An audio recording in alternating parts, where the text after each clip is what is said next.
So for the second time in U.S. history, a black city or a black town or a black neighborhood was bombed from the air by the government. Mm, mm, mm, mm, mm. Ooh, wee. So it's been exactly 40 years as of this past May since this happened. Who's right? Oh, Ray's in. What up, Ray? What's the word, bro? What's the word? What's your thoughts on Move getting bombed 40 years ago?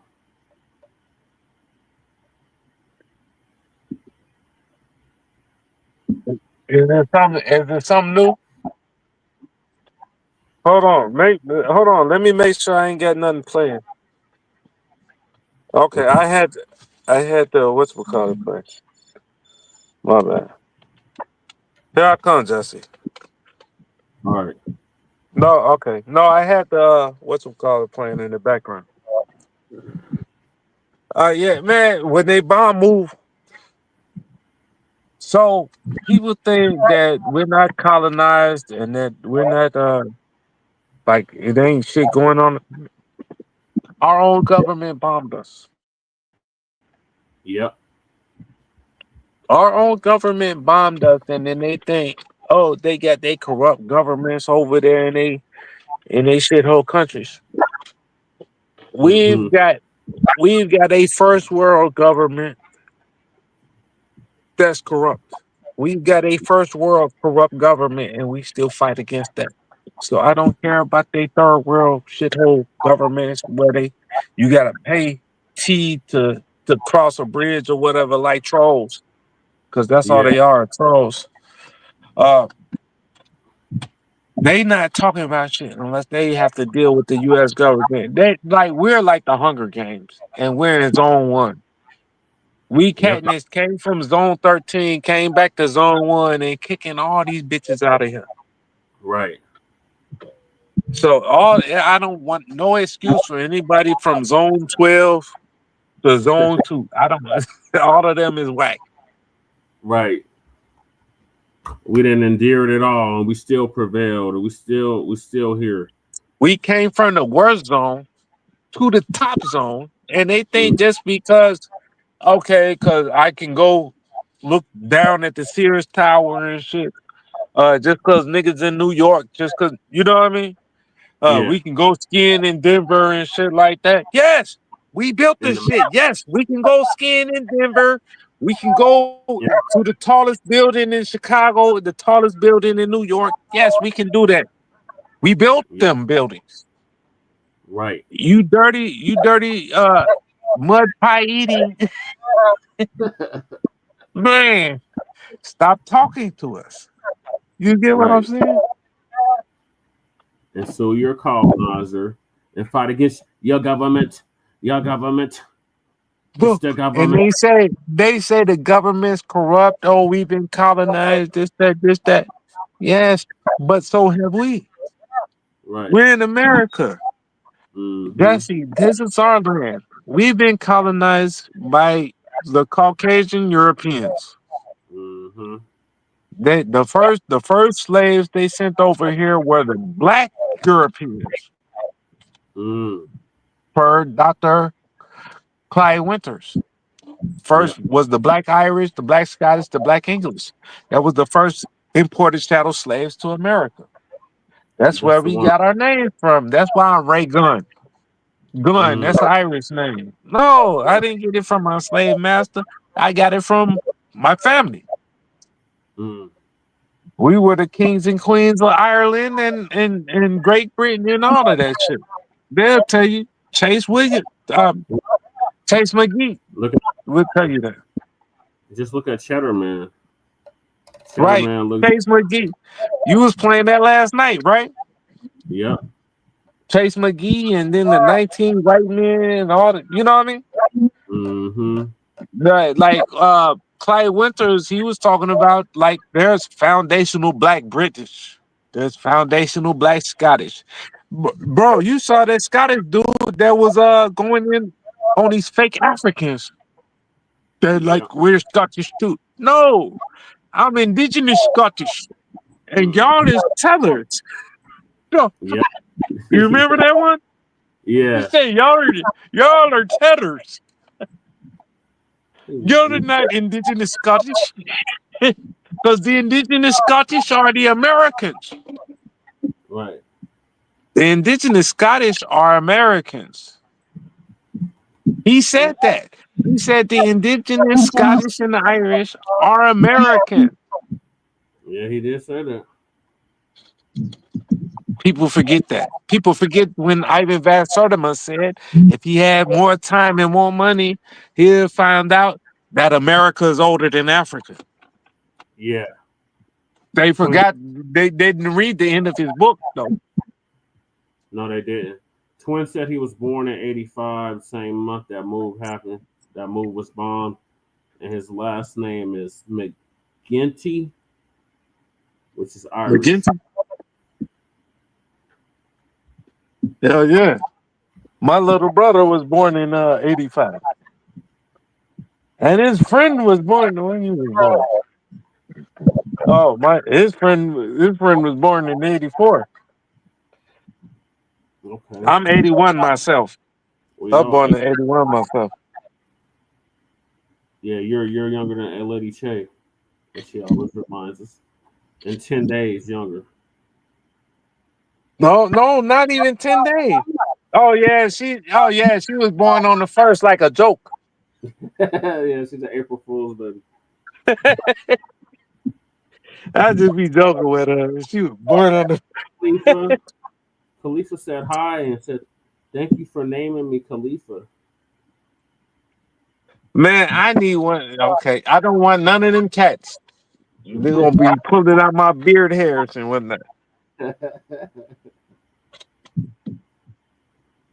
What was the other one? It was named that after Tupac, right? Amaru. Yeah, Amaru. Mm-hmm. Amaru and see? Yeah, he grabbing onto me right now. I'll be telling motherfuckers, look. Hey, look, I named the Colorado governor's cat. Well, I gotta start with Mayor. Did you hear what I said though? Yeah. I'll call it out. I named the Colorado governor's cats. You sure did. And they both American names too, ain't they? Yep. They didn't know that. These are FBA cats. Yeah. Right? Hey, you can bring them on the plane. Yeah, I could.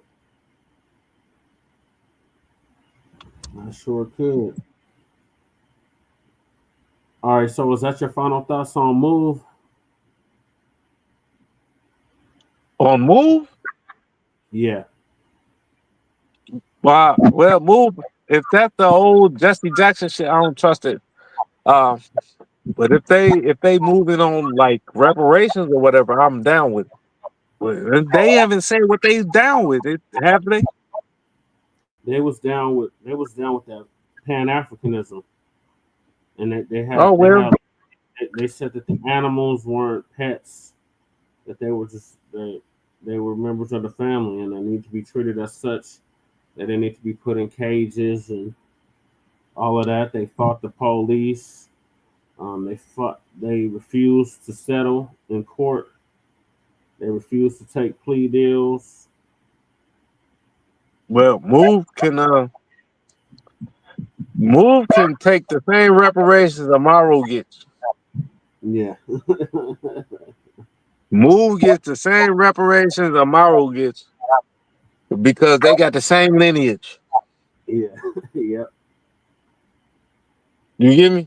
They're the same stray ass cats. Yeah. So Move, man, them Africans get the same shit Amaru and and them, oh man.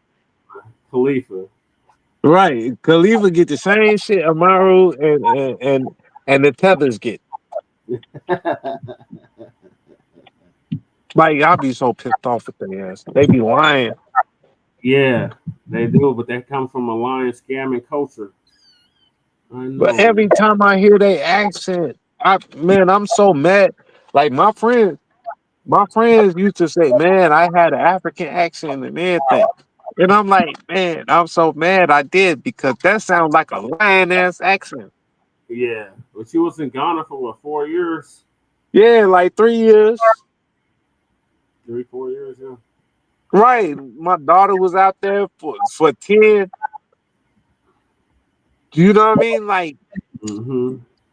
I came back. Oh, hey Jesse, what up, man? We to go to the store. We to go to the store. You know what I mean? Like I talk to you with the African accent, like cool as hell, right? Yeah. Man, what? We to go? We for go get some cigarette? Go get Yeah. a drink? You know what I mean? Oh, hey, don't tell Lady Tay. I got some stripper money for us. You get me? You're like, And oh my everything is man, soon come. Soon come. right? But What time? but then I. But like my buddy would be like, man, hey, good, you got the damn accent. What time is dinner? Soon come. What time you hey Jesse, what time you find a rat? Soon come. What time you gonna find a rat you can catch with your hands Soon and come. put it in that soup? Soon Is that come. what time dinner is? Put Catch it the in rat, reach put in it out this. his soup. Somebody, caught it monkey. Caught it monkey. Yeah. Tell the Yeah. monkey it's time to eat. Yeah. That's what my homie said. That was And their then run him over and snatch it. Put him in kid. the soup. So everywhere. The monkeys are coming through everywhere. So they be some lying scammers. They even lie and scam out the monkey. They be scamming the monkey. The monkey be like, "Man, I thought we was gonna eat." They put the monkey in the soup. You lying ass scamming Africans.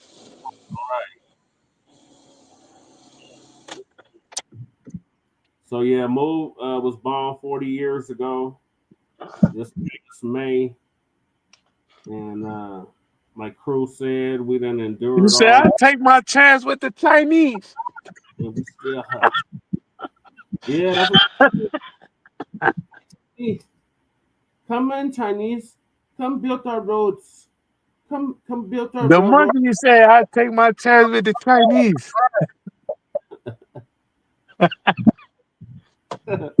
Oh, the fucking scamming Africans. Right. What'd you So say, look, man? I swear to God, I shouldn't even be saying this. Like when I was working out there in Ghana, right? Yeah. The motherfucker that was like the vice president of my dad's company, right? He's a Ghanaian, right? Mm, Like he's like the only person above him at my dad's company was my dad and his wife, right? yeah. Like this nigga worked himself all the way to the top of the company, right? Yeah. Just so when we doing business in America, now he got a reason to come over here, right? Yeah. With his pregnant wife. Oops. Oops. That's right. And he was so proud to be able to, oh, I can finally now. And I told my dad, bro, I'm like, Dad, I felt some type of way about him saying it. Yeah. Like, so you worked your way all the way up the company just so you could come over here on a business trip and have your wife drop a baby, Yep. anchor baby. Anchor baby. And I told my dad this shit, and I'm like, what? And he's like, I get you, son, because he's been listening to us, right? My dad's been listening to us. Yeah. He's a Pan African, but he's also listening to us. Yeah. And he's like, yeah, I get it. You know what I mean? Yeah. So Like, Jesse, I could come out there to Colorado. I could come over there to visit y'all. I could stay with y'all for a day or two, right? I got to go back home, though. You're right. You get me? Yeah. Or I got to give me an apartment next to you. I can't just come over there and just be living with y'all. Right. You hear me? Yep. What the fuck is these Africans doing? We don't do this shit. Right.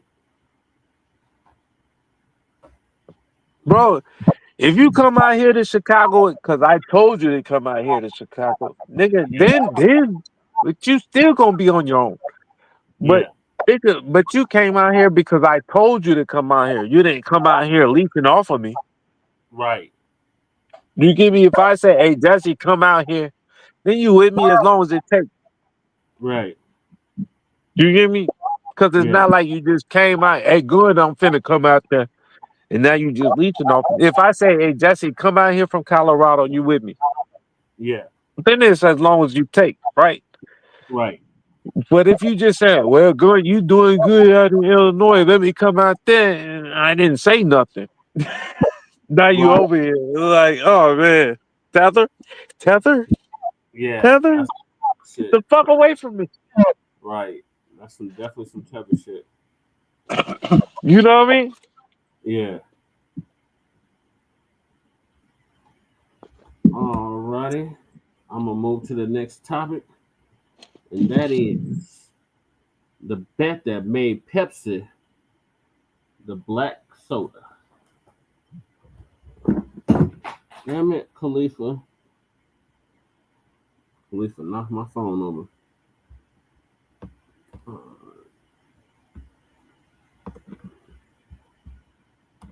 Khalifa wants to say hi, apparently. Say hi, Khalifa. You're on camera, Khalifa.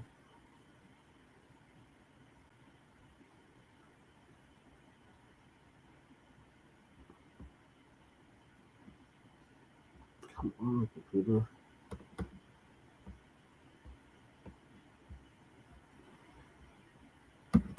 It's like so slow right now.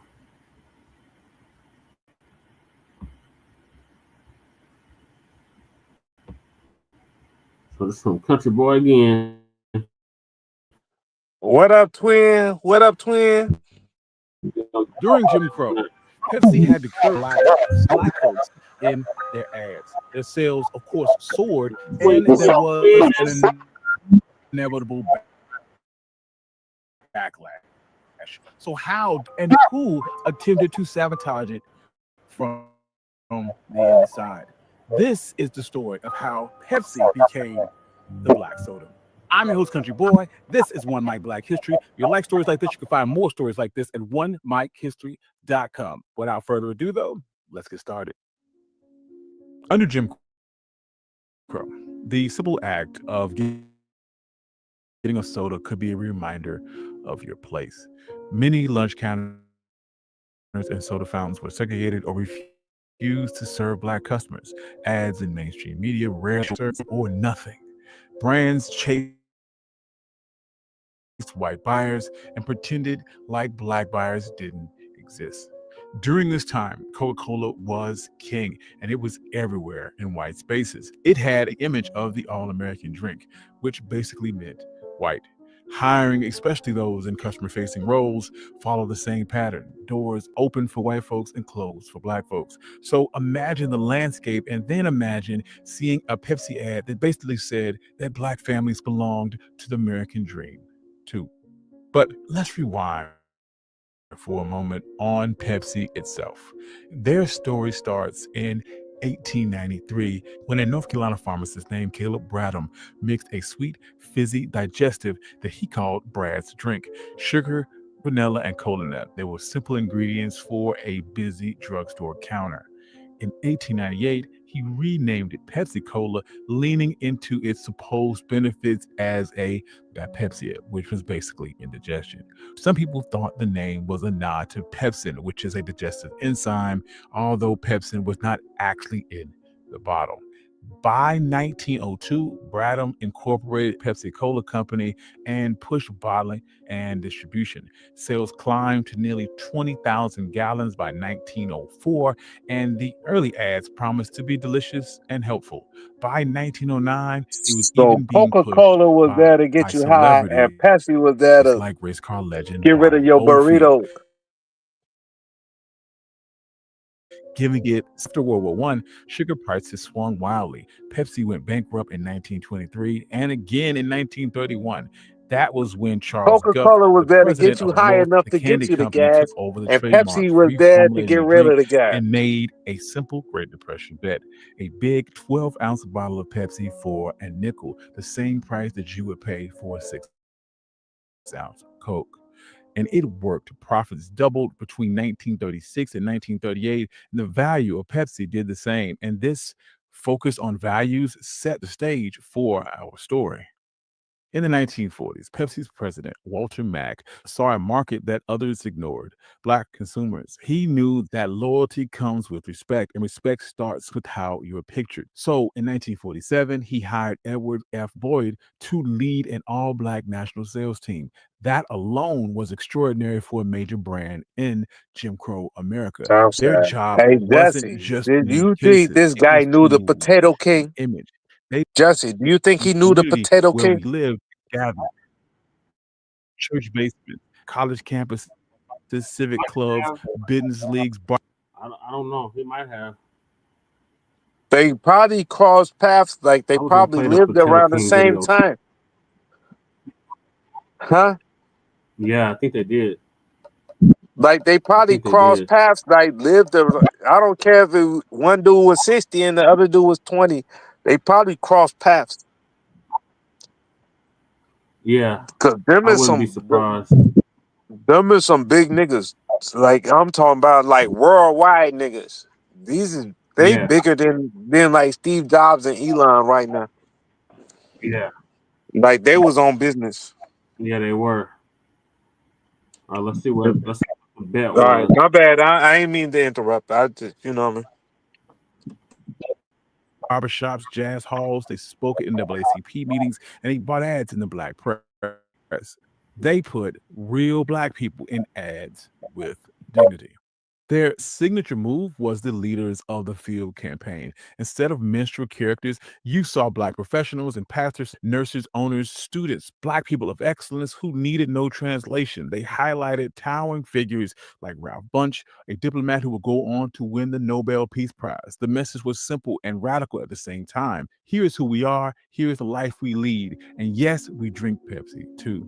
But this wasn't corporate charity. It was a profit driven strategy with a moral edge. By respecting consumers, Pepsi gained a base that Coke had never bothered to court. Business historians from the period note that in the early 1950s, Black soft drink buyers were 3 times as likely to choose Pepsi than Coke.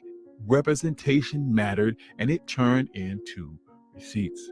Boyd's team did the slow, smart work that makes the campaign real. They built their own photo archives of Black families and professionals so that the art department couldn't hide behind "we don't have those images." They recruited endorsements from cultural giants like Duke Ellington because jazz bands reached audiences that Madison Avenue ignored. They trained store owners on how to sell to Black customers, not as an afterthought, but as a priority. All this is well and good, but this is Jim Crow America, and all of this came with a cost. The Pepsi team traveled the country built to humiliate them. They stayed in segregated hotels and restaurants, colleagues who wouldn't ride with them in the same car. Some store owners slammed doors in their face. Some threatened violence. The Ku Klux Klan was not a distant rumor on these highways. Additionally, inside the boardroom, the pushback got coded and not so coded. As Pepsi's Black sales surged, whispers started. If Pepsi is their drink, will white buyers walk away? And in some places it did. White shoppers and competing salesmen often sneered at Pepsi, labeling it as the Negro drink. So as the team leaned into this, they went big into the Black press like Ebony and Amsterdam News, while keeping mainstream placements carefully Hey, blamed Terry, to run that back. avoid Run that back panicking 3 retailers. seconds. Run They that kept back 10 receipts, seconds. numbers that proved that Black dollars, when respected, were loyal and strong as the Negro drink. So as the team leaned into this, they went big into the black press like Ebony and Amsterdam News, while keeping mainstream placements carefully bland to avoid panicking retailers. And they kept receipts, numbers that proved that black dollars, when respected, were That loyal light and skinned strong. chick is still a So what Negro, happened? right?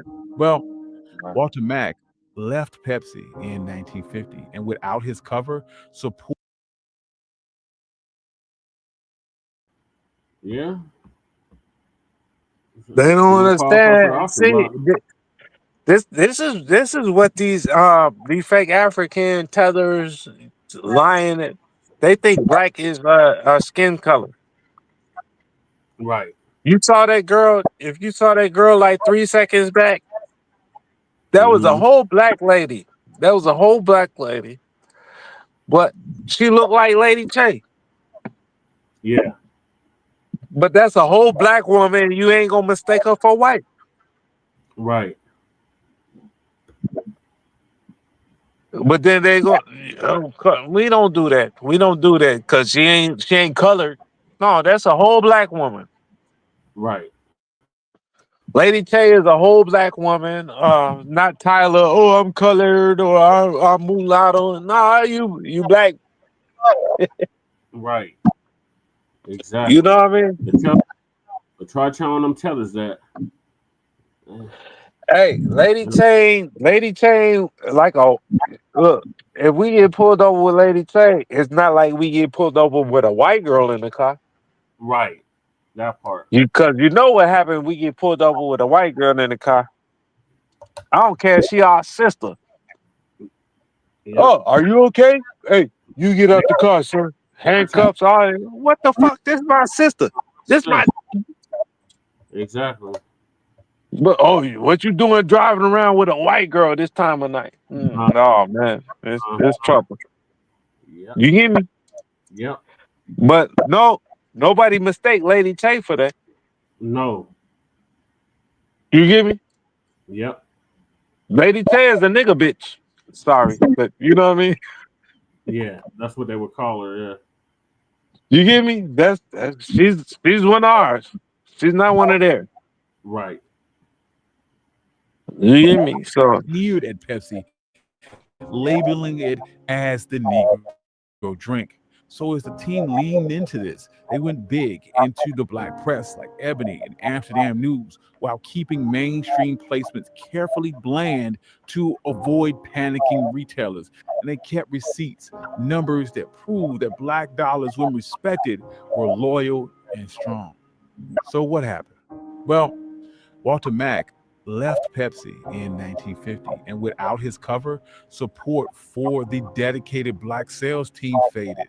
Executives feared being too associated with black buyers in a segregated marketplace. The team was cut back and eventually eliminated. The very success that proved that black consumers mattered also triggered corporate nervousness about a white backlash. And yet, the work changed Pepsi from the inside. One of those team members, Harvey C. Russell Jr., rose through the ranks and in 1962 became the first black vice president of a major U.S. corporation.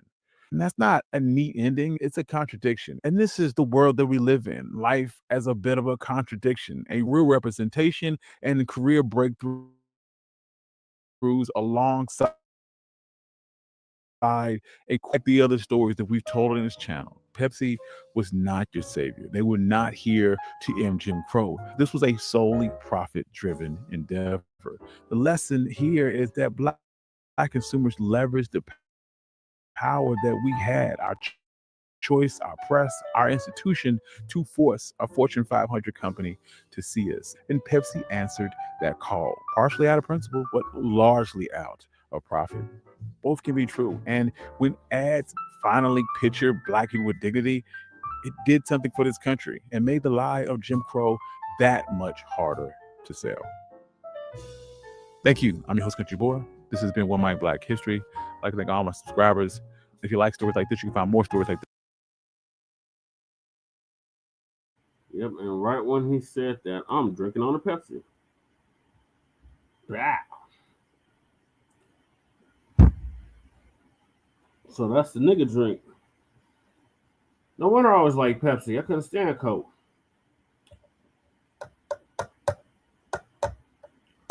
It all makes sense now. I started drinking Pepsi because my step grandfather Leroy, that's all he used to drink. And I said, why are you always drinking Pepsi? Hey, What? I told my bro Casey. I said he's like the online version of my good friend. Oh, Yeah, it's not Casey, it's Queso. I gotta call him Casey. Queso. You know, like the Okay. cheese. Nacho cheese. Not Yeah. no cheese. Nacho cheese. Queso like nacho cheese. See, what I tell like, bro, you like me and him be in his driveway chilling or my driveway chilling, or like I've known this nigga for fucking 15 years, right? Yeah. And I'm telling him, like, man, Jesse is the online version of you. Like, I know Jesse for at least damn 8 years, 5 years, some shit like that. Yeah. You hear me? Yep.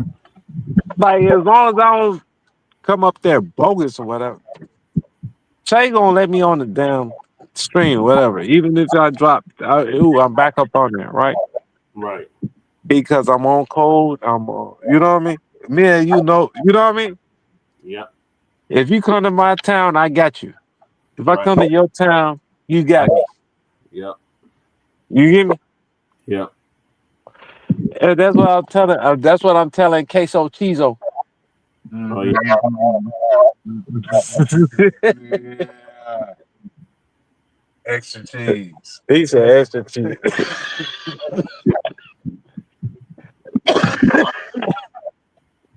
Hey, Yeah. but I think he'll like being over there where you at. Yeah. He got fucked up by that Michael Jackson got fucked up after that Pepsi commercial. Right, even Michael Jackson was doing Pepsi, not Coca-Cola. Yep. And he got burnt and he still did it. Yep. He moonwalked out that Pepsi shit. Yeah, he Man, did. I swear hey, Jesse, you ain't lying. Niggas drink Pepsi, not Coke. Right. Niggas clean their engine with Coke. Yep. Niggas don't drink Coke. Nope. I mean, bro. Niggas drink root beer. Just think of that. Just think of that Michael Jackson thing, though. Like if he ain't burned his head, bro, Yeah. he probably would have been bigger, bro. like that. How do you get bigger? Bro, I'm just saying, because look, because after that, that's when he started having the transformation and stuff, like in the skin problems. That's like, bro, if that didn't happen, like he would have. I don't know. Think about it, bro. I don't That know. Hey, just think that so in series of events, though. Queso and Jesse, I don't know. Series How of do you events, get? though, How do bro. you? That after that, I don't now he know. start having skin problems. But and how stuff. do you get bigger than Michael Jackson already is? Because he wouldn't. It wouldn't have had no skin controversy, bro. So, Yeah. but how do you still get bigger than that? You still Because Jesse, you have skin controversy, bro. Jesse, you can wink your eye in Colorado and a bitch of faint in Thailand. When you have skin controversy, they How the fuck do you get bigger than that? It's like, what side are you on, bro? Like, just because Look, of his skin color, bro. How do you wink your eye in Colorado? Look at his hair, bro. Look at his hair. What was his hair, bro? Who had a hairstyle like that, bro? Come on, man. James Brown. James Brown. Okay. But look at James. Look at his skin color. What? No question, bro. Michael had it. He had it. Michael had the after James the Brown Pepsi skin. thing, it changed. Yep. It wasn't it no more, bro. Hey, look, hey, my boy Queso, he'll come over there to your state Uh-huh. and go to all your dealers and tell them all they shit is huff.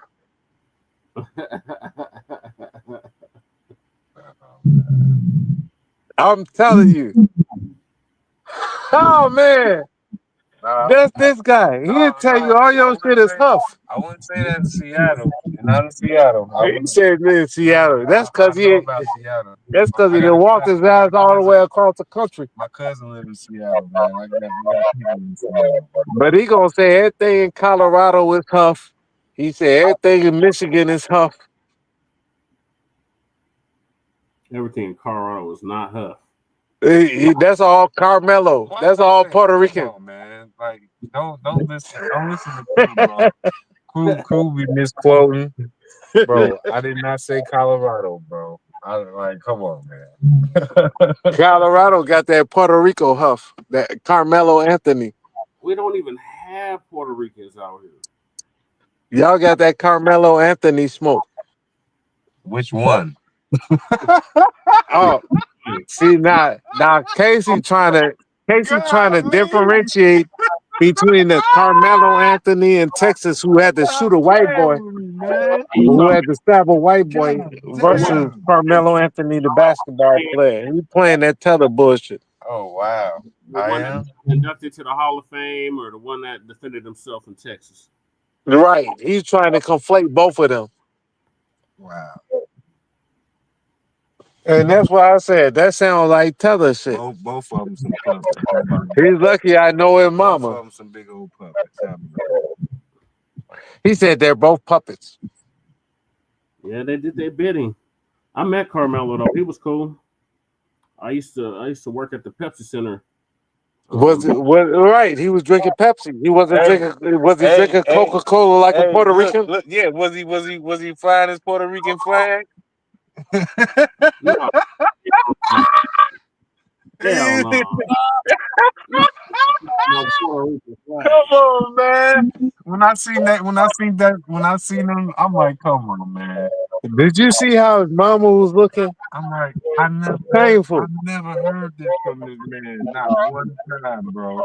Nobody heard he was Puerto Rican. But I'm just saying, Even Casey saying that. I'm an NBA fan, bro. He's like, I never heard this nigga was Puerto Rican, bro. And all my players is retired now, so I ain't really go into it. Like I'm a fan of competition and athletics, but I like to do it. The professional level is compromised because it's not the sport anymore. It's not just the sport. So I watch it for entertainment value, but I other than that, I can't do it like I used to. I just know better now. It's like wrestling. I know better. That shit is like wrestling. I mean, I still like wrestling. You know, like I didn't know. Like now that I know, I still like it. I mean, I don't watch it. Che, it's gonna be Che versus Queso. Somebody gonna jump off a roof. I wanted to be a wrestler. I wanted to be a wrestler when I was a kid. Oh, you did? Look. Oh, hell yeah, bro. Hey, whoever this dispensary got the weakest shit. Somebody falling off the roof. Stone Cold Steve Austin, bro. The Rock is not Stone Cold Steve Austin is the greatest wrestler, bro. Hold on, you see how the Rock? You see how the Rock look right now? You see? And I'm black. And I'm black, bro. Like it don't got nothing to do with like. Come on, bro. Come on, like it's like Hulk Hogan, bro. Hulk Hogan. Me growing up, Hulk Hogan, seeing Hulk Hogan and his what's the name of black people, like that's Terry. Hogan, you talking Hulk about Terry? is what they present to us, bro. I didn't know the man personally. I see all types of what's the names that the character is put in, and all the I take what they is. When they give us these characters, you take what they give us, and the media give us all their information. We don't know any personal information but what's given to us through these. I know that dude named Terry said I want my daughter married to a nigga. That's because they told you his name was Terry, bro. Like his birth certificate say his name is Terry. Maybe Mr. T said his name is Terry. His daughter said Mr. T. Daughter said his name is Terry. T. Would you say they said his real name? That might be his real name too. Like no, like come on, bro. Mr. T name is like Michael something. Mr. T name ain't even got shit to do with T. Man, his name could be Clarence, bro. Right, it's some crazy like that. They ain't got shit to do with T. For real. I'm just letting you know, like, Where the hell is Jay Millie at? Jay Millie is like one of the biggest wrestling fans I know. Right. Because he'll tell you all about it. Like you and him, Castro, will definitely hit it off when it comes to wrestling.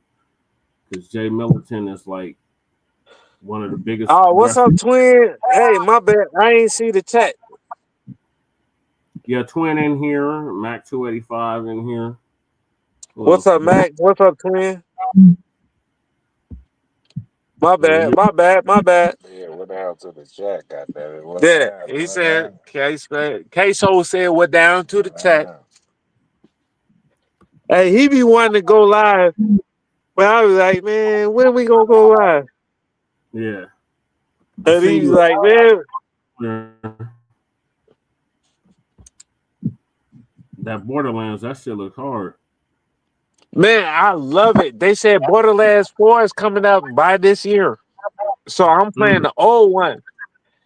Bro, it was me, Cerulli, and Shadra. We used to play this Borderlands 3. Like, we used to be like, you could play it on any system. Word.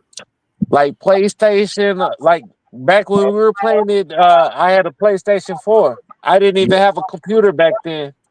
But then I got a computer. And then Shadra bought us Borderlands 3 when it came out. He bought it for Cerulean. He bought it for me. You get me? And we was playing. Yeah. And we was playing Outriders also. Man, that shit, like, man. And you see this picture I got? I told you, that when I won my first award. Hold on. Let me see. Oh, okay. Like my avatar, that's when I won my first award. There's two white women back there. I was like 4 or 5 years old, and there's two like white ladies back there. Like, oh shit, this nigga playing. Like, yeah, that's me. When I was like 5 years old, that's when I won my first award. You've spent $300 million of taxpayer money on illegal immigrants. You're putting the interest of illegal immigrants above the interest of taxpayers in Chicago. Flashback. Close a $500 million gap in the city's 2024 budget. Personnel, pensions, and resources to address the migrant crisis, all costing the city millions and millions of dollars. Sorry about that, crew. Finish your thought so I can get to the next topic. Oh no, you just fine. You good. Go ahead. No, I was just saying, like this avatar that I got. That's when I won my first award playing piano and shit.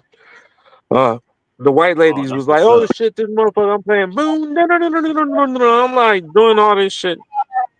But like, yeah, go ahead. That's what's up. All right, so we're talking about your homeland now, Chicago, Chi-Town. Shout out to the Chi. Chicago mayor. Yes, that is my homeland. Chicago mayor, $600 million migrant spending leaves the city in a $1.1 billion budget crisis. Y'all got to get that tether up out of there.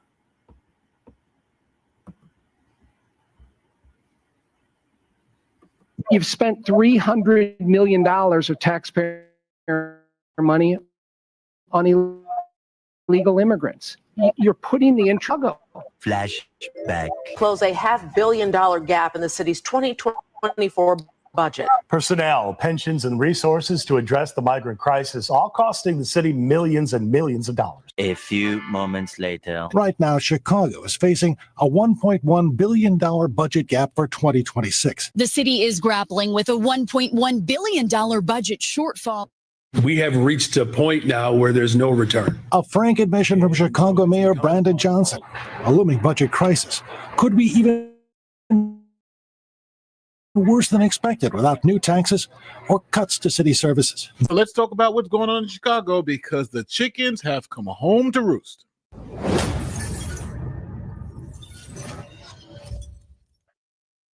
Here's a quick word from this video sponsor, Brick House Nutrition. Brick House Nutrition's Labor Day sale just went live. For a few days only, you can save 25% off everything with the code LABOR-DAY25. Start the fall off strong, kick off the fall feeling stronger and more confident than ever. Head over to brickhousenutrition.com.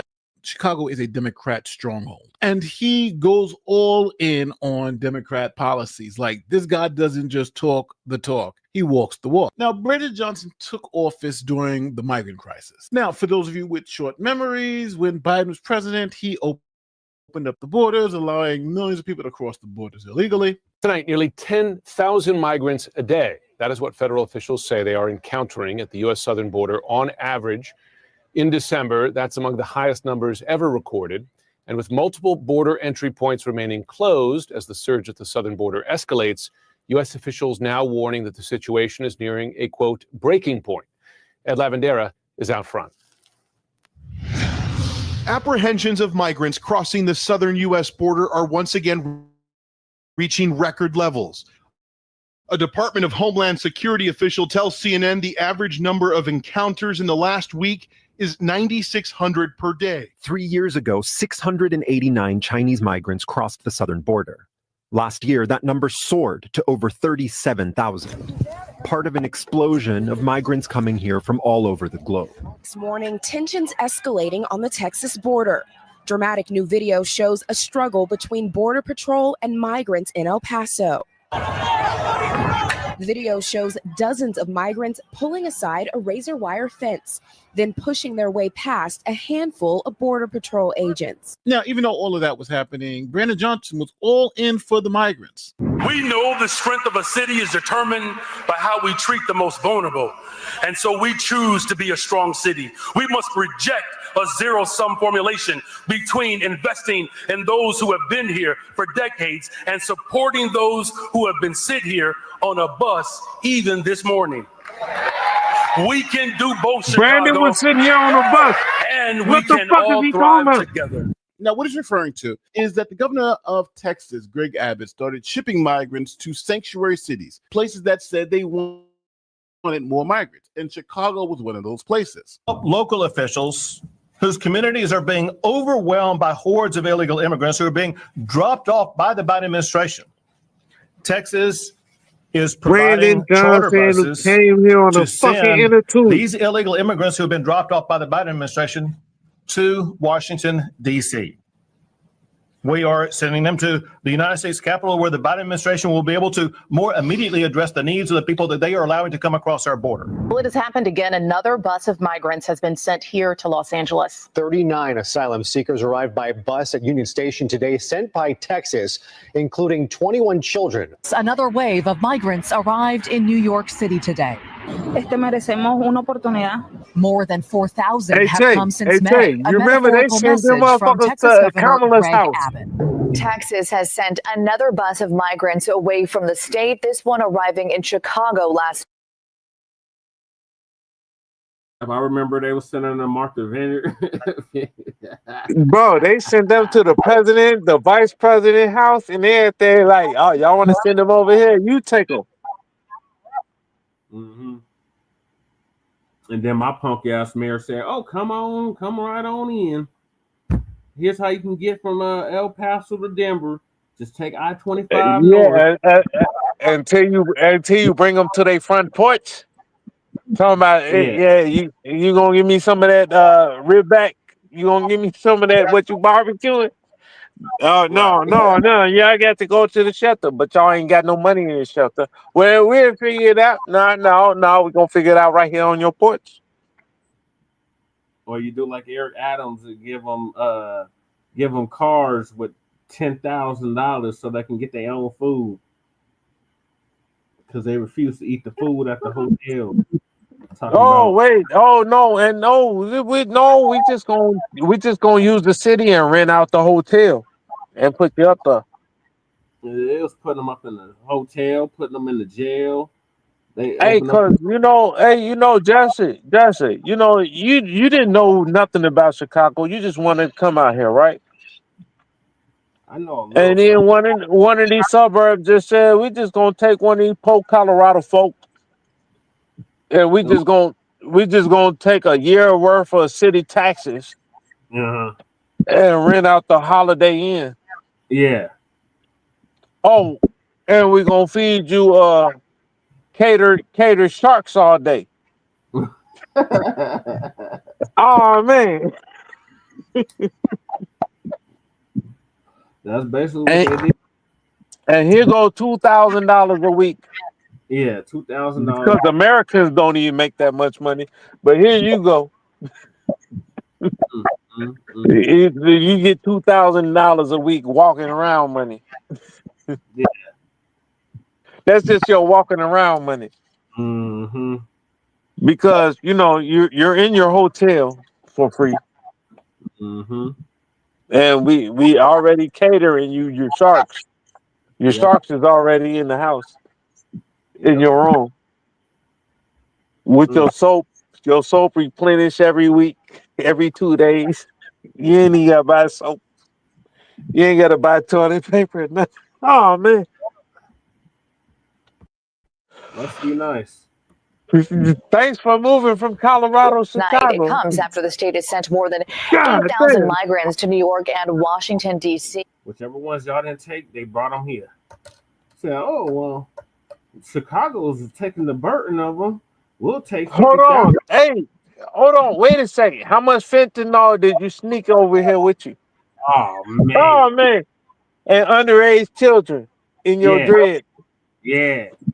God, man. Now we got motherfuckers all strung out on blues. These motherfuckers, it's like zombie apocalypse out here. Well, at least you got an 8-year-old to play the violin. God. Look at that. That's horrible. They opened up the airport. O'Hare was taking them. Goddamn the Chicago Police Department. They opened up the damn precincts and let them sleep in the precincts.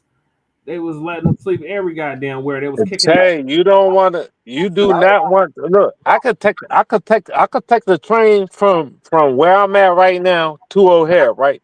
Mm-hmm. I gotta change trains once, right? Yep. But they would not let me stay on that damn train. No, you couldn't stay. Once it gets to O'Hare, I have to get off, have a plane ticket, and if I don't, I can't get back on the train neither. So now they're gonna kick me outside. Now I'm outside in the airport, way out there. Mm-hmm. You get me? Broke as hell, right? Yep. And this is me as an American citizen from Chicago. Yep. That's a damn. Oh, but these fucking. You hear me? Yep. These people. Mm-hmm. Oh, well, I can't get on the plane again. I can't get on the train again. Y'all, no, you gonna put me outside with that nigga? Yep. Oh no, we got a $3,000 apartment for you. Mm-hmm. Here goes EBT card. Yep. So on your way. Oh no, hold on. Hey, you homeless vet. You nigger, you homeless vet. Come up out your clothes. Give this Ukrainian your clothes. You get me? Give him your clothes. You Afghani. Give it to the Afghani. Give it to the Ukrainian. The motherfucker that tried to fight his mother country. Yeah, that same one. The one who came and they started declaring states of emergency. This morning, the mayor of Washington, D.C. has requested the help of the National Guard to assist with the buses of migrants arriving to her city. Massachusetts Governor Maura Healey has declared a state of emergency to address the state's growing migrant crisis. The governor says there are over 20,000 people being temporarily housed across the state. Our top Story, another bus of Do migrants she arrived today in understand that Los she called Angeles a and will state of take into St. emergency, then the Anthony's National Croatian Guard church comes for in, and that's processing. Trump? Back in New York, the mayor had a stark message this month. I don't see an ending to this. This issue will destroy New York City. Destroy New York City. Increasingly, Remember, he only said that after Biden said, I ain't giving you no federal funds. Well, no, but listen, Tate, this is the Democrat state, right? Yep. And they want to call the state of emergency. Well, who comes in the state of emergency? And then Super Trump. The National Guard. Right, Super Trump. The feds come in, right? Yep. So if you're a Democrat state and you say you want a state Democrat and do that, why would you call the state of emergency? Right. Well, our mayor declared a state of emergency on homelessness. But that's dumb as hell. They wouldn't even, like, why would you even say that? Just so he could get federal funds. No, but why would you say that in a Democrat state, though? Your guess is mine. Unless you're faking the fun. Like, why would they say that in New York? I want to call a homeless state of emergency. Anything you say is state of emergency, you know Trump gonna leech on that shit like a fucking falcon. Yep. Yeah, and then you go, all right, now we bringing in the feds. State of emergency, state of boop, boop, boop, boop, boop. Yeah. I saved New York, I saved Chicago. And there's, you know, that's what he gonna come in and do. So why would you even say that? Stupid. You know what I mean? That's like if you driving, why would you say, oh, well, I had a drink earlier? Yeah, stupid. You just asking to get arrested.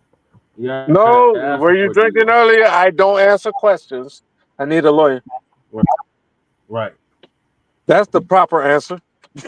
Right. Exactly. Talk to my lawyer. I need a lawyer. That's all. Were you drinking earlier? How many drinks did you have? I need a lawyer. Not answering any questions. Anyway, go ahead. My bad, Jesse. From the border, including cities like Chicago, where officials say resources are running thin. Now, with the migrant crisis also came an economic crisis, because how are you going to take care of hundreds of thousands of people who just come across the border? Let black people do some shit like that. Look, they camped out in front of the Chicago Police Department. Look, this motherfucker look like he at home. He's just having a good old time. Hey Jesse, hey Jesse, I've seen the YNs post up with their yakkers, with their pew-pews at nighttime in front of their headquarters. Ooh. You get me? And then you come in front of the police station? In front of that same place. That's the headquarters. The YNs pulled up late night with their mask on and posted and took a bunch of pictures. I'll send them to you. Okay. The YNs pulled up like that. And I'm talking about like the YNs. Yeah. And I'm talking about they took some poses like Instagram. Yeah. I'm talking about they was posing on the car and everything. Wow. But they was all masked up and everything in front of their headquarters. Yeah, but was they camped out like this? No, I didn't say they was out there all day, but they took pictures like they were chilling.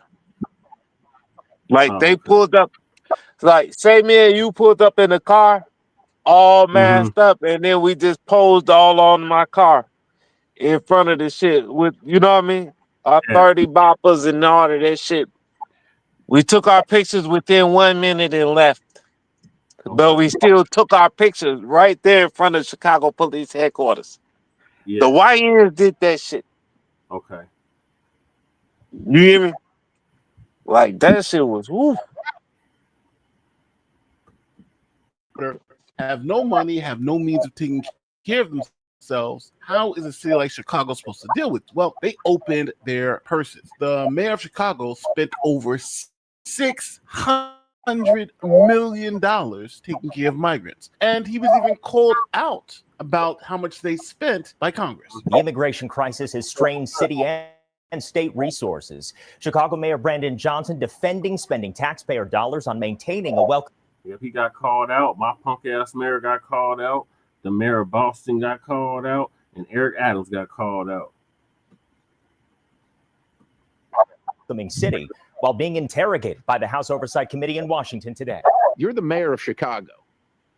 Do you think that your residents or the residents of your state should be paying for that more than they should be paying for their own needs, their own roads, their own public safety? The people of Chicago elected me as the 57th mayor of the city of Chicago, and we serve all the residents of the city of Chicago. But that service comes with a cost. According to data obtained by the ABC 7i team, since September of 2022, the city has paid out $638.7 million in vendor contracts for new arrivals. Mayor Johnson, in the last 4 years, how much has Chicago spent on care for illegal aliens? So since 2022, since the governor of Texas was shipping individuals to cities across this country, the city's budget, roughly 1% of the city's budget over the course of 4 years. That 1% comes out to about $625 million over the past 4 years. Now, Mayor Johnson essentially did this to himself. He spent all that money taking care of migrants and now has this big budget deficit. So he decided to attempt to raise property taxes, $300 million in new property taxes, to force the taxpayers to go back into their pockets and give him more money so he can continue to take care of the migrants. Now to NBC5 investigates, which for months has followed the money trail tied to Chicago's migrant mission. Total spending now tops more than $400 million. Now, despite the creation of a city spending website, it's still not exactly clear where all of that money has gone. Mayor Brandon Johnson was more than 40 minutes into his speech before he broke the bad news to homeowners across the city. This budget currently includes a property tax increase of $300 million to fund and keep our commitment to fund not just our pension contributions, but to fund the future of our city. Now, this was hard for Mayor Brandon Johnson because previously, while he was running for mayor, he said this. I won't raise your property taxes. Then candidate for mayor, Brandon Johnson. The people of Chicago want to know, will you raise a tax, whether it be a property tax or implement something else? Well, it's interesting. No one has ever asked me if I'm going to raise a tax. In January, we sat down and asked the mayor multiple times if he'd use a property tax increase to pay for the city's debts. At the time, one of the biggest concerns was paying for the migrant crisis. So you can commit to you not raising property taxes, regardless of how bad the situation gets. Okay, I stopped the video. He's either going to say yes or no. He's going to say a lot of words, but either it's going to be a yes or He's no. not going to Now, say I'm assuming if it was a no, you say no. Right? Word No, salad like let's see Kamala. what he says. My budget, the $16.77 billion that I just passed, 41 alders, I believe, supported this budget. And So we is that a did yes? all of that without raising property taxes. The evidence is in what I passed. Now, this was so unpopular in Chicago that the city council unanimously threw it out, and Brandon Johnson had to find another way.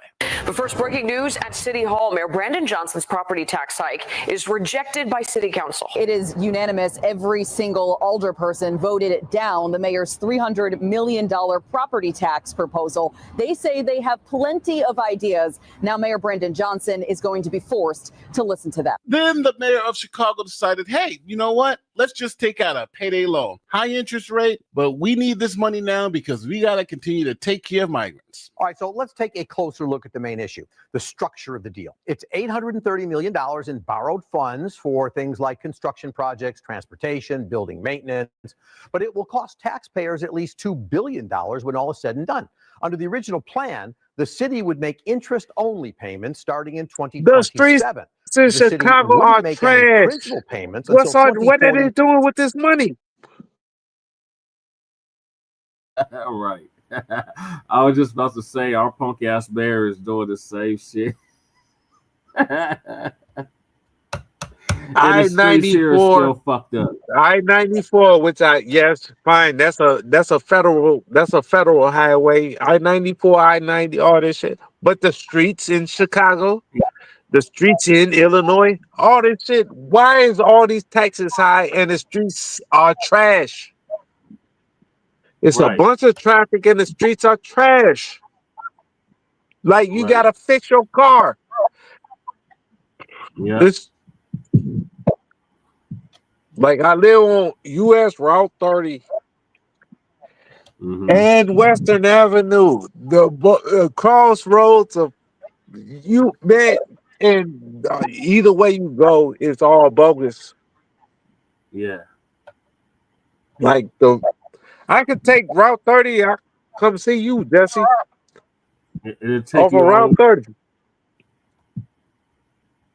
and it runs into the 70.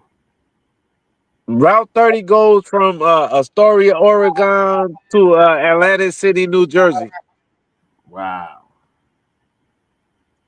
Like I'm 30. I'm Route 30. Like that's where the crew come from. I'm Route 30 crew. Yeah. But man, like, why is the taxes so high? They not this high in Indiana. Right. But anyway. That's 20 years from now. Majorly inflating costs. So the mayor says, hey, we're going to borrow $800 million now. We'll pay back $2 billion. And by the time you have to pay the money back, it'll be 20 years from now. And don't worry, I won't be around. So raising property taxes was rejected. The payday loan to close this budget gap was rejected. They did take a payday loan out, but just for infrastructure. They actually didn't take the one out to close the budget gap. So you still have this budget gap. So Mayor Johnson went to a tried and true argument that Democrats have been using for years. Tax the rich. The city is grappling with a $1.1 billion budget shortfall, and Mayor Johnson says one of the ways he plans to close that gap is to target the ultra-rich. Historically have been balanced on the backs of Black, brown, and working people in Chicago. And it is time as a city that we reject that form of budgeting and then begin to pursue what I believe is more of a righteous budget. Now, you know, I've done many videos on the mayor of Chicago, and I think this guy is a total disaster. I honestly think he is. And hey, so Jesse, let's look at current poll numbers of the job approval rating of Mayor Johnson. Now, currently it stands at 20. So Brandon Johnson wants to tax the rich, right? Yeah. Who is the governor of Illinois? Pritzker. What's the Pritzker family own? Ooh, what do they own? Is the Pritzker family the rich?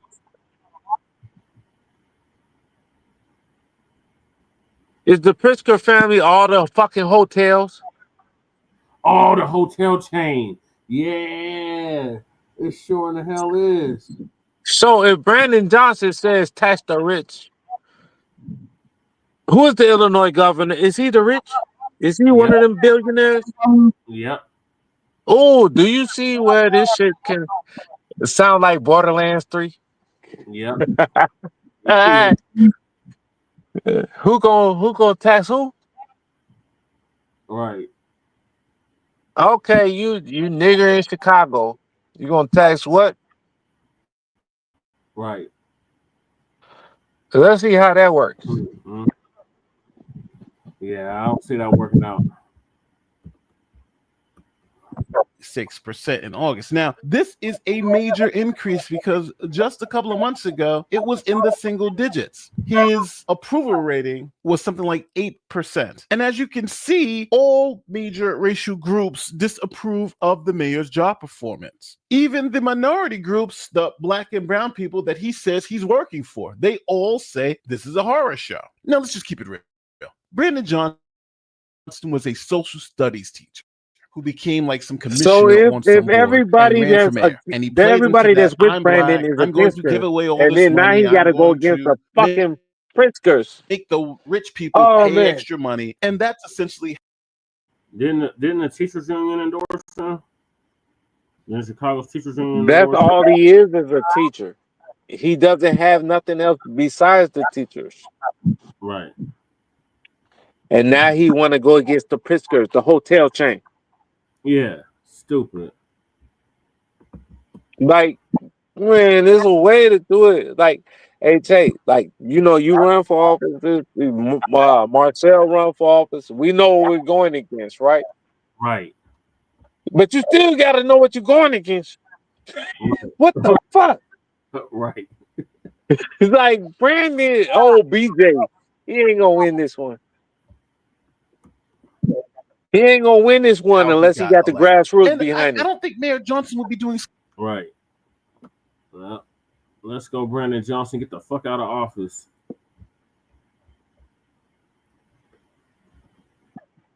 Such a bad job if he just didn't face the facts of reality. Like, for instance, the police force there in Chicago is understaffed. They've been saying, hey, we need to hire more police officers. It's been a huge problem. Men and women of CPD are putting in work.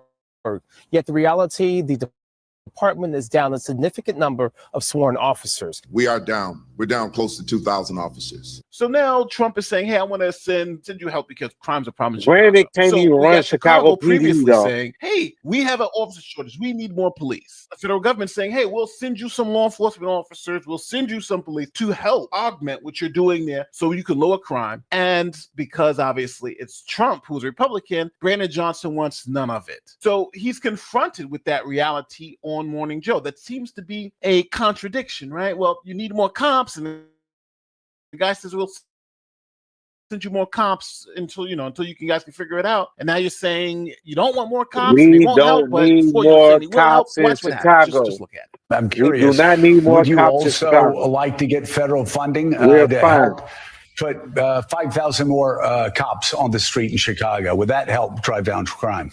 Okay, so I'm pausing it right here. No, Just because you heard won't Chicago arrest the screaming, we motherfuckers lost that's actually 2,000 doing this shit. 2,000 cops, sure.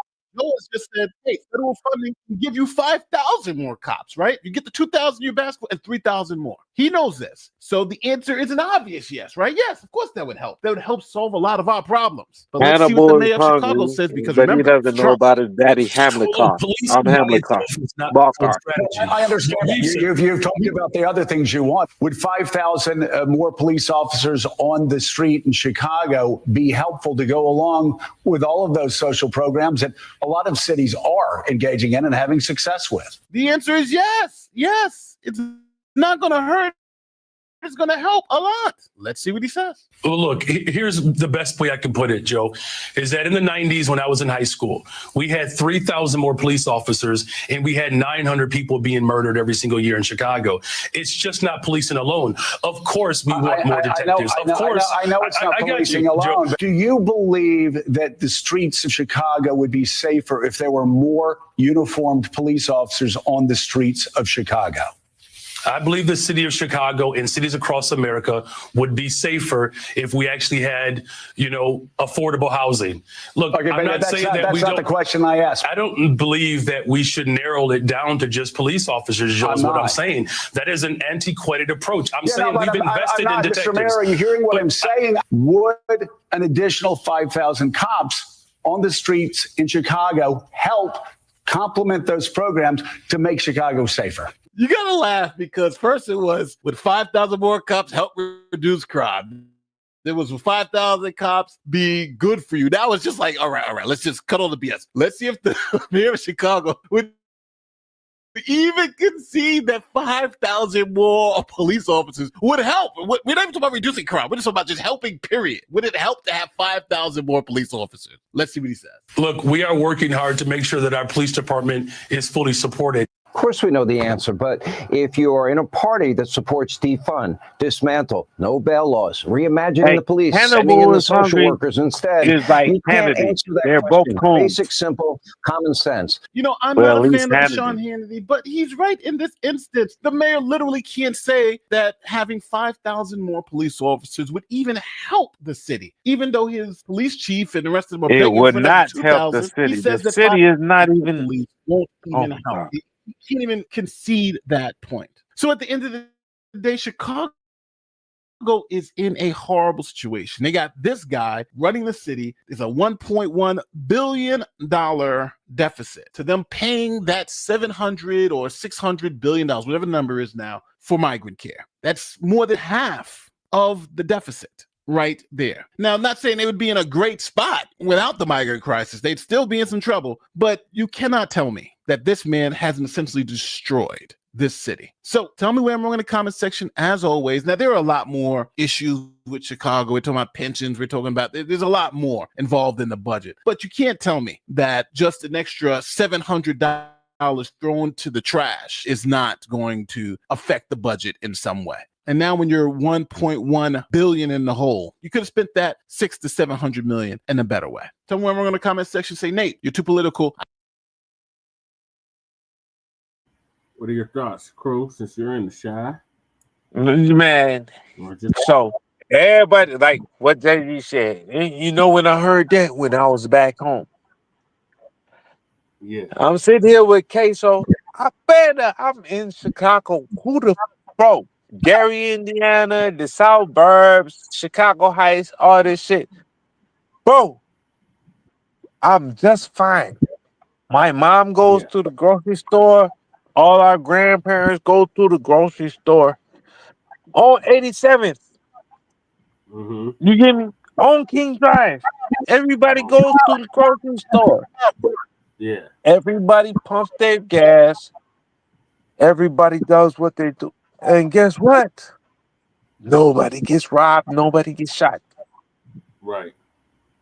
So, I mean, this is Chicago on King Drive. Right. 83rd and King.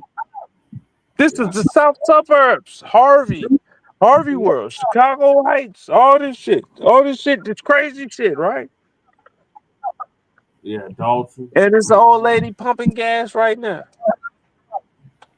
Yeah. So now what? Hey, Jesse, hold on. Wait, did you wear your vest? Yep. Did Lady Tay make it out the car and into the house? Yep. You hear me? Like the hell, it's Iraq or some shit. It's not all that. People be acting crazy, dog. Yeah. Chicago's not even top 10, top 20 of the craziest cities. Now we can go to the Quad Cities up to Iowa and shit. You know what I mean? Yeah, Davenport, Moline. Right. Up north. Rock. Or we can go down south by what's that? Well, shorty, sorry, she got shot by the police in the face by the stove. Springfield. Right, down south in Illinois. Yep. Peoria.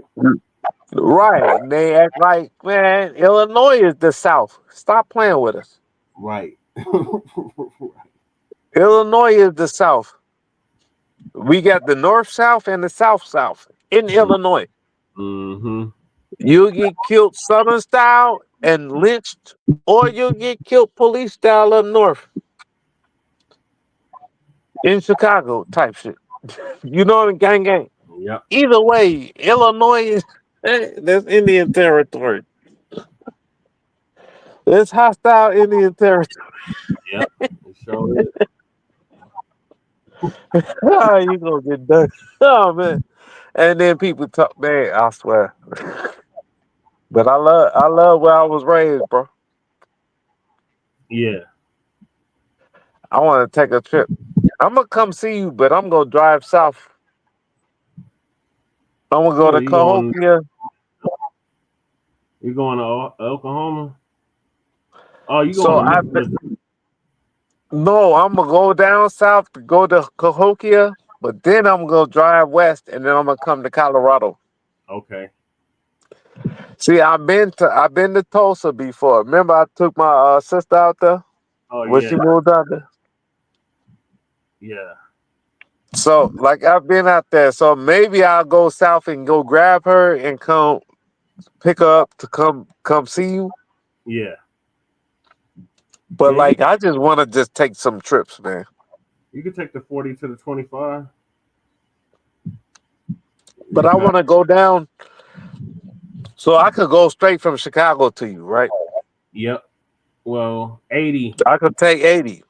80 will take you to Cheyenne, and you have to hit I-25 to go south to Denver.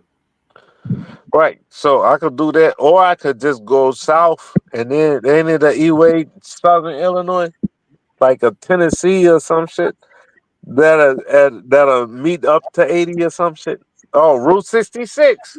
You could take Route 66 too. See, and both of them in Illinois. Yeah. And I mean, like, hey, Jesse, like they're like, if you come over here to Illinois and go to like one of these places of Route 66, Yeah. they're like the movies. Yeah. Like I'm talking about like the movies. Like you see this shit, and you bring your camera and be like, oh shit, this is that movie I was watching. Right. And then it's like, hurry up with your camera, because it's like the movie you was watching is still in sundown town. Let's get the fuck up out of here. Yeah. You know? Especially if you end up in Anna. Fuck Anna. Ain't no niggas allowed. Right. No, but I want to go to Seattle. Seattle. Yeah, Cairo? that's what y'all call it. It's called Seattle. Oh, I thought it was Cairo. No, that's what it's spelled like. But the Okay. people, from what I hear, the people from there call it Seattle. Okay. Seattle. You get me? Yeah. But that's crazy, right? Yeah. Like, I want to go down there and see, but I'm going to have my whoop whoop on me. Yeah. To make sure I get up out of there. Right. If they tell us, hey, y'all can't stay over here overnight. How come? Because y'all can't. All right. I'm finna. Right. I'll be back in the daytime. You could take 55 to St. Louis, and then I know. All of that shit is right here, like where I stay at. Yep. 294, 394, 90, 94.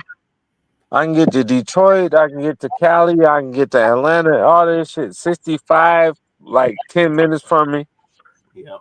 65. I can take 65 south down to. You know what the difference, right? Between the highways. Odd and even numbers. Yep. You get it? What's crazy is 94. It still goes through Detroit, right? Yep. But it still goes north from Chicago, right? Yeah. But it's still east to west. But it still stops in every city. Right. Well, I go up to Milwaukee. It goes to Detroit. And then it goes to Detroit. Yep. It goes to Detroit, Chicago, Milwaukee, and then still goes west, and then still goes east. Yep.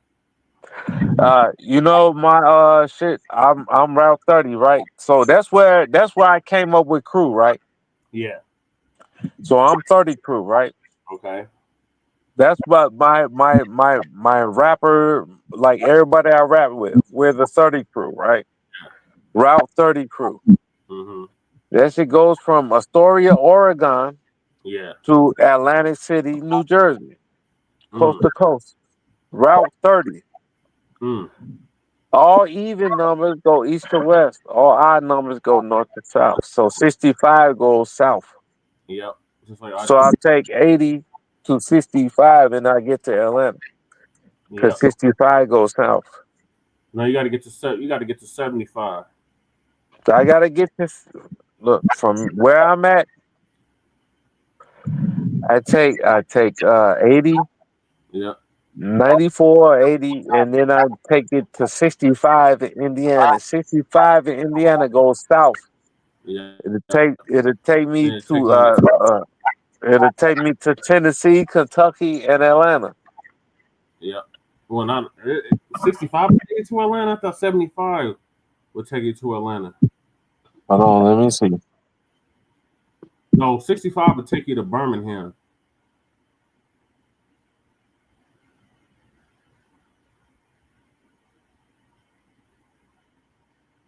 Yeah, if I'm not mistaken, 65 would take you to Birmingham. You have to get on 75 to get to Atlanta. Yeah, it ain't gonna get me to Atlanta. You have to get on 75. So you have to go to Naptown. Yeah, it'll get me. Yeah, it'll get me to Louisville. And yeah, you're correct. You're very correct. I know, nigga. I used to study maps. Oh, I-74. I used to. Oh yeah, that'll get me to Atlanta. I'll take 65 to 74. I-74. Yeah, you can go like that too. So, but all right, which way?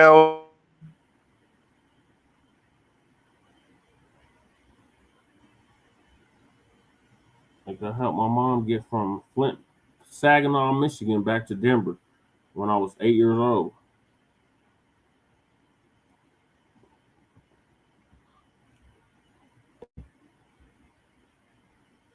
We broke up, crew. I can't hear you now. All right, I'm gonna move on to red state crime. Democrats claim that red state crime is out of control.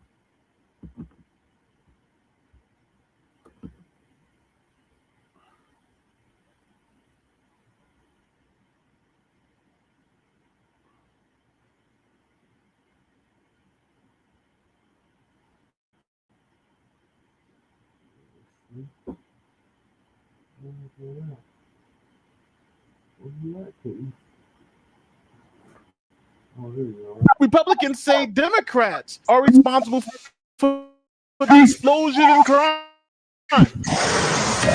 From coast to coast, crime is exploding in Democrat-run cities. Lawlessness in blue cities continues. Portland and Seattle and Chicago, there's all hell is breaking loose in New York, where people are regularly shot, beaten, and robbed in public. Every city, it is out of control. Chicago has become a sanctuary for violent, depraved criminals. San Francisco devolved into a hellhole. LA County, this is a lawless hellhole. Dangerous, filthy hellhole. I am getting out of this hellhole. Your safety is in peril with Democrats in power. Now, Democrats say it's Republican states where all the crime is, not Democratic cities. Republicans love to blame crime on Democrats and liberal policies. But here's the thing. Among the 10 states with the highest murder rates in 2020, 8. Yeah, 8. You see them on the map. 8 voted for Trump. That's according to a new report by the centrist group Third Way. I want people to be safe. That's not the Republicans' argument, because, of course, if you look at real crime statistics, which they're not interested in examining, the states with the highest crime levels are states run by Republicans. That's just a fact. So which side is lying? Are the Republicans lying or the Democrats lying? Let's break it down.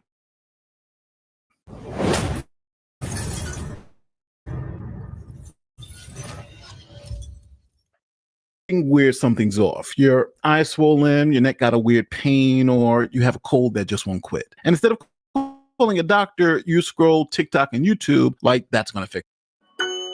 Okay, so the president of the United States, Donald Trump, wants to attack crime in big liberal cities like Chicago, New York, and Washington, D.C. President Trump is ramping up his rhetoric about federal intervention in several Democrat-run cities as a result of crime. Yesterday on Truth Social, he called Chicago the murder capital of the world.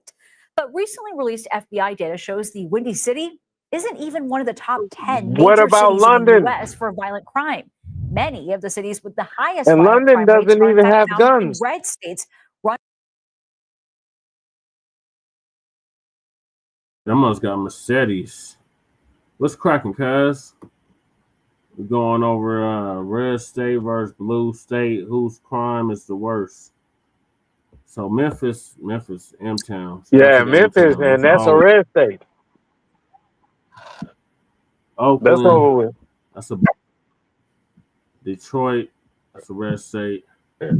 No, Michigan. No. Detroit, Michigan is a blue state. No, the state of Michigan is red. Michigan is no. No, it's a blue state. You're right. Little Rock, Arkansas, red state. Baltimore, Maryland, a blue state. Cleveland, Ohio, red state. Kansas City, Missouri, red state. Milwaukee, Wisconsin, red state. Colorado is a purple state, but right now it's blue. Colorado is a red state, and Denver, like Colorado is like Illinois. Colorado is a red state, and they got that fucking blue city that fucks everything up for everybody else.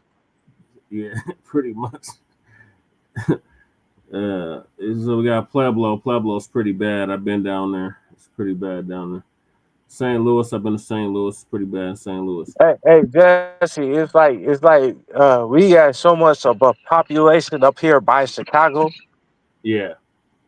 Like it throws off like the rest of what the rest of the state is. Yep, it sure does. You know what I mean? Like it's Southern Illinois, like even where Shorty and rest of so like where Shorty got popped by the police next to a stove. Mm-hmm. That's not even Southern Illinois. That's Middle Illinois. That's not even Southern Illinois. Nope. Like that's Middle Illinois. Mm-hmm. Like, man, like if you imagine if you was there during slavery or during Jim Crow, whatever, right? Yeah. You got Kentucky, you got Missouri. Yep. You know what I mean? All that right there by the river. Yep. Well, Missouri. Man, a motherfucker snatch you up right there and just carry you across the river. Yeah. Well, Missouri, that was a fugitive slave state. That's what I'm saying. But Illinois wasn't. But you were there at the river with two more slave states. Yeah. Yep. And then you had Anna. No niggas allowed. And guess what? All right. So Colorado, you know, that's the headquarters of the Klan, right? Sure is. But you know, Indiana was they retreat. Yep. Indiana. Oh man, you don't want to get caught in Indiana. You don't want to get caught in Idaho either. No, Indiana is damn near as bad as Colorado. Yeah. That's true. Indiana is terrible.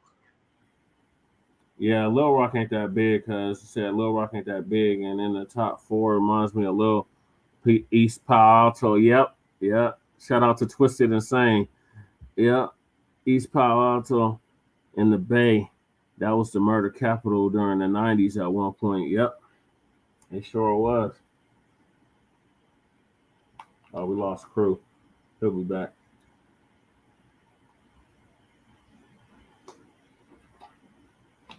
Yep. All right, welcome back, crew. Hey, my bro asking me. Hold on, shoot it to me. Hey, look, he telling me about all these motherfucker cars they found in the Chicago River. Oh. Shoot them like text it to me and then I'll play it. Hold on.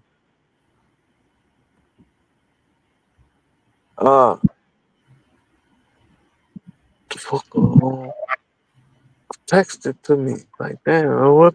I got you. Hold on, let me see if I can find it. I'll text you right now. Here you go.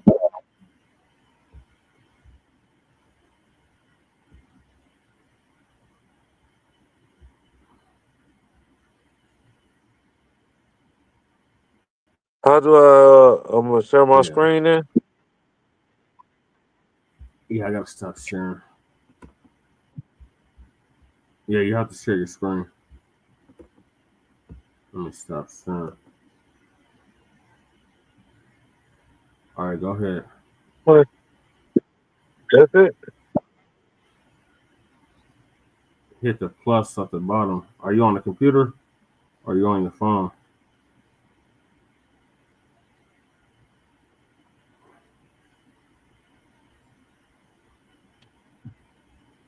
Oh, damn. He hit the wrong button. All right, well, while we're waiting on him to get that together, I'm going to go back to sharing what I was sharing. Okay, he's back. On my screen.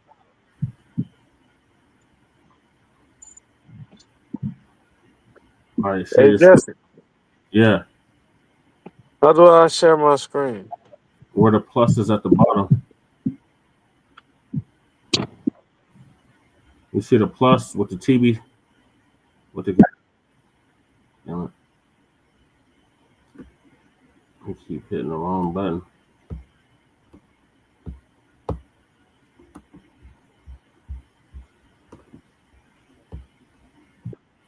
Run by Republicans. Now, that's CBS. All right, try it again. Let me stop sharing. All right, share your screen.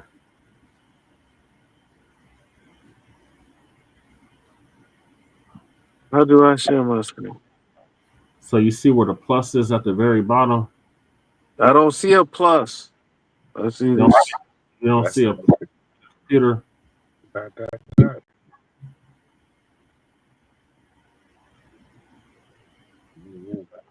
At the very bottom where the mic and the video is at. It's not giving me, bro. It's not giving me the shit. Just post the link in the private chat and I'll pull it up.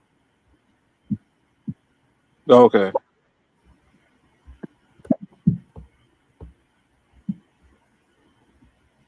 Probably because it ain't updated.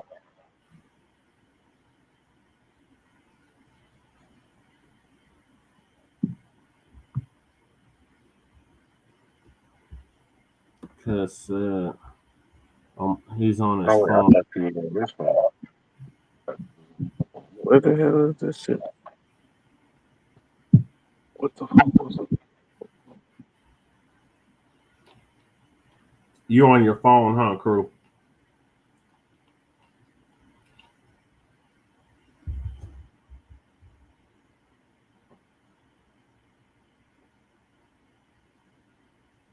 All right, well, he's getting that together.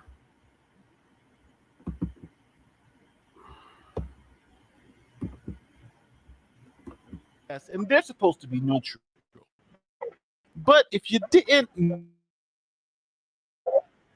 notice, they did what I call the dishonest shift. See, Trump was talking crime in cities, and notice how they switched it to crimes in states. And then they put up this list, which is a very interesting list. Let's look at Memphis, Tennessee. In 2024, they had 2,501 violent crimes. Tennessee is a ruby red state. That's also true. And if you look at the list, it's a mix of both red and blue states. But I'm going to tell you something that CBS is not going to tell you. Only one of these cities is run by a Republican mayor. All the rest of them are run by Democrats. Let's go over it. Current mayor of Memphis, So, Tennessee, but they did the same thing in North Carolina. She's a Democrat. Detroit, Michigan is Mike Dugan. He's a Democrat. Little Rock, Arkansas. Surprise, Frank Scott Jr. He's also a Democrat. Baltimore, Maryland Mayor Brandon Scott is a Democrat too.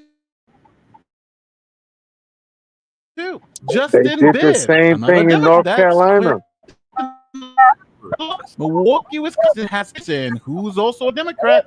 Colorado, their mayor is Heather Graham, a Republican. Interesting, the first Republican on the list. But the state government there is Democrat control. And we'll end with St. Louis, Missouri, where Kara Spencer is the Democrat mayor of that town. And it gets worse because when you look at the top 20 cities in America and organize them by highest murder rate to least murder rate, only 2 of those cities are run by Republicans and the rest are run by Democrats. So think about this. The worst cities in America are all run by Democrats. And they're found in Democrat-run states and Republican-run states. Least murder rate, only 2 of those cities. Look, Memphis, Tennessee, red state. Missouri, red state. Baltimore is in a blue state. DC is ran by Democrats. Alabama's in a red state. Is a red state. Virginia, blue state. Philadelphia, blue city. St. Louis, red.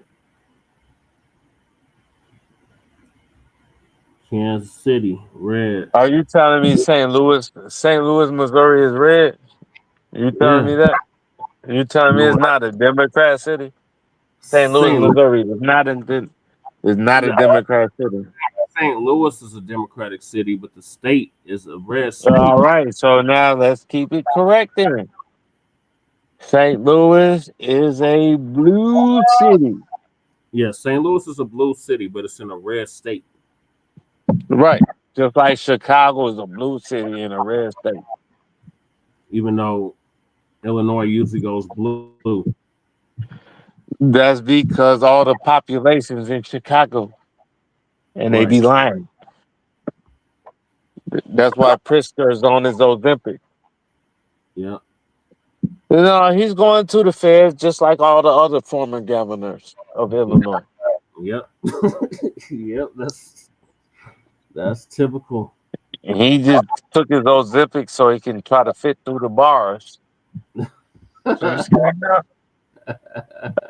you ain't seen Pritzker? Are run by Republicans, and the rest are run by Democrats. Hey, Queso Cheese said, oh, Pritzker is skinny now? I said, no, he's not skinny, but he ain't big. Look, he took his Ozempic. He's still a fat boy, but he been Ozempic like Fat Joe. Right. Fat Joe got fat again, though, ain't he? No, he ain't even talking about the same Fat Joe. Yeah, but no, Fat Joe. Let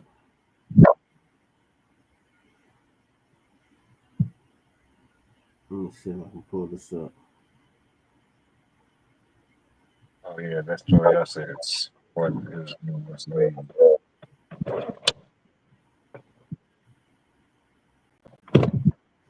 Let me try to pull this up. Wait for somebody to present it to me. Everybody, man, they found out I was like, imagine like this, but that ain't what the story said.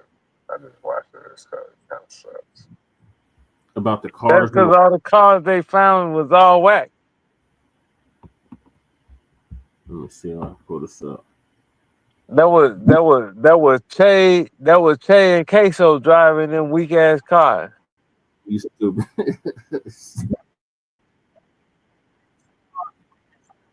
Talking about I gotta hit the shifter. You stupid crew. Motherfucker, it's an automatic. Y'all trying to shift and it's an automatic. I'm like, oh man. I don't know what to do.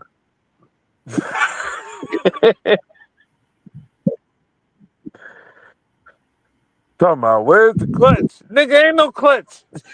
For about 6 or 7 years. They went missing on May 15th of 1970. Chaos searching parts of the Chicago River because of the direction the couple was headed after leaving a dinner party on the night they disappeared. We travel all over the country. We search for missing persons who are lost with their vehicle, potentially. Divers discovered nearly 100 cars that somehow ended up in the Chicago River. Every time we've gone out to clear more vehicles through our diving, we have located more vehicles on sonar and getting back to that one car, we'll find another one on the way. So right now we're up to 97. I have a feeling we'll probably reach over the 100 car mark. Chaos Divers, which does this free of charge for the families they help, and they raise money through donations, is still on the hunt for that yellow 1969 Oldsmobile 442 that the couple was driving in. They'll search until Monday, move on to another cold case. So Oldsmobile 442, are you serious? Are people still And driving no, on? and then they said they're gonna stop. They said they're gonna stop searching on Monday. Yeah, no. Okay, so my boy I was telling you about who is heavy in the wrestling game, he's on right now. Jay Militant. Yo, what down? Salute. Salute Jay Militant. What up, everybody in the chat? Yeah, up late. Demonstrating. That's what's happening. Casey think he knows something about boxing. And... He called me. Oh, I'm sorry, Queso. He said I called him Casey instead of Queso.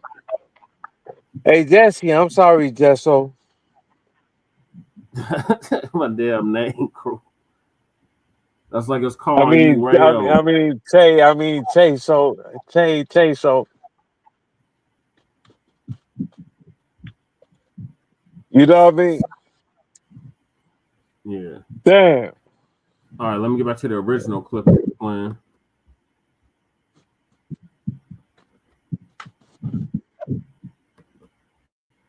So think about this. The worst cities in America are all run by Democrats. And they're found in Democrat-run states. What's the bottom line? Well, if times out of 10, it's going to be run by Democrats. Now, here's the spin. First, let's start with YouTuber David Pacman. He's going to... Jay Millicent said, are you in the ICC 2? Huh? Okay, so are you in the IWC? No, I guess that's for wrestling. No, I ain't know I do. No, like I said, I like wrestling. I don't watch wrestling, bro. I said I like wrestling, but I don't. You know, I like old school, like you know, like I said, Stone Cold, and like back then, like when we was kids, you know, like. Other than that, you know, I look at it. I wanna, you know, I got interest in it, but bro, it's not too much stuff that'll gain my attention. Like I know some of the man. Terry used to scare you, didn't he? Oh, Terry, you talking about Terry? Nah, Terry. He used to rip his shirt off. Terry, that was my boy, man. Like, come on, look. That racist. No, I'm just saying, bro. Like, if you Hulkamania, bro, you know Hulkamania was real, bro. Like, come on, man. Like, that boy had so much influence, and if he didn't, you know, like I said, it's a character or whatever. His true color showed out, or if it hadn't, you know, he could. He was the most popular man. He was more popular. Are you serious, bro? My girlfriend. My girlfriend's dad pull up in the van. He was the most popular athlete in the world before Michael Jordan, bro. Like, come on, bro. My girlfriend's dad. It was Hulk Hogan. Said, like, what you talking about, fool? He was worldwide, man. That man, like, if he, man. He had so much potential, bro. I'm just saying, like, I'm just talking like perspective, like, hey, what you talking about, fool? No, what you talking about, brother? But I like the Macho Man, you know, the Macho Man. That's my boy, but yeah, Macho Man. He said Hulkamania cost a black man a world title run. Which black man? Which black man? Who had the world title run? Yeah, dog. We heard what Mr. T gave some shit up to Hulk, right? Yeah. Over some white supremacy shit. Yeah. I think you're talking about Mr. T. Yeah, Mr. T gave some shit up to Hulk over some white supremacy shit. Right. Ain't that what you're talking about? Brown. Oh man, see, no. See, yeah. White supremacy. Hey, I was born in '84, man. So JYD, I was, you know, I was on the tail end of that, you know, and yeah, I didn't even know Bad News Brown. Oh, you I'm gonna go ahead and do some research though. You know, Jay Millicent, you know, yeah, okay. Yeah, I'm gonna go ahead. On the wrestling. Yeah, I'm gonna do a little YouTube, you know. Put a little YouTube search in. Go ahead and give me Two, queso called What's Cracking TV with Jay Militant. You should definitely sub up. He be talking about wrestling, old school wrestling on his channel. Okay. Yeah. Hey, case like all that shit. Yeah, Mid South. Look. I'll be watching. What's the name? My boy Cornette. He funny as hell, man. You know, and I like WCW. I used to love WCW, man. Like, oh man, when they had I like different wrestling other than the WWF. So yeah, I definitely check that out. I definitely check it out, Jay Milton. What's cracking, people? Link is in the description to this show too. Yeah. You see how they play Black. You see how they spell Black. You see how they spell Black. With two C's. Yeah, that's a squad right there. That's what's happening. I would definitely check you out. But I don't mean to get impede on the No, you with me. He got his video going. Right, so whatever he's doing. I just chimed in, dog. He said he said he just did the Great American Bash 89 watch along. Oh man.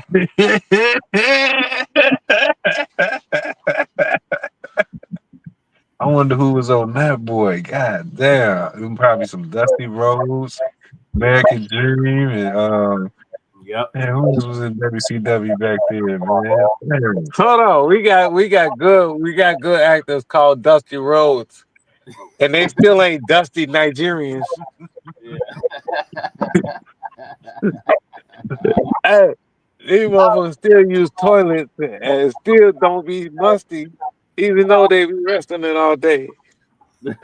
Dusty Rose, I bet you Dusty Rose still ain't musty. He said Terry Funk and Ric Flair and Sting versus Ric Flair ain't musty. Hey, motherfuckers be loving Ric Flair. Bro, Ric Flair is that motherfucker. What you mean? He done slap the shit out you. Ric Flair, let's slap the shit out you. Bow, bow, bow, bow. Eddie ain't musty. Eddie ain't musty. He don't smell like a trotro in Africa.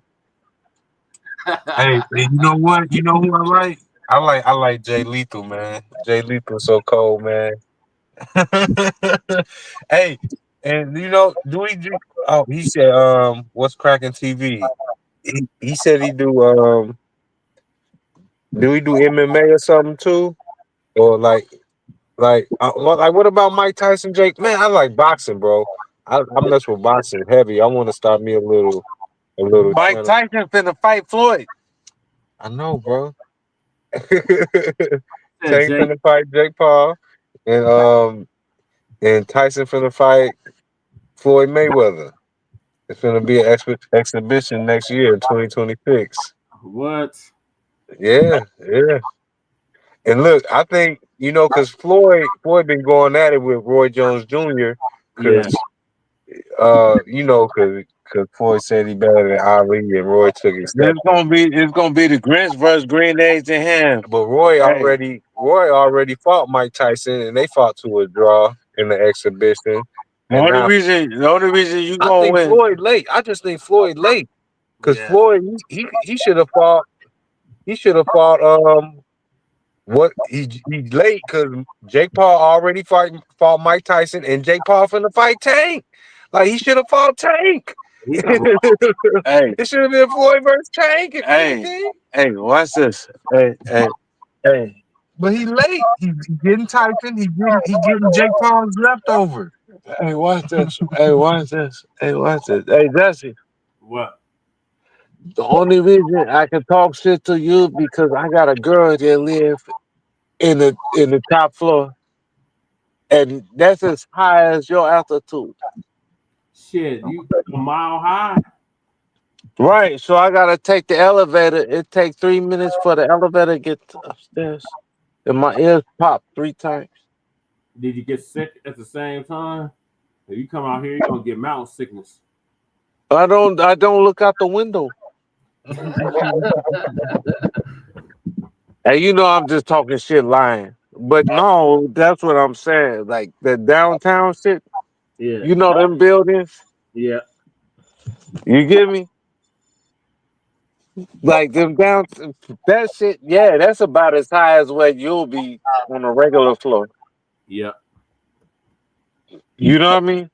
He said Floyd needs the money too. They all need the money.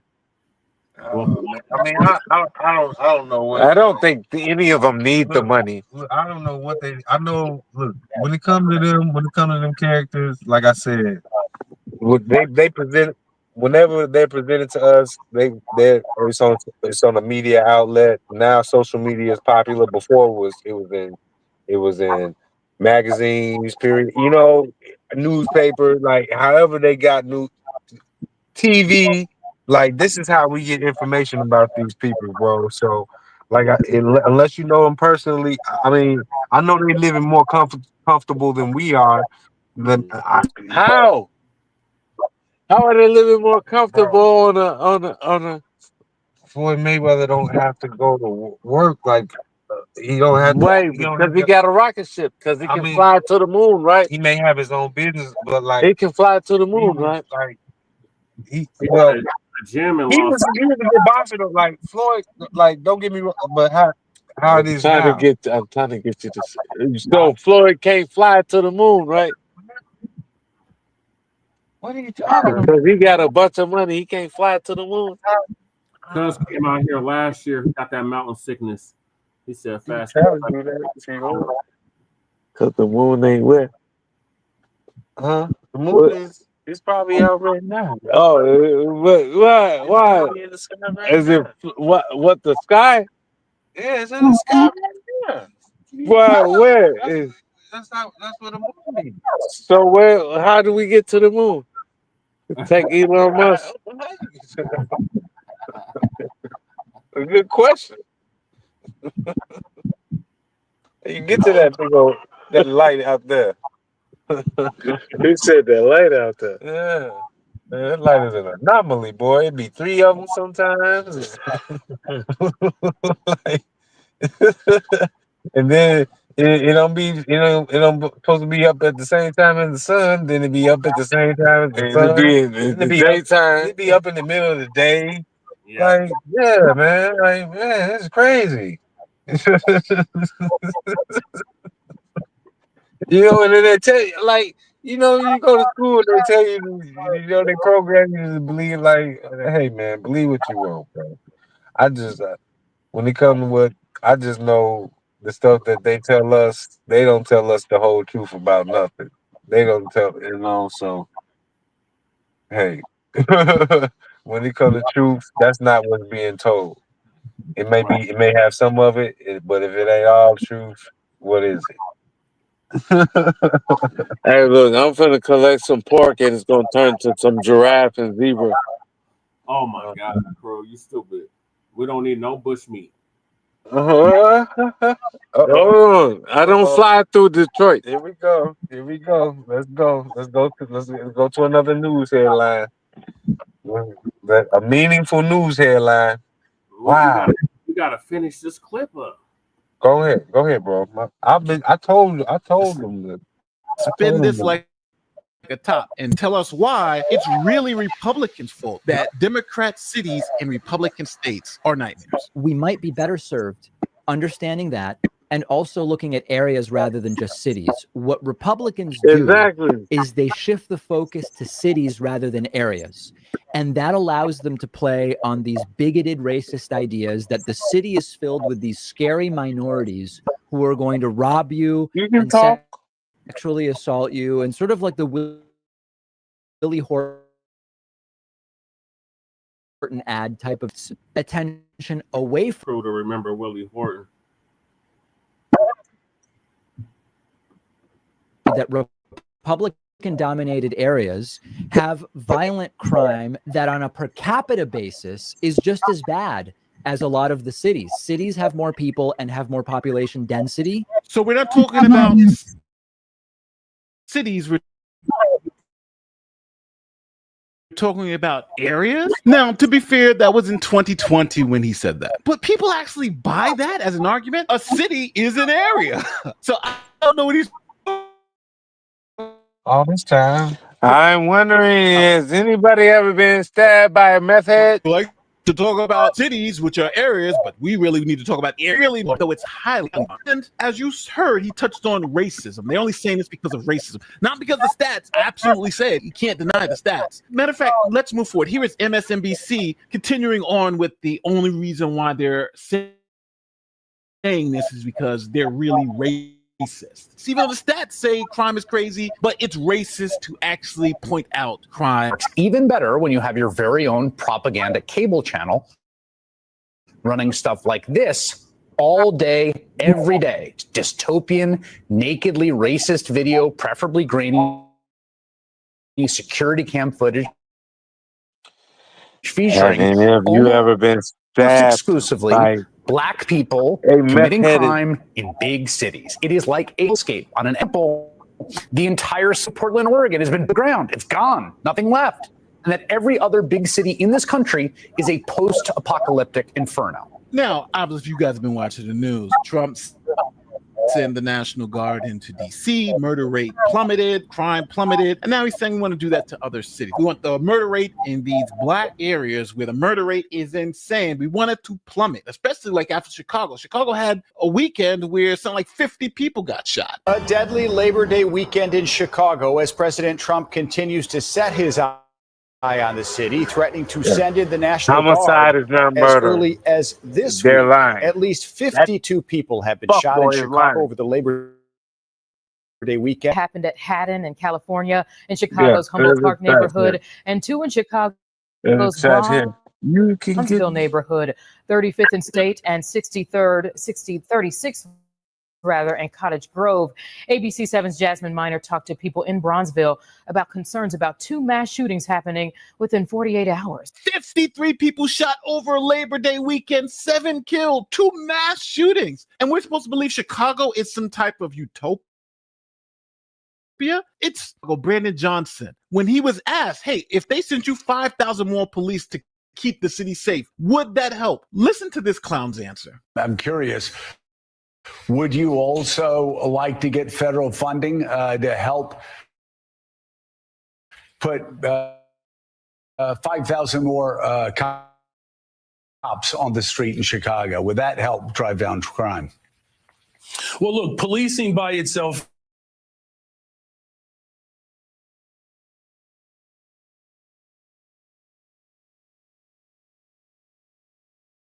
cities are engaging in and having success with.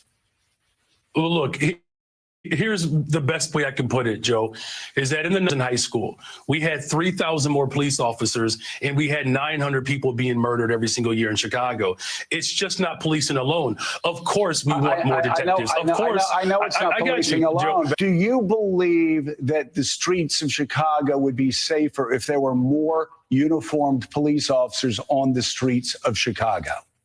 I believe the city of Chicago and cities across America would be safer if we actually had, affordable housing. That's not the question I asked. I don't believe that we should narrow it down to just police officers, Joe, is what I'm saying. That is an antiquated approach.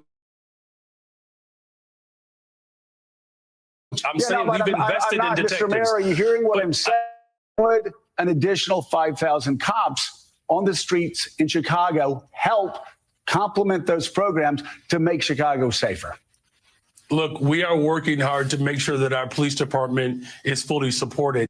53 people, 2 mass shootings, and 5,000 more cops. Would that just help? Not even drop. Would that just be helpful? There's not people in the streets in places like New Orleans, Chicago, New York, Washington, D.C., Oakland, California, Memphis, Tennessee. And now that someone actually stands up and says, we want to actually put people on the street to save Black people's lives.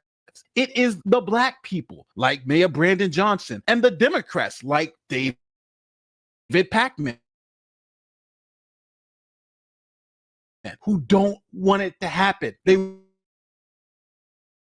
want to keep those Black people problem localized in Democrat-run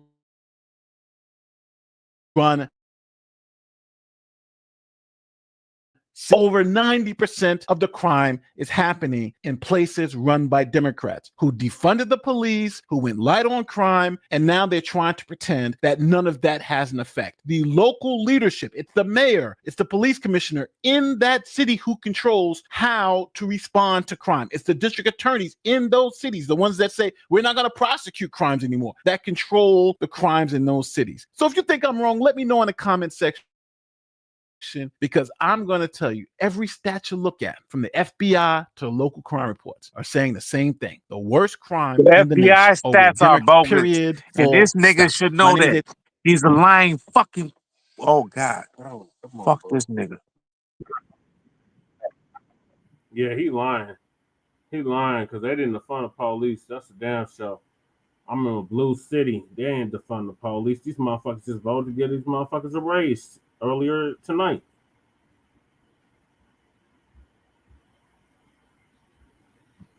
All right. So I'm going to move on because, yeah, that was some bullshit. All right, so next is busted. ICE vehicle stolen by a tow truck driver. Now he's facing prison. Hey, Jay, you knew that was going to happen. He did some bogus shit. He knew what was going to happen. He thought he was the guy.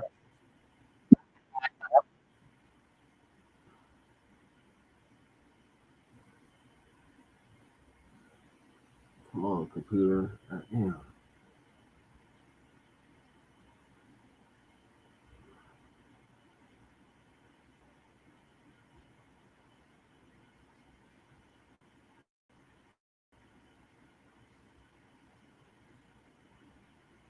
So TD Media Group out of LA. Dangerous. And he was totally out of control.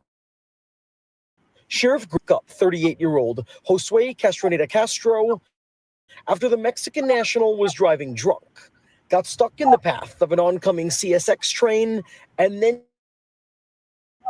tried to fight the conductor. He's already right. The engineers on the train. He fought with the leading deputies on a half-a-mile chase before he was arrested. When backup arrived, the drone arrived, the helicopter arrived, the canine arrived.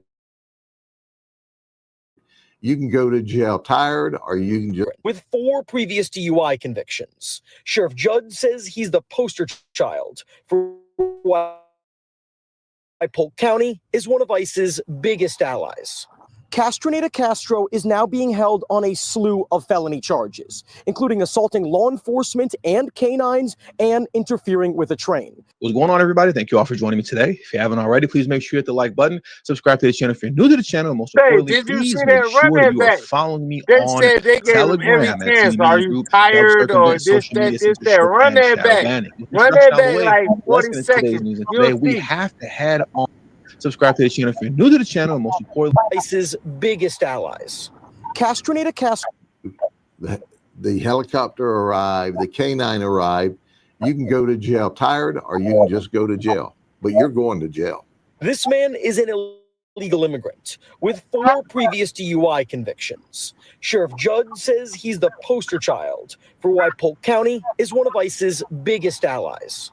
Castroneda Castro is now being held on a slew of felony charges, including assaulting law enforcement and canines and interfering with a train. What's going on, everybody? Thank you all for joining me today. If you haven't already, please make sure you hit the like button, subscribe to the channel if you're new to the channel, and most importantly, please make sure that you are following me on Telegram at TD Media Group to help circumvent social media censorship. Introduction out of the way. Let's get into today's news. And today we have to head on over to Los Angeles, where I am. Why is that? Because F around and find out is in full effect. And ladies and gentlemen, this is what I voted for. I love seeing consequences when people engage in ignorant actions. And there is a tow truck driver here in LA who thought it was a hilarious idea to tow the vehicle away of ICE agents who are engaging in arrests. A lot of her fame from being doxing them and just talking all type of crazy while having the audacity to be an illegal immigrant on top of that. Many of you remember this clip at first because this is the clip of the illegal immigrant female who was live at the time as well. Let's check this out very quickly.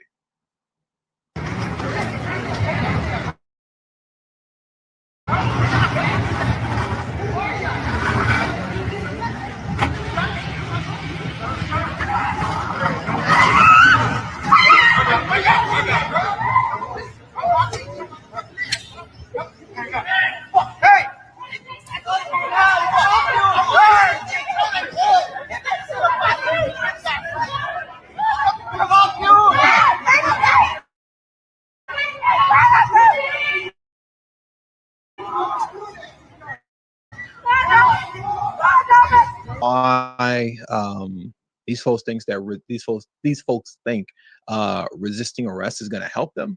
It's not. You're just making things worse for you, man. They got you. You know they got you. Stop playing games like you don't know who they are and why they're coming after you. You know, once you got you, caught red-handed, you're under arrest.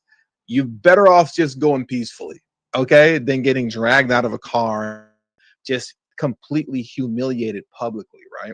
But let's rewind back a little bit because we don't need to discuss her. She's whatever. This part right here is what's important. You see here when this ICE agent, let me mute this, goes on the run. Look at this. You're gonna see he says, "Hey," and then he takes off. That's because the vehicle is getting towed. The ICE vehicle is getting towed. But ladies and gentlemen, justice has been served because the douchebag that thought it was hilarious to tow this ICE vehicle has been arrested. And if I'm not mistaken, he is looking at 10 years in prison, fed time. Now, before we get into the actual article breaking that down, what I want to do next is for us to take a moment to actually watch the video of his perp walk because he was so mad. Oh, he was pissed off. But I don't know what you were mad about because the chickens just came home to roost. You effed around and found out. Let's check this video out next.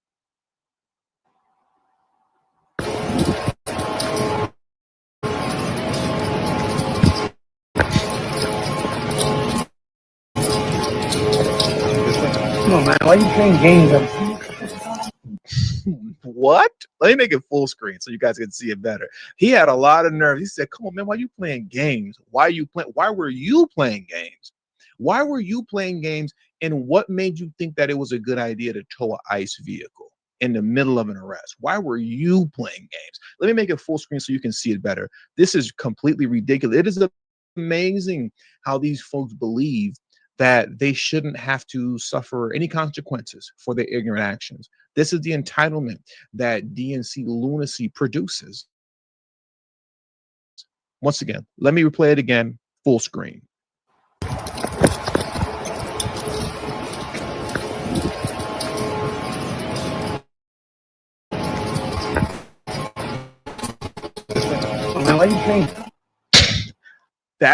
The audacity of sitting there saying, "Come on, man, why are you playing games?" No, you're playing games. And he's not the only one. This has kind of been a little bit of a thing. It hasn't been a huge issue, but it is a thing out here.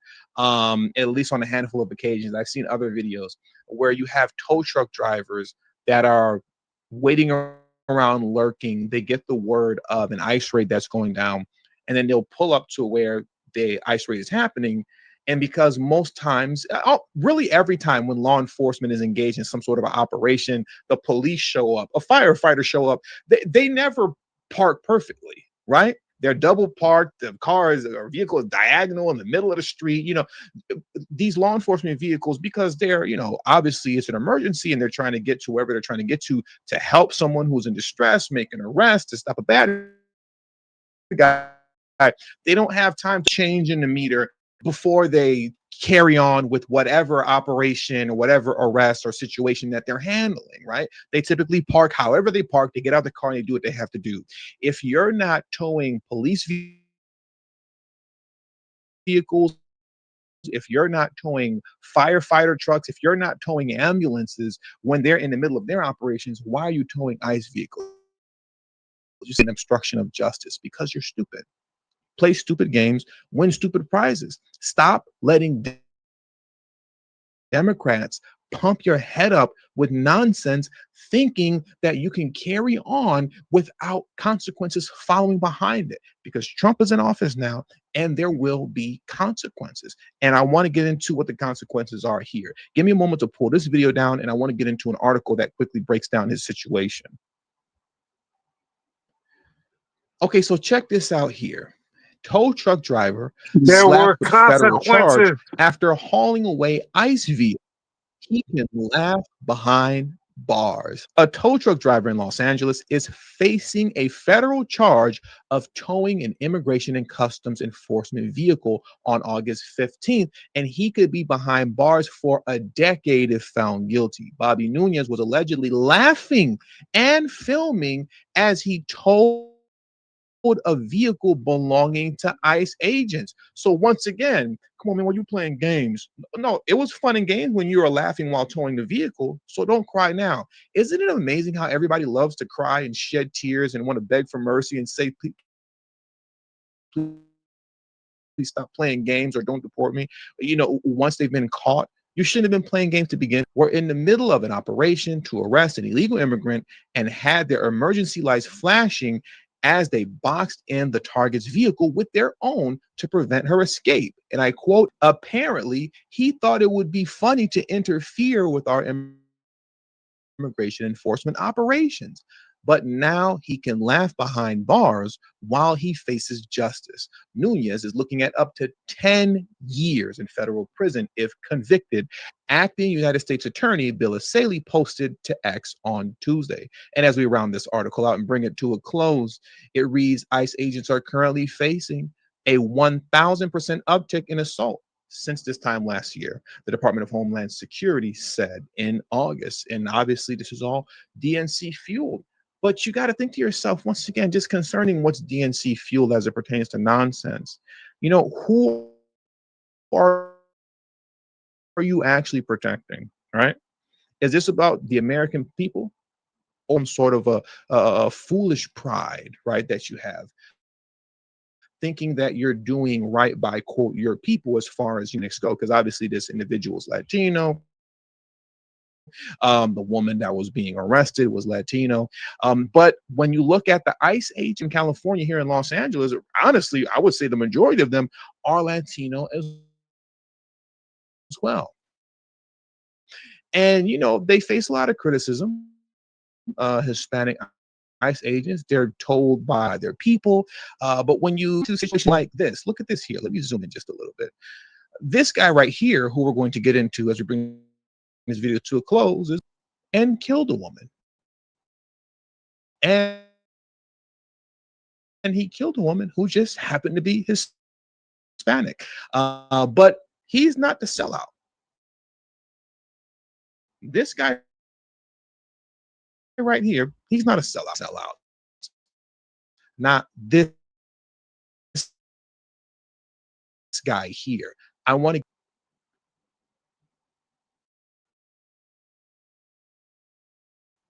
So the X post from Bill Mulligan reads, new.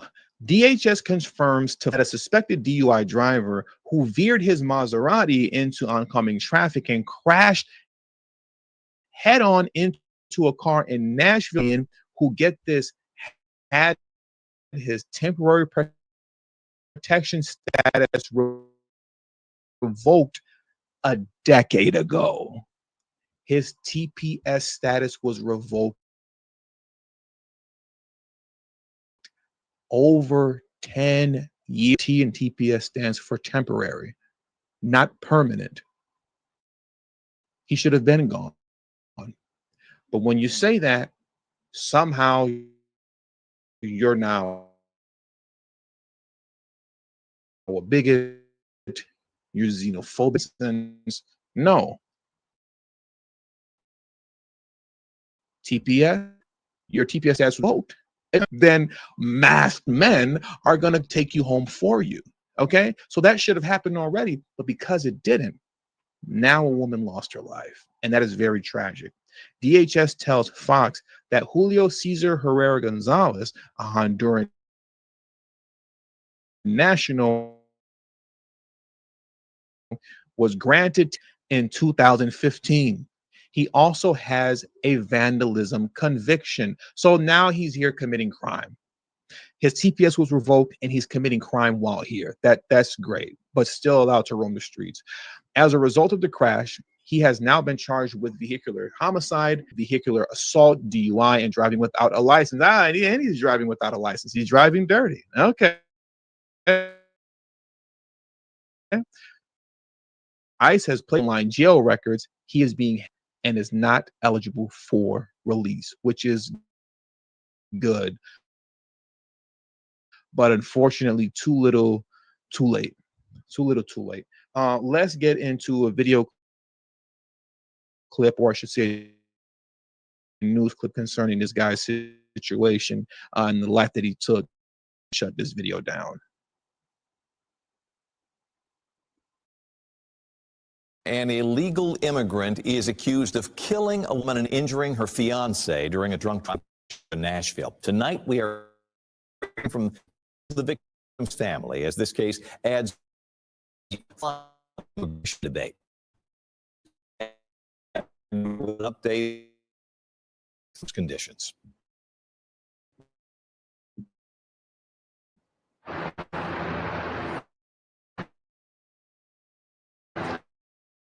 Scott, tonight here at victim is fighting for his life. It's never acceptable. Sarabia Barahile would light up any room. David Sarabia tells me pick up on words. Very difficult. Sarabia tells me Lorena had just moved with her fiance, Marco Antonio Baez del Angel, to Nashville when Metro Police say driver Julio Cesar Herrera Gonzalez crashed into them, killing. He's really fighting like really, really bad. Officers say the crash happened at the intersection of Bell Road and Harris. I'm upset. Department of Homeland Security officials reveal Gonzalez is an undocumented immigrant from Honduras. The agency says his temporary protected status was revoked in 2015, and he has a should be punished, but because he took a bad decision, he was responsible. Williams is a GOP strategist. A prime example of why President critics who say anybody can commit this type of crime regardless of the immigration status. The point is that would have never happened. The point, he should have never been with. TPS was revoked. He should have been deported, eventually taken a life. And look at the people that were involved. Life. Meanwhile, the guy that took the life, this man here, he's not a sellout. No, he should have just been allowed to, and people like him just be allowed to roam, right?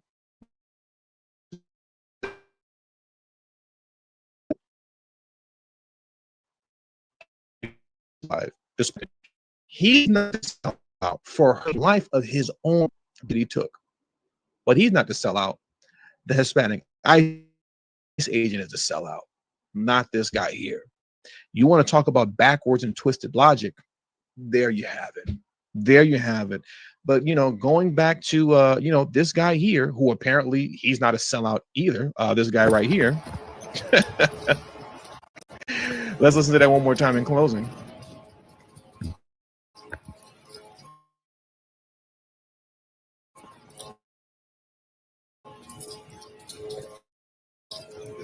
No, man, why are you playing games? Either, right? The guys that are actually trying to take the bad guys and the worst of the worst off the street. They're the sellouts that are wrong. Logic. I surely don't. and it's completely ridiculous. At least in this situation here, justice is coming around. So with all that being said, that does it for today's news. I want to thank you guys for sharing this video.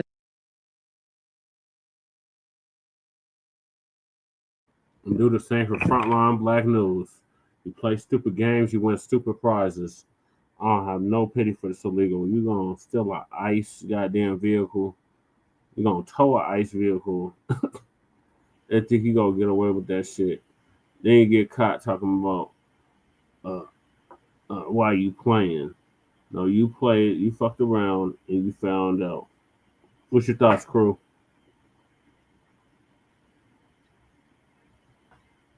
Hey, I ain't got Crew, no are you thoughts, still there? man.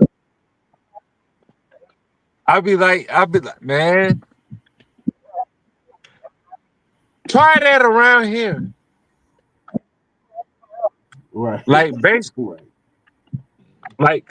so basically, like they can't do that around here. Everybody be flexing, everybody be doing everything. They can't really do that around here. They can't do that in Chicagoland. Now I'll come out there in the mountains, and I can't even do that out there in the mountains. Nope. The mountains are to the west of us. No, I'm saying, like, even though I'm tough out here in Chicago, right? Yeah. It's a whole different thing in the mountains. Yeah. Oh, hell yeah. Like, my gangster will work out here, but it ain't gonna work out in the mountains. Right. Your mountain gangster ain't gonna work in Cali, and it ain't gonna work in the middle. You know what I mean? Your mountain gangster works in the mountains. Yeah. But it ain't gonna work in Chicago. Right. You get me? Like, LA gangster ain't gonna work in the mountains. Right. Like, people better understand where they at. It Right. ain't where you from, it's where you at. But like, people better understand where they at. What you think, Case? What's your thoughts, Case? I ain't got no thoughts on it. Okay. All right, so moving along, it's probably gonna be the last topic before I pass the hell out, and that's that goddamn tether, Zurich or Frankic. What is his damn name? Frankic, Zanu, being Hey, Jesse, I told you, man, I used to like Africans. They told me I used to have an African accent, right? Yeah. I really cannot stand their accents. Like, I think they be lying. Every time I hear an African accent, I think somebody's lying. Yeah. Like, I'll be like, somebody's lying. Hey, so look, I just got a question. So when you hear crew, do you hear an accent? I hear a slight accent, but it's an American accent. It's not an African accent. It's an American accent. Wow. Dang. Okay. Well, look, so first impression, like if you could go back and remember it, man, like because man, it just it's not fair because his name is B1 down, so you kind of know like you have to really just randomly come. Queso is trying to make me a damn African. Random encounter in person to see, like 'cause people that know him. Yeah. People that know Crew in real life, they talk about his African accent. They say you want to be an African, bro. Like they get down on him because and that's the opposite. That's how ironic it is because that's just he just so B1. Yeah. And and he's so aware and he's so trying to let people know the difference between all of that, because there's a lot of confusion when it comes to that stuff. We gotta go pick up Jesse and Lady Tay. Yeah. And he definitely be on that straightening. You know, I don't know too much about Lady Tail like people we listen to. Lady Tail like Lady Jane. Huh? Lady Tail like Lady Jane. Okay. But we gotta bring the 3500 though. If we gonna ride them all in the car. 3500 for the club? No, we gonna ride the F-3500. Oh, okay. If we go, if all of them gonna be in the car. 3500 for the club? You know what I mean? Hey, I ain't talking shit. Got me a dually truck. That's what No, I ain't gonna look. You the one said we need a dually. Hey, Jesse. What? I was trying to be nice, right? Yeah. I said, look, if we bring all our girls, Queso Chizo said, oh, now we need a dually. I said, that was because of your girl? He said, now we got to get a damn dually. I'm talking about my goddamn self. And you applying it to it. You applying it. Said, dang, Queso, that's a girl.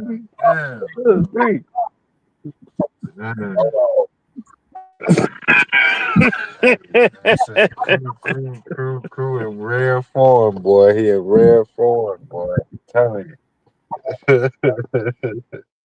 This boy is he on display, boy.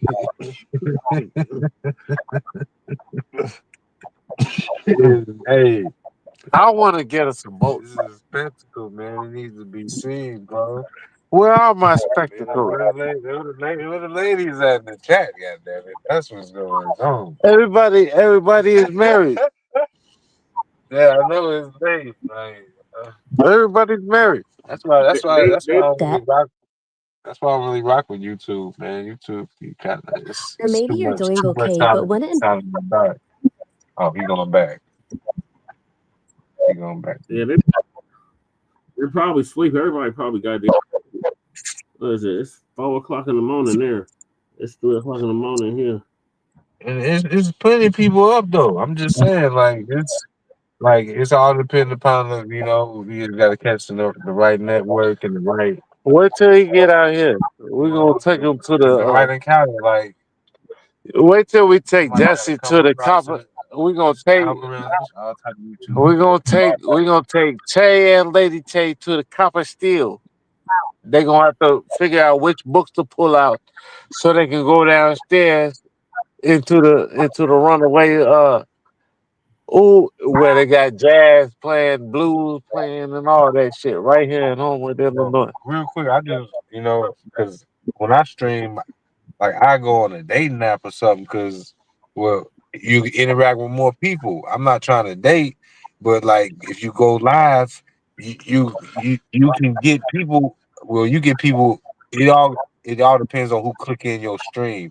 So if you got a better profile, like you can have a better strategy on trying to get people to come in. But like with YouTube, I would say it's a lot more shot in the dark. Like it's a lot harder. The audience is way bigger. It's not focused in, So, but I'm a YouTuber, and it's just tough if you ain't got no followers. If I wanted to go in the stream right now and get some interaction, I'm not gonna get none, bro. Why? Because I don't. Come on, bro. Okay, you be my co-host when I go. All right, why don't you be my co-host? All right, you be my co-host when I go live. All right. All right, so the best smoking time. What you going? You ain't got no life. How about this? Sitting there with a whole lot of good smoke. How about this? All right, so now I'll play the game, and then you just talk this shit and all right. How about that? If I play the game, if I play Borderlands, but you got good content, like. So if I can play the game good, and shoot, and you can talk to shit and get the crowd over there, then what's wrong? You just get everybody to say, "Hey, what's up, girl?" Let's go. All right. So what's up? God damn it, hell. Huh? Hey Jesse. Yeah. Get back to the screen. So if I go do my Borderlands, right, or if I'm whatever game, Assassin's Creed or whatever, right? Yeah. And then Casey can be my like he's calling the plays. Oh yeah, there goes gun. Oh yeah, he's shooting him. Headshot, headshot, headshot. Boom. Oh, he morphed into his new, you know what I mean? If Casey can do that while I'm playing the game, then what? We all getting money, right? Yep. You hear me? That's what Ari do. Ari be doing that. Ain't that what you would do if you would you do that, Jesse? Yep. If I had the game, yep.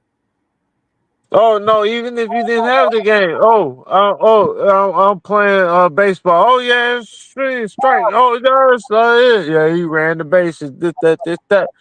Oh yeah, that's true. You get me? And then after you do it for a couple days, nigga, now I can buy you the game. Yep. You get me? Like, man. Yeah, but let's get to this tether before I pass the hell out. Yeah, man. Zanu Wake up.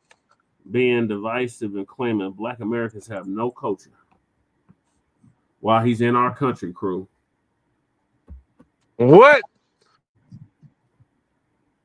This tether said we ain't got no culture, but he's in our country. Wait a second. What? Do you see this? Like this in my like this tether from where the hell said we are being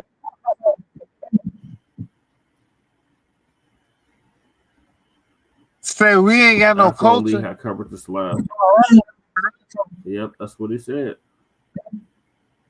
That's nuts. All right. We're here. Let me get this up on the screen here real quick. And hope y'all weekend went very well. We are here. All right. Make sure I turn that down. All right. So today is September 1. A great fast forward because he's just talking. Let's get back to work, right? All right. I just want to say that up front. All right. And hold on. I'm trying to read something you said. Yeah, we have high respect outside of America. All right, let's get to Mr. Franck Zanu here. And I know some of y'all be coming in here and kind of catch up. So y'all catch up later. Before we play this, let's get a little background on him before we even watch the video. Right. So we time wrong. Well, we was gonna start the video. Hold on. That's not what I wanted to go first. All right. This is from his actual website. Because before we talk, we like to get some information. And in class, that's what we do. We put everything on the board. All right. So this is from his website on the section that says Meet Franck, right? All right. So a thought-provoking, inspirational speaker. All right. Franck Zanu. Let's see. Hold on. What's how you say it? Adjusegbe, I guess how you say his last name is different. He's intense, explosive, analytical, and deeply thought-provoking. He is a life coach, inspirational speaker, and a human development consultant. He does not motivate. He inspires you to have and motivate to act. All right. Zanu's approach to working with people is unique, while he is empathetic, intuitive, and objective. The most distinctive thing about his approach is the way he challenges you to see the issue in a completely different way. He is successful at turning the issue upside down and turning your perspective inside out. So you see things from a brand new perspective, energizing you to action and instant results. Okay, I get great pats on the back for yourself. His path is painted with many colors, professionally and culturally. He is a U.S. citizen born in the Republic of Benin, West Africa. I need you to remember that into your memory. You know, different. I tell the different AIs I use. I say, hey, remember this, what I'm about to tell you. Put that in your database. And like, okay, got it. Okay, so remember, he is a naturalized U.S. citizen, and he was born in the Republic of Benin, West Africa, Benin in particular. Just kind of think about that a little bit, all right? Before we get to start playing what he said. It's he has worked as a reporter for the New York Tribune and a photojournalist for the Washington Times, stationed in South Korea, Japan, Malaysia, Bulgaria, and other African countries. He has served on many boards in the U.S., including as vice chair of the International Institute of Connecticut. And not too many of us is up there in Connecticut, so yeah, I can see him being up there. Chair of the Mayor's Youth Initiative Project and commissioner of the City of Bridgeport Fair Rent Commission. Okay, but just remember in your database, he's a naturalized citizen, but he is from Benin, West Africa. And if you know your history of the transatlantic slave trade, even if you watch the movie, the Woman King. So let's go it on and get to the video in question. And we're going to get this video up so y'all can see this. And like I say, just remember what we said earlier. Okay, so let's cue this up. Right. So with time, it became Ebonics. Nobody has anything. They are now still using two English. They can remember their history, culture, traditions, customs. So you have no foundation, is what I'm trying to say.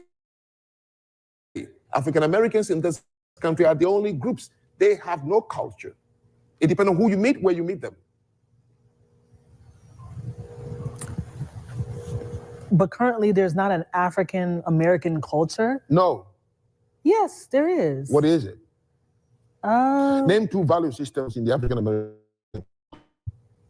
Values? I swear to God, Name boy, two taboos in the African he American wouldn't make it out here. If he said that shit out here in Chicago, he wouldn't make it. System.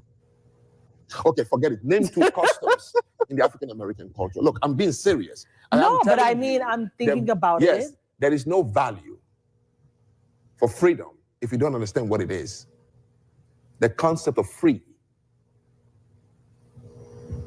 You have to have a foundation. The only reason this nigga can wear his bullshit ass socks they give it to you. is because no culture. FBA did that shit. You've been here, born here. Who is this fuck boy? Why would you be surprised if I say African Americans don't have a culture? Or twerking? My uncles would have beat his ass. But I feel like African American culture has definitely culture. What is it? Okay, fine. Like hip hop, not hip hop. I mean, I don't want to. My uncles would have beat my ass if I didn't beat his ass. Don't make things up. I'm not making it up. Okay, I feel like then educate me. You feel? Oh God, he'd have ran out of town. You should know because he's running this girl like this. They would have. African American. That's correct. Do you see why you were being specific with that? Because anybody who encounters you already knows you before. If they know you are Haitian, at least two things come to their mind. What is that? If they've been to Haiti, they can look at work ethics and they say, yes, Haitians, I know them. Service industry, they Creole. Right. And they can say, oh, I love Haitians. Mm-hmm. Because they saw the culture in abstract before they encountered you. Mm-hmm. So people go over the bridge of your culture, your tradition, your customs, and that helps them to know how to address it. Exactly. I see. No, you will soon know too, in addition to seeing. So I'm saying to you, any people who ask for these things, which are abstract, freedom, for example, independence, for example, and civil right, for example, voting right, for example, you must have a foundation on which these things are going to be. Census. This is our way of life. The do's and the don'ts involved in our culture. Even if you have to create an artificial culture. Is that why why the civil rights movement is considered dead? It's dead and useless. Japanese suffered in this country. 435,000 Japanese were kept in internment camps. Not a single one killed each other for the 3 years they were there. During the Second World War. You understand?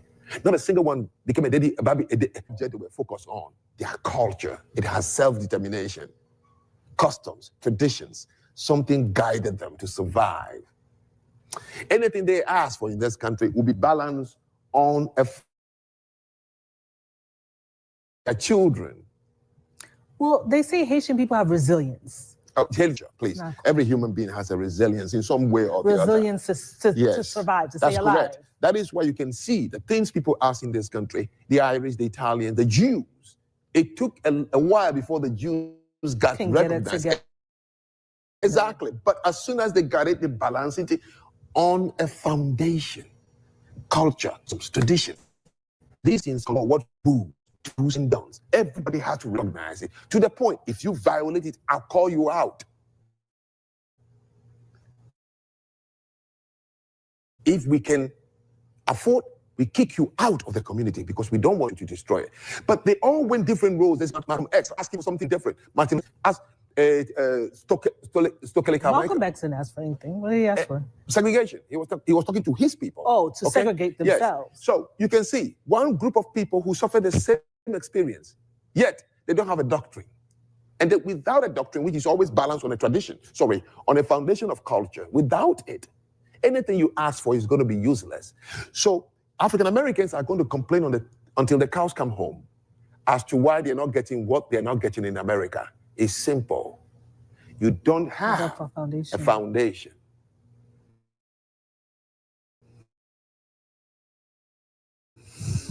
Oh man, this. In here. Now remember I said in the beginning, he was born in Benin. Okay. Now, I'm not saying everybody in Benin has any kind of anti-Black American sentiment. That's not what I'm saying. That's not what I'm saying. Because there could be some brothers and sisters that's watching from Benin. Say, hey, man, I love your show. I don't feel that way. So no, I'm not saying that. But I'm talking about him in particular. But there were slave traders in Benin. They were. Okay. And that's a historical fact. Some people do have lineage tied to slave traders. They do. I'm not saying he do, but I'm just saying it's a reality. It happened, right? It's history. But when the young lady, and the young lady's Haitian American, let's start there. She's Haitian American. You can't put her on the spot about Black American culture. She has her Haitian culture. You can ask about Haitian culture, but you can't ask about Black American culture. And then also what I noticed about him, he says that he's so smart, but yet I notice he keeps bringing up young people. And he's grilling these young people who don't even have the knowledge that he has, even halfway of it. It's nothing against them. They don't have that knowledge yet. Okay. Why would you say, sir, Black American culture in particular, sir? Why don't you bring up somebody who's versed in Black American culture, Black American history, and also versed in world history and know about African history as well? Why don't you bring somebody up like that? But see, I don't think you want to do that because you don't want to be made to look silly. Because it wouldn't take but 2 seconds really to have you backtracking. You understand? Because when you mention about, well, what is your culture? What is it? Should show something in your culture. First thing I'll be like, you see me? What culture is revolutionary fighting and breaking free from oppression. That's part of my culture, literally. That's part of my culture. The whole world mimic my culture when they want to get something done. Feminists mimic my culture, right? LGBTQ mimic my culture. Other communities like the Nigerians, the young Nigerians, when they was trying to fight against the SARS police force, right? They was doing them wrong out there. What did they say? Oh, we took our inspiration from the Black Lives Matter movement. All these different groups that ever fought Okay, they look at us constantly. Hey, what did Black Americans do? What did Black Americans do during George Floyd? What do they do here? That's why they beg us to come out and fight for them. That's part of my culture. And you would not be sitting there with a pompous attitude about Black American culture. You're naturalized in this country because of Black Americans, because white people did not want no African here. Here, no Africans, no Black Caribbean. They didn't want you here. It was our culture of fighting, our culture of defeating white supremacy in the door to be sitting in the United States of America, sir, having a life you would not have had where you was at, obviously. And then usually people like you don't want to go home. You probably just go visit, but you're not going to go back to your homeland. You want to stay here with us. Then the young lady said hip hop, right? He dismissed that. Well, if he was so smart and he understood the definition of culture, part of culture is what? Your achievements, the arts, different value systems, your lifestyle, your history, all that thing relates to culture. So music is part of the arts. Culture is part of the art. For instance, our culture is a progressive culture. It constantly evolves. And some of the biggest problems with people like Franck is in a lot of countries that come here, the main reason, I'm gonna tell y'all the main reason why they say we don't have a culture. I'm gonna tell you why. The main reason why they say we don't have a culture is because you got to think about what they define as culture. That's the thing. And so when we hear you don't have a culture, we feel defective. We know we do. We say, man, matter of fact, now we have a culture. We are the culture. What the hell are you talking about? So from Frank's point of view and most Africans' point of view, most of them, they view culture as a tradition that's not changed. Let's go deep into it. Whether they feel it or they move to the cities over there, they have the same culture, the same thing. They've been doing the same thing for thousands of years, right? They've been eating the same kind of traditional food, has not changed. They've been wearing the same traditional clothes, has not changed. In the village, you were talking about go. It has no anything. It is the village. You know, have changed. They have the same clothes, the same hairstyle, the same, no adaptation. There's no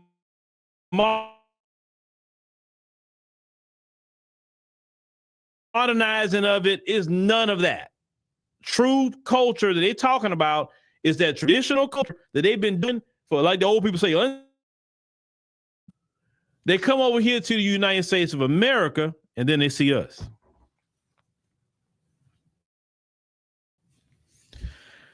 They see us. Yeah, Dr. Randy Short would be a great guy for him to talk to. Yeah, definitely. He eat his lunch. People who have a culture that's constantly the same. Give example. If you look at the era of the 1970s, let's say he arrived, let's say you come in the 1970s. In the 1970s, black people wearing afros, turkey, you know, black X movie, you know, the bell bottom, everything that black people were doing, that was black culture in the 70s. Then remember, they are traditional Africans that stay in the same culture. Their culture isn't progressive. Then we mmoved to the 1980s. Black thing for 3,000 years. they don't understand how you go from the 1970s to the 1980s, and now lingo has changed. Now the hairstyles have changed. The clothes has changed. Now hip hop is starting to take off, a new genre of music for us, right? We not even fooling with disco no more, right? We put that.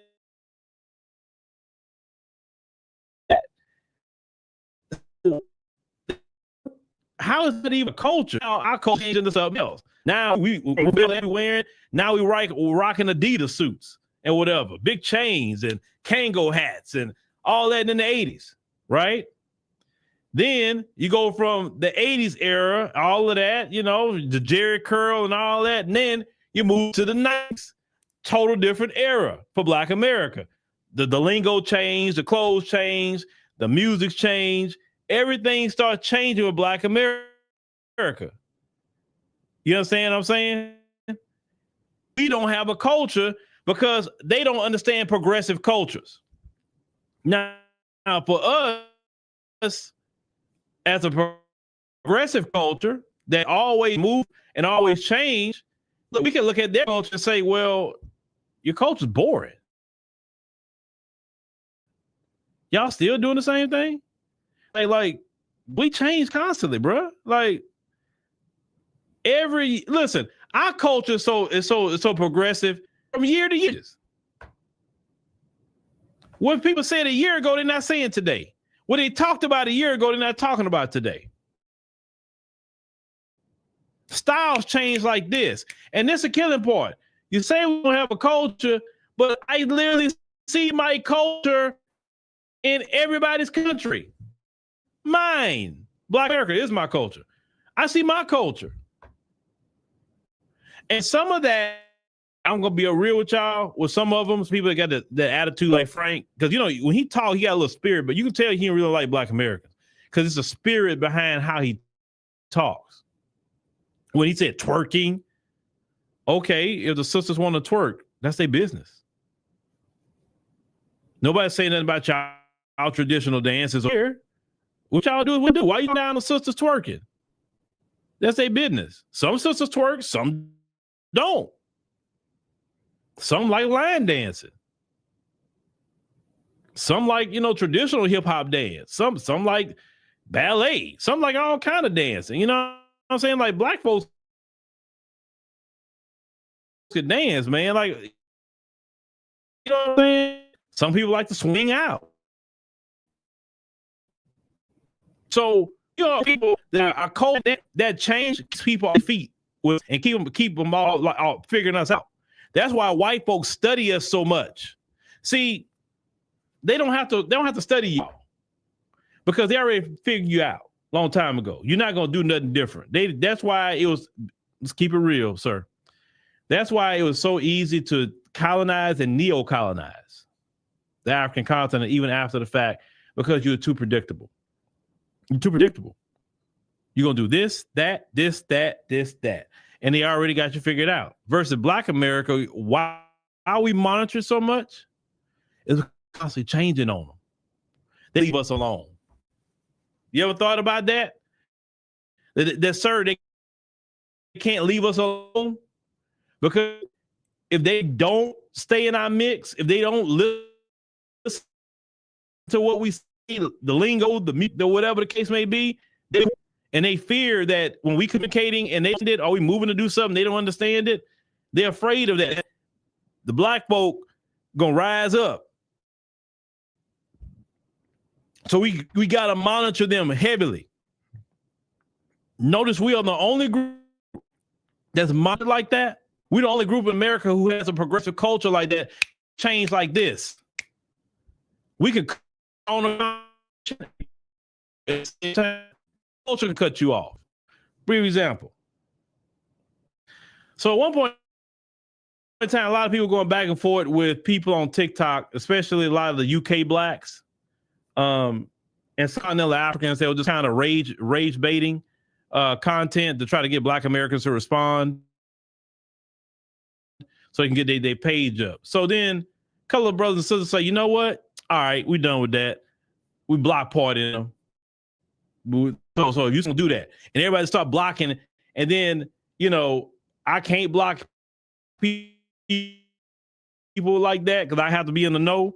One in particular that they were talking about. Oh, she was crying about that. She made a whole live stream. I was kind of laughing about it. She was crying about, I don't see Black voice. Why don't we just have a debate or whatever? Like, why are you crying? I mean, you would be disrespectful. Black Americans, I call it paying. She was crying that Black people Black Americans in particular were blocking her, and at the same time howling at the Black Scottish people. And those Black Scottish people so happy. They were so happy, Black Americans, because howling at them. So you can't say that, oh, well, Black Americans are Black people in the diaspora. Well, how is that true? How is that the case when Black Americans are literally going over to Scotland to go find their cousins? Black Americans don't hate nobody in the diaspora, but we have seen in certain countries, we've seen some problem child. Some problem some, in for what I see, some in West Africa, not East Africa, maybe a couple there, and I say it's small here and there. I think the Zulu parade thing kind of started some stuff with South Africa, but that didn't really last long. And then this is the thing. Some people disrespectful about like, oh, two just kept saying, I'm like, it ain't no more because it's corny. They will say, oh, well, I wasn't a slave. Like, do you know your history? You were enslaved in your own homeland. Do you think the white man, you thought the African continent, the way it got built up before he left it to you, do you not know the history of forced labor on the African continent? Y'all were enslaved too. But he was running you. What do you think colonization is? Y'all wasn't partners. Y'all were working for free. How do you not know that slavery existed on the African continent too? They got to a point like, well, we don't have to ship no more to America. We just colonized this right here. Got the resources. We make them work right here. Shoot, we ain't got to ship them over there. We can do our thing right here. We shipped off anyway. So like y'all slaves too? Because it's quite shocking that you don't know that. Like you didn't know about Leopold in the Congo? How they was enslaved? And if they didn't meet their quota, he would chop their hands off. You didn't know from Belgium? You didn't know that? Y'all was enslaved too. It wasn't just us. The pictures are still out there. Like, don't come here or don't say only country that can open their mouth and say they were not slaves or anything is Ethiopia. Ethiopia is the only country in the African continent that could square their shoulders back and say we were never colonized and we wasn't nobody's slave. That's the only country. And they are proud to tell you that too. We were never colonized. Yeah, the Italians tried to attack us and all of that, but we got through it with the help of some Black Americans, right? They went over there to help them fight.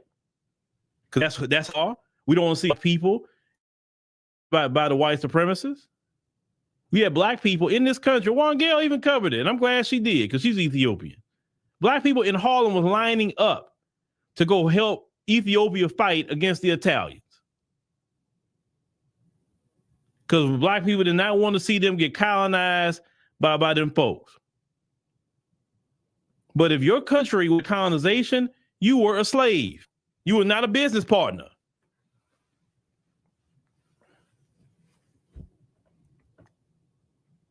And y'all talking about Ethiopia, man. Look, every time I go to Ethiopia, man, I love it. I love Ethiopia, man. That's a great country, man. And I was so happy when I went back because I was so happy how they upgraded the Bole International Airport. It's like they really did a bit nice upgrade on that. And the city, the Addis Ababa, is so clean. It is so clean. Like I'm like, wow. And it looked like every day they out there cleaning. I didn't see not a piece of trash nowhere. And that's why I said, man, I say shout out to the prime minister, because he doing his thing in Addis Ababa. I can say give him that. But yeah, like slavery happened on the African continent just like it happened in the Caribbean. Like, come here, we're a slave. But see, and I know this because I've had Africans tell me on the continent they didn't teach them that. They didn't teach them anything about slavery, the transatlantic. They didn't teach them anything. They had a sanitized history given them by the white man. Some of them are just learning their history and the information there. And Namibia's another one. Namibians was like, when I went to Robben Island, and I didn't even know all that the stuff that happened in Namibia and how they were starving them. They was enslaved too in Namibia. Anywhere them people went, they were doing black people bad. So please don't try to say, y'all. Then the next thing they will be saying on TikTok, some of them about the police. Oh, the police, this and the third. Okay, here's the deal. The police don't shoot black people down every day. They don't. They really don't. And when they were doing that, what happened in America when they kept doing it? What happened? What happened in America when they kept doing it? Do you know the reason why police in this country wear body cameras? Do you know that? Do you know why? Let me tell you about our culture. Remember, we all have a revolutionary fighting spirit. We fight against oppression. That's our culture. The reason why police to this day wearing body cameras is standard operator is because my culture said that these police are doing foul things and we want body cams on them so we can see exactly what they're doing. And we're not stopping until they get on body cams. And because of our fight in this country, that's the reason why police is running around here with body cams. Have it on. Come up one day, you know what? We want to put on body cameras because we want to be transparent. And what happens when we engage people is because what happened to black people and black people's fight. That's what made them wear body cameras. Black people's fight, Frank, is what got your behind over here from Benin. See, when we fight, we get results. Then you want to say the civil rights movement is failed. It didn't fail because you're here. It didn't fail. Ever since the civil rights movement, black Americans problems. We still have came up more than what we did. It's more black folks that's not in poverty today than it would have been prior to the civil rights movement. No, it didn't fail. It didn't fail. We just have to finish the job. The job isn't done. What a civil rights operation to finish the rest of the job. Now, you can say black folks start partying and BSing in the 70s and 80s. You can say that. But it hasn't failed because you're here. Any immigrant that's here proves the civil rights movement worked. You're benefiting off our fight, our culture, our struggle.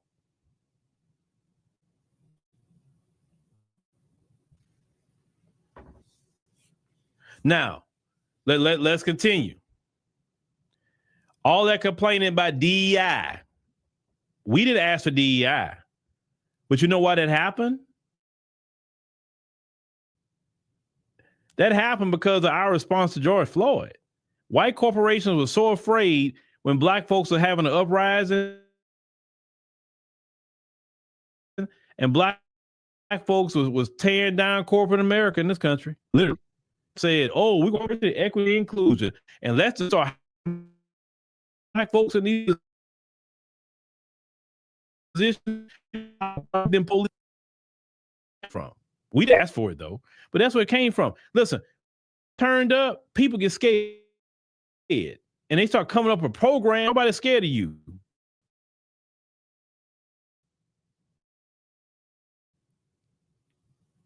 You let the Chinese and everybody else come in your homeland and don't do them. They'll go in your homeland. Listen, we covered it. They go in your homeland and slap you up in your country.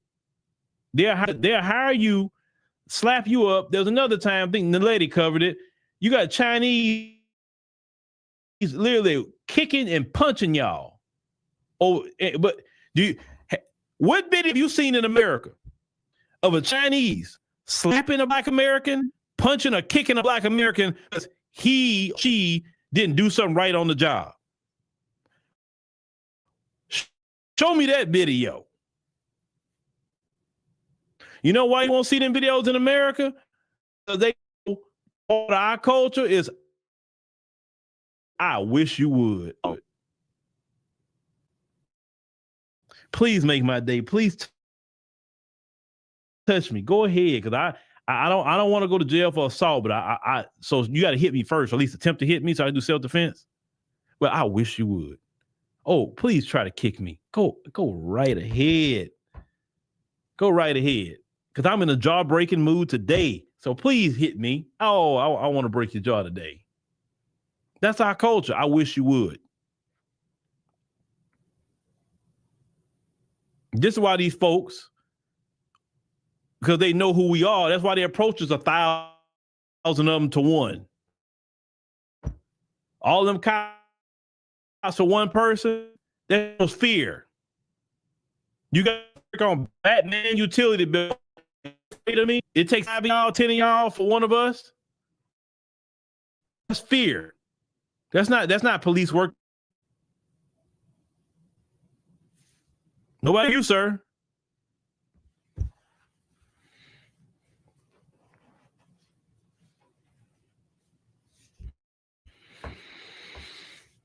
So I'm just giving a master class to Frank about our culture because he don't know nothing about it. He don't know nothing about it. That's why he talked the way he talked. Now, I think he mentioned baby mamas. Okay, baby mamas is worldwide, bro. Baby mamas is in everybody's community. There's no community throughout the earth that don't have baby mamas running around and deadbeat dads. Trust me, that's in every community. So I don't know why you would even mention baby mamas or twerking or notice try to talk down to our lowest 10% of the community. Notice they never compared himself. He don't ever compare himself to somebody equal to him or above. He never do it. Or people like him, they never do that. You notice that? They always got to look down. And let's call it what it is. I'm just keeping it 100, Frank. Our bottom 10% lives in luxury compared to your bottom 10% in your homeland. I'm not being mean when I say it. You can go and see what the bottom 10% live like there and see what the bottom 10% live like here. Trust me, our bottom 10% live in mansions compared to, so, and there's no reason for him to be doing that. I wouldn't dare go to Benin and just start talking down on those brothers and sisters like that. That's stupid. If I'm not going to help those brothers and sisters, then I hell up. I'm not going to help the sisters work babies. A lot of that stuff they do, a lot of that stuff is some of that stuff is poverty. With crime is poverty. This country has always sabotaged Black Americans, got them in a position. If you're not going to help them, be quiet. You don't live near them. You're in freaking Connecticut, so you're surely not near Black people like that. You're a folk. So why are you talking about Black Americans for? You don't live around them. Yeah, there you go, Mary. Mary says that she work around a lot of single white mothers. I know a lot of single white mothers. Yeah, because, once you go Black, you become a single mother. Most of the single mothers I've ever seen in my life have been single mothers with a white father on our job too. And they'll complain about their white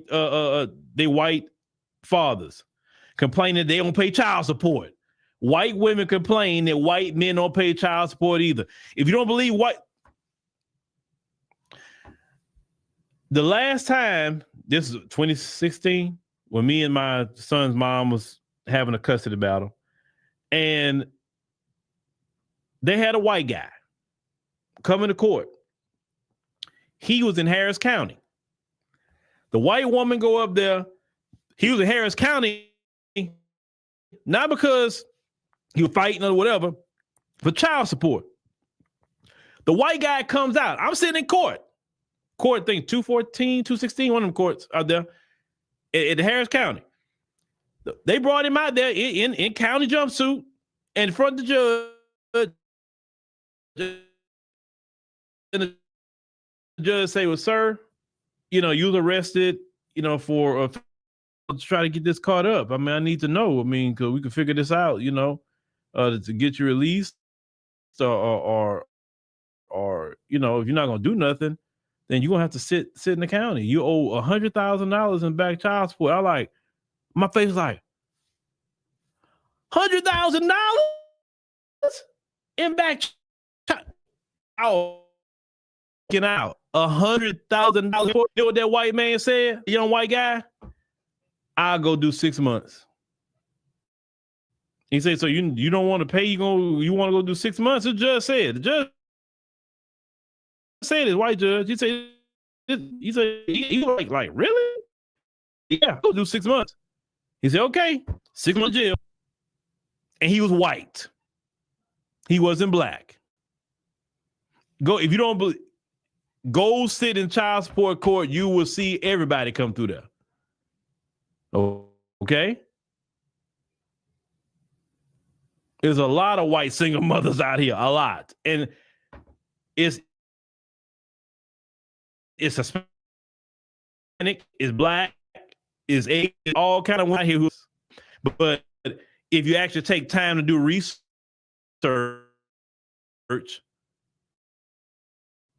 you'll find that out. See, unlike maybe people I take my time to research things like that to find out about human psychology, because I'm really big into human psychology now. It's like I just have to know what makes people tick. I see patterns of people. I just have to understand. Racism, that word racism lets you individualize it. No. They have an anti-black racism culture. It's a culture. The same language of 1619. It's the same language of 2025. That's culture. You're ripping their culture from them. That's why they get so angry and say, why can't I say it? Why can't I say it? Well, you say it. Why can't I culture from them? Make sense? But with that being said, ladies and gentlemen, I can go all day talking about Frank. So what we can say is this: Frank, don't get into that culture talk, because I ain't really get deep into the culture with you, because if your culture is so much better than mine, why are you not in Benin? Why aren't you over there? The culture's better. Are here. If your culture is better, because cultures according to you, make you superior. So can you show me your superior culture in your homeland? I'm directing it at him, not the Benin, not them, because they didn't say anything. I'm cool with them in Benin. I ain't got no issue with them. I'm talking about him. Okay? But yeah, don't do that culture talk, man. You'll never win that. You'll never win that. That young girl, that's why you bring them little young kids on that show, because you know good and well they can't even go there with you. They know that. Man, it's kind of like, that don't even make sense. It's like a person that's supposed to be a experienced fighter fighting a kid that just got started. Of course you keep him up. You ain't got no experience in the ring. All right, y'all. All right. Well, thank y'all for joining us on the stream tonight. We really appreciate it. Make sure you click the subscribe button. Make sure you click the like button. That's also very important. Check LaSherica AI here, and we have a new report, that we created, well, at least I created, and I think Layla would be that one's name, and people liking the new one over there too. I've been trying to create another, not LaSherica. I think this was it. I think because you got to have at least two, because I was noticing in the background, LaSherica dominates over there. I said she got to have somebody dominate with her. So I'm slowly trying to figure all that out. But like I said, the Afro Wire stuff is very fun for me. I'll be honest, it's very fun. It's like possibilities. I always say that. There's so much stuff I want to do with that down the line. But make sure you check that out. Make sure you check it out. And thank y'all for listening. We catch y'all on the next.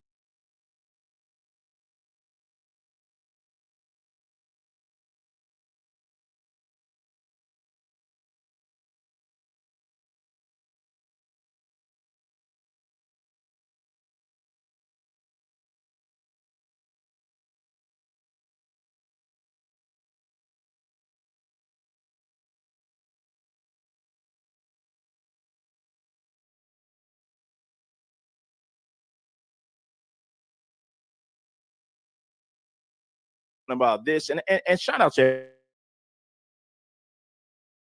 everybody. I'm not here to diss nobody, but that's the main question that we should be asking. Why did she get in this car willingly? This man's car at 2:00 in the morning. You don't know him, and he's a border hopper, an illegal immigrant. That's what I'm asking right there. Hit the like button. It ain't nothing. I got you, Virgil. I've been meaning to hit you, man, but hey, man, we're going to chop it up today, man. Shout out to my loved ones out there. Now, she hopped in this dude's car at 2 a.m. in the morning, at the wee hours in the morning. He was an Uber driver. Nah, I don't think he was an Uber driver. He looks like a construction worker. He looks like a warehouse or some type of construction worker. I don't think he was no Uber driver. And then he took the woman back to his house and unalived her, took her life. So that's the question that we should be asking. Now let's get down to business. Brandon 85 said people have been talking about this in the DMV when she disappeared. Yes. Shout out to Brandon 85, man. Shout out to all my DMV people out there. You know, hit that like button, man, and support the show.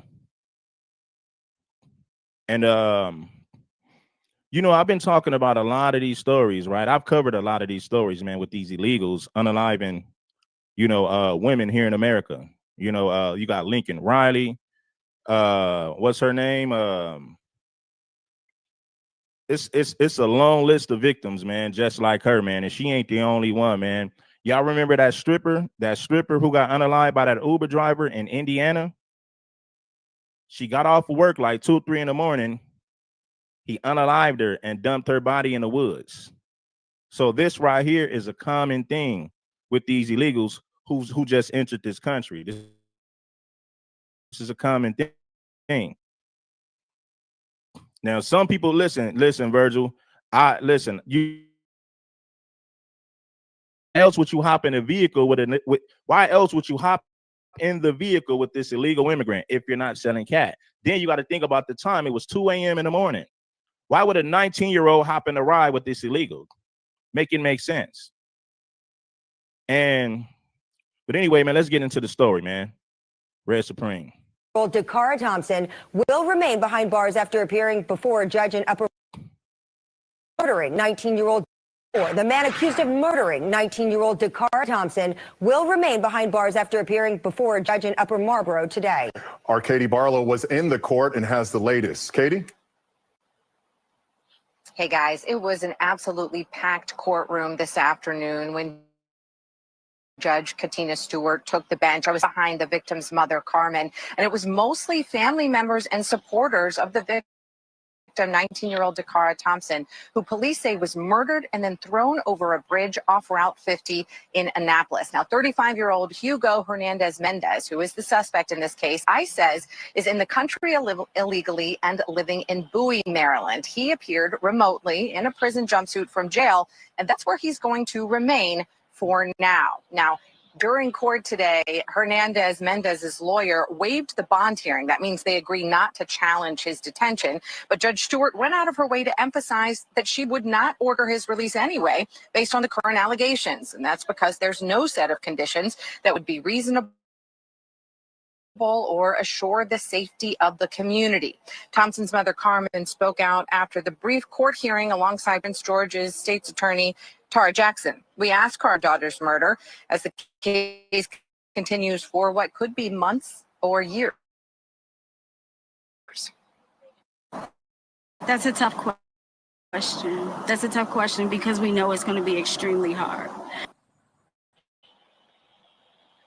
Police say DACARA Thompson could be seen on surveillance footage entering the suspect's vehicle at the Family Dollar store on University Boulevard around 3 in the morning on August 23rd. Those were her last known whereabouts before her body was discovered. Now, she got into his car willingly. Now, come on, FBA people. I know some of our people have a hard time holding us accountable. What was she doing hopping in this man's car at 3 a.m.?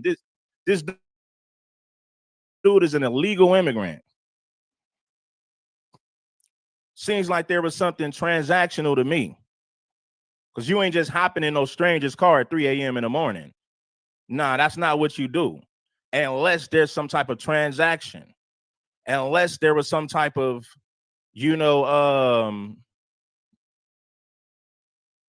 well, as we would say, a date. Because I'm gonna ask all you ladies in the chat, would you hop in somebody's car at 3 o'clock in the morning and you don't know that person? I mean, even in the daytime, you're not going to hop in somebody's car that you don't know, but you're definitely not going to hop in somebody's car that you don't know at 3 a.m. He didn't force her to get in a car.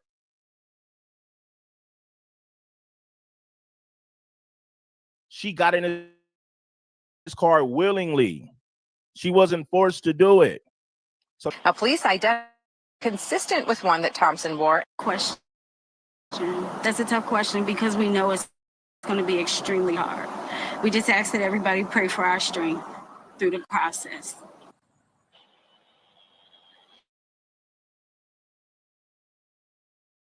Police say DACARA Thompson could be seen on surveillance footage entering the 3 in the morning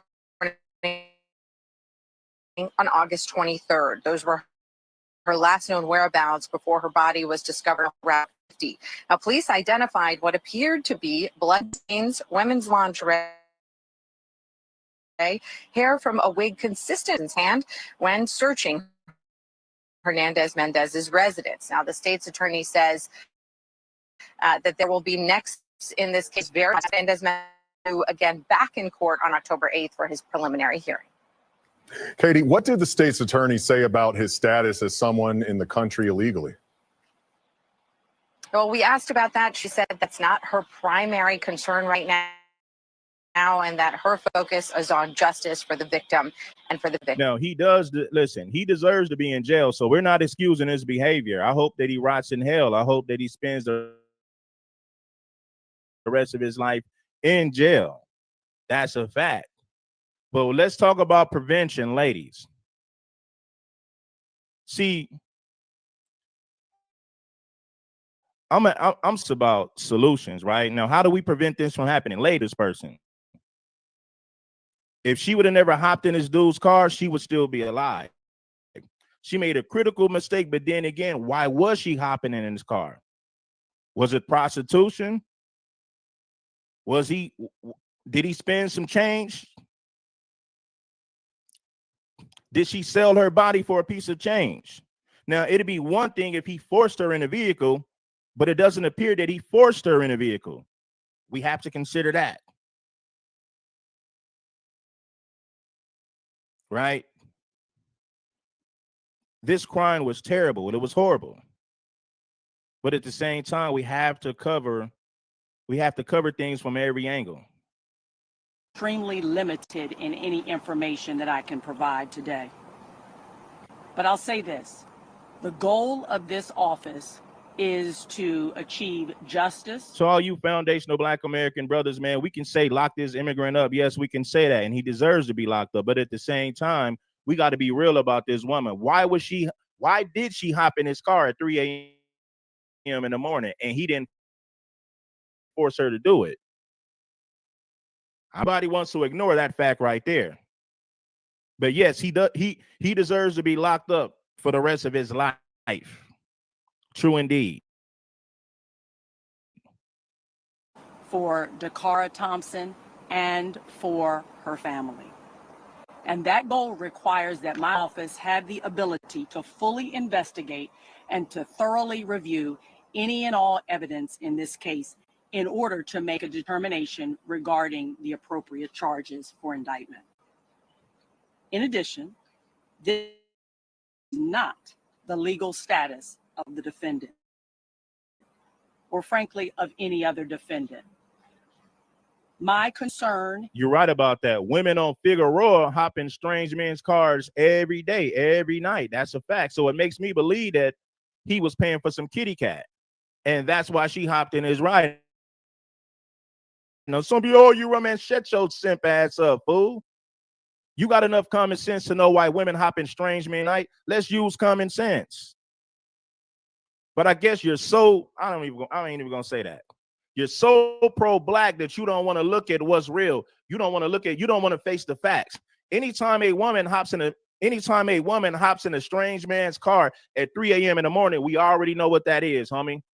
Use your imagination. I don't even have to say what it is. Those of us with common sense understand what that looks like. Let's be real. Now, that doesn't give him the excuse to unalive her or to sexually assault her. No, it doesn't give him that excuse. Not at all. Is to hold accountable people who commit crimes against the residents of Prince George's County.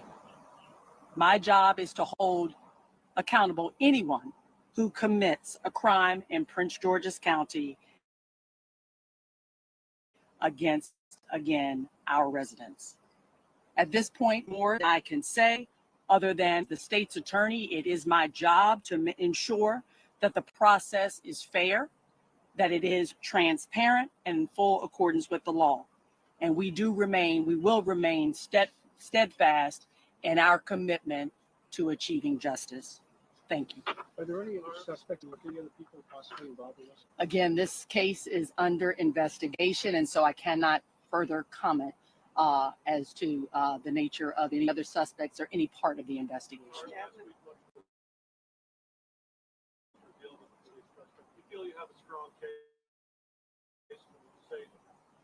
Again, there were two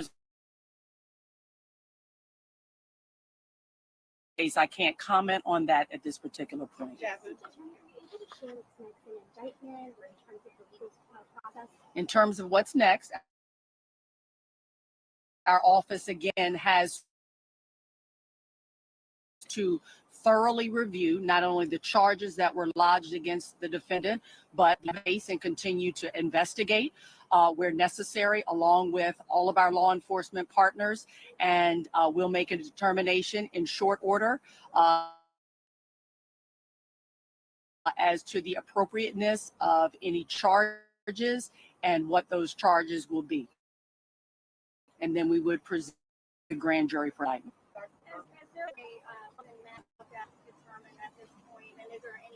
Speak to that, but we will. I can't speak to anything else that was not revealed within the statement of charges. Any other questions?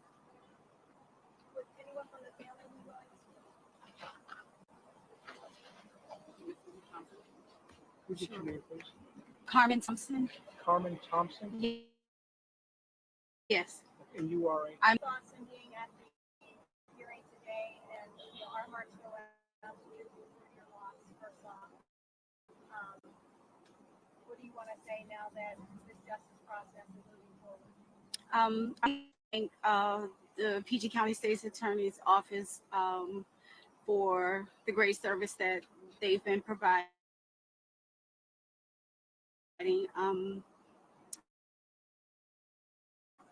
I just want justice served for murder. His family could be under these circumstances, so not so good. You know, we're trying to maintain. Tell us a little bit about your daughter. What, she was 19, just getting started, a young lady out of high school. This is the mother right here. It's a like button, y'all. Yes, my daughter, she had just 19 years prior to this unfortunate circumstance. She was working under Westmore's He had just completed a year-long internship in which she was very successful. She did a great job. She was a kind of an outgoing, soft-spoken, kind young lady.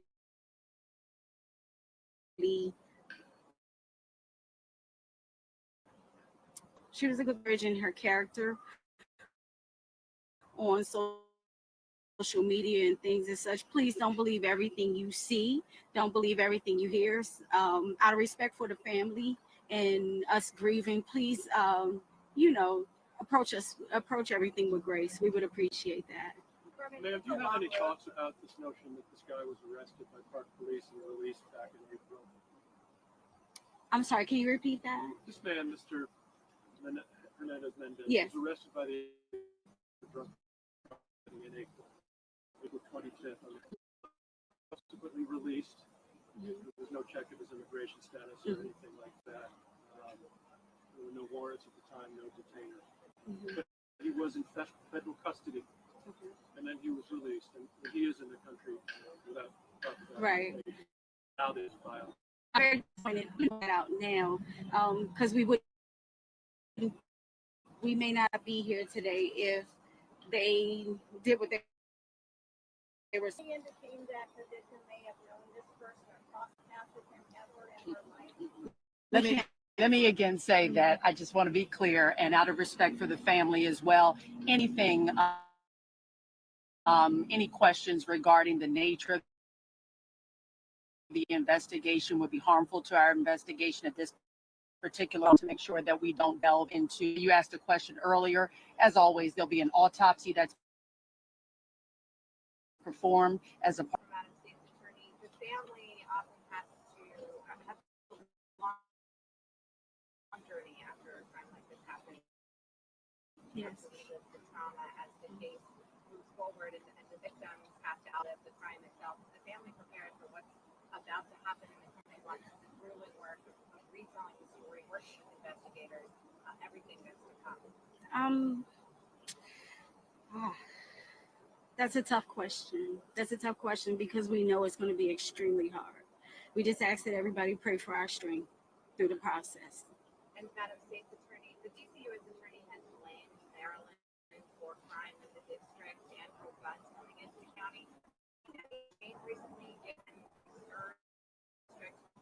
just across the border in Maryland or anything different. Thank you all for coming. So this is what we're gonna do. Let's talk. 6-3 ruling that clears the way for the Trump administration to restart sweeping ICE raids across Los Angeles. Paul Perez is here now to react. National Border Patrol Council President Paul, your reaction first to this ruling. Yeah, this is great for our agents, but it's even better for the. Hold on, let's go. Let's go.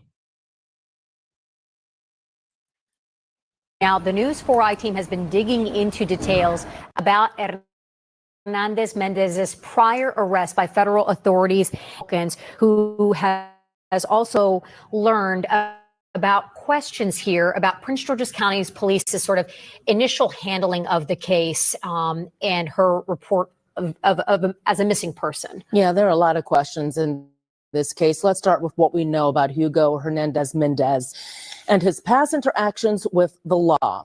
And let's get into some of his past interactions with the law.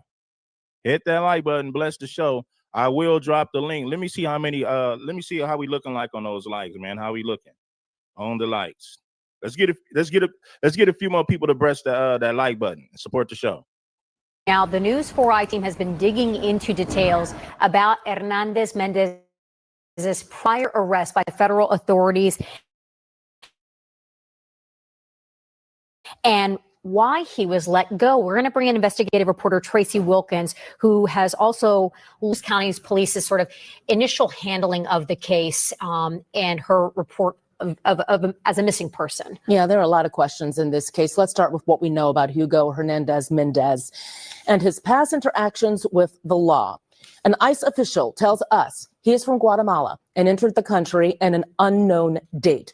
But we know when he crossed the radar, federal officials, just as recently as this past spring, he was not kept in custody. Today at the press conference announcing murder charges, state and county officials said he had been arrested by the U.S. Park Police last April and charged with a DUI, but was... And listen, bro, she didn't deserve to die, man. Shout out to DMV Nation for pointing that out. Listen, I got love for her as a sister, but what I'm thinking about right now, we're dealing with prevention. How do we stop this from happening to other women? Not just Black women. First and foremost, we're gonna speak for our people. We want to prevent this from happening to Black women and women in general. But let's check this out. She didn't deserve to die just because she was selling box. You know what I mean? That doesn't give him the excuse to unalive her because of whatever interaction they had or whatever she did. And my thoughts, to be honest, looks like she was selling some of that cat, because the only women, and listen, the only time you get in a strange man's car late at night is if she's selling cat, or he was an Uber driver or a Lyft driver. And I don't think that he did Lyft. I don't think that he did Uber. And that makes sense why she would hop in his car. But man, let's get back into the content. She had no reason. The only reason she should have hopped in his car is if he was an Uber or a Lyft driver. Outside of that, fuck no. But it doesn't appear, it don't look like he was no Lyft driver to me. You know, it just, nah. Mendez. And his past interactions with the law. An ICE official tells us he is from Guatemala and entered the country at an unknown date. But we know when he crossed the charges, state and county officials said he had been arrested by the U.S. Park Police last April and charged with a DUI, but was released. We looked for those records, but could not find them in the court system. We asked Park Police for charging documents, but sources close to this investigation say Hernandez Mendez was arrested on the Baltimore-Washington Parkway in Prince George's County on April 25th by the U.S. Park Police, who patrol the BW Parkway. Now, that's a federal agency. Given the federal push to detain undocumented people in the country, there are questions now as to why he released a DUI charge. Here's about that arrest. Went to jail, arrested for a DUI charge. It's always the same story. You notice these immigrants always go to jail for something, and when they get out, they unalive somebody. They should have deported this fool. But instead of deporting him, they released him back to the community. It's the same story with all these illegals. They go to jail for something unrelated to an unaliving. They get out of jail, then they unalive somebody. That immigrant. By the U.S. Park Police, who patrol the BW Parkway. Now, that's a federal agency. Given the federal push to detain undocumented people in this country, there are questions. Now, here's what County Executive Aisha Braveboy said about that arrest earlier today. Well, I think that the U.S. Government has made status of individuals relevant. This was someone who was in their custody. And should be asked of the Justice Department. Now, we reached out to the DOJ and also Maryland U.S. Attorney's Office for clarification on why Hernandez was not held, since ICE tells us he was undocumented. But they told us they have no comment on this case. ICE issued a detainer for him, how it all started. Prince George's County Police have said that once they were notified about the case, they began investigating areas where Thompson was last seen. They produced a flyer that was distributed, but initially the department did not reach out to news outlets or publish Thompson to police about why. And it was explained to me that because Thompson was a healthy adult, her case was not considered critical. When we asked the chief about that today, here's what's his response.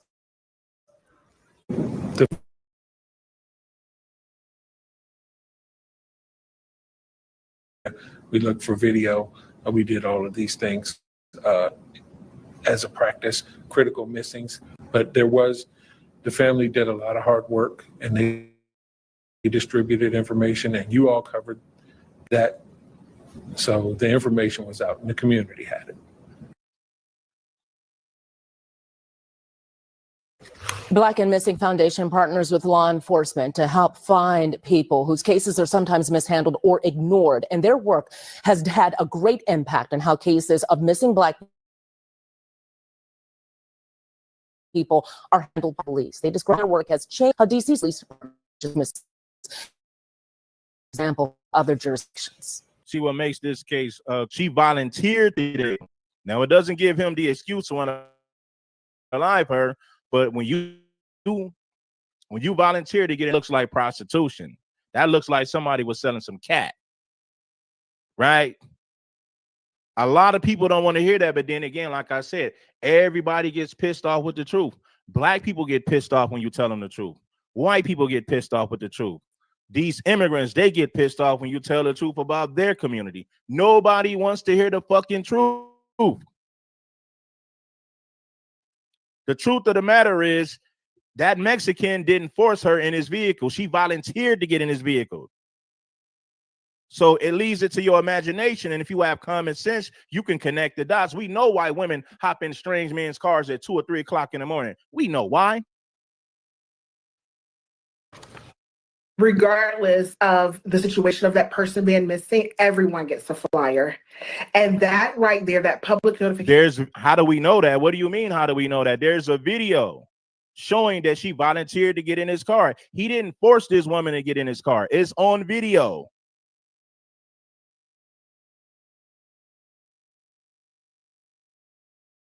He didn't kidnap her. He didn't force. But at the same time, that doesn't give him the excuse to unalive her.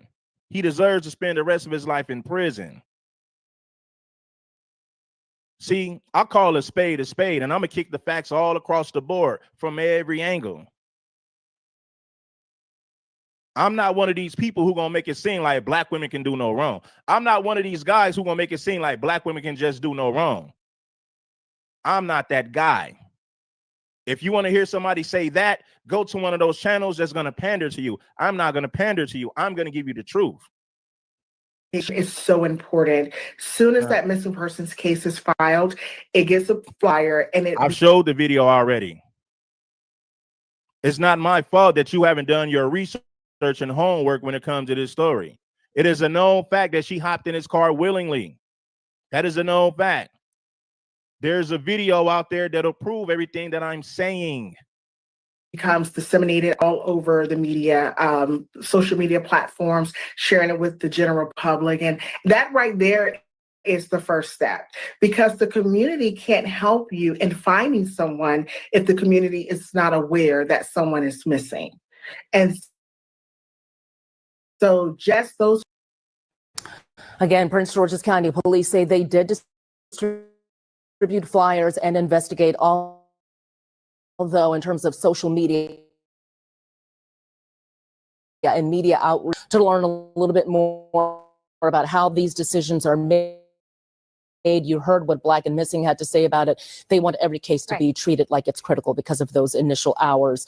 But, you know, as you heard from the chief there are a lot of questions in terms of timing on whether that would have made a difference with when she was reported missing. Hours exactly. You know, but it's just a very heartbreaking case. And then there were a number of African-American women who came up missing. We had 3 at the same time from around the same area. And there was a lot on social media of people making assumptions about what had happened and what was going on in this case. So we're making assumptions, right? Did you see that Mexican force her in the car, or did you see her get in his car? It was at a gas station, man. It was at a gas station. It was at a gas station. One of those women found, another one is still critically missing. But what is important is that the more information we're able to get from law enforcement, the better people are able to deal with all of this information. Just a very unfortunate ending to this case. The entire community was praying for her safe return. So this is most. All right, let's show it again, because some people are confused about what really happened. People with copyright. So check this out right here. Check it out. The man accused of murdering 19-year-old DACARA Thompson will remain behind bars after appearing before a judge in Upper Marlboro today. Our Katie Barlow was in the court and has the latest. Katie? Hey guys, it was an absolutely packed courtroom this afternoon when Judge Katina Stewart took the bench. I was sitting right behind the victim's mother, Carmen, and it was mostly family members and supporters of the victim, 19-year-old DACARA Thompson, who police say was murdered and then thrown over a bridge off Route 50 in Annapolis. Now, 35-year-old Hugo Hernandez Mendez, who is the suspect in this case, says, I didn't know he threw off for a bridge.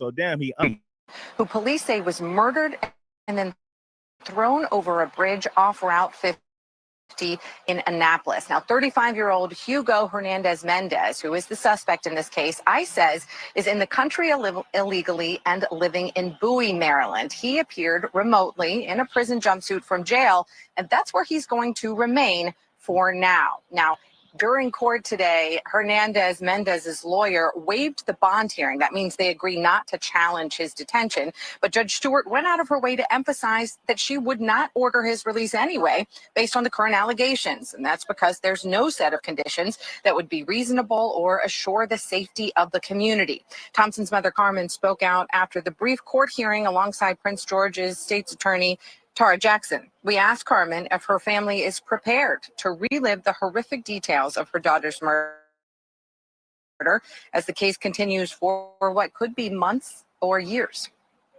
That's a tough question. That's a tough question because we know it's going to be extremely hard.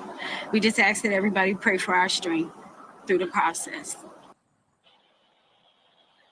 Police say DACARA Thompson could be seen on surveillance footage entering the suspect's vehicle at the Family Dollar store on University Boulevard around 3 in the morning on August 23rd. Those were her last known whereabouts before her body was discovered off Route 50. Now, police identified what appeared to be bloodstains, women's lingerie, hair from a wig consistent with one that Thompson wore, and a fingernail that matches one missing from Thompson's hand when searching her car.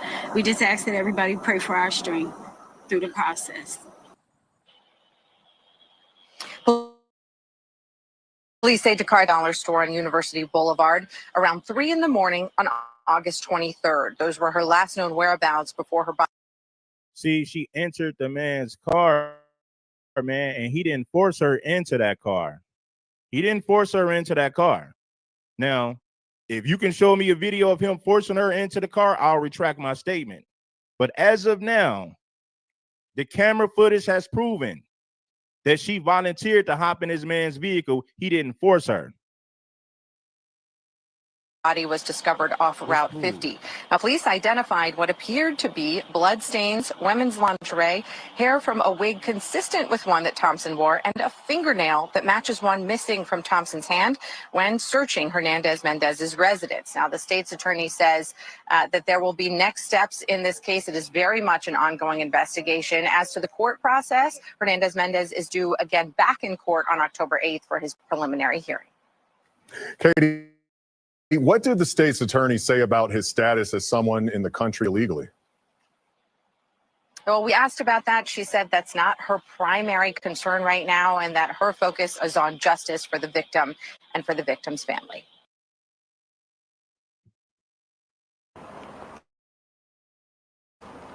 Now, I'm act like you love the content, or we bring reality and facts. may be linked to missing Prince George's County woman DACARA Thompson. That is a big story tonight at 10 o'clock. Shamari in Waldorf with the latest. Shamari. Well, Jim and Angie, moments ago, we tried to speak with DACARA Thompson's mother and DACARA Thompson's mother and father. They don't want to discuss this latest development at this point. Meanwhile, this investigation is continuing. Tonight, Sky Fox hovering near a grassy area off of Route 50 in and out after Maryland State Police discovered the 5 o'clock evening. Now, Prince George's counties cannot confirm the body found is 19-year-old DACARA Thompson, but say it does look like her. Investigators are waiting on an autopsy result to confirm. Last week, they told us the last time they saw DACARA abandoned.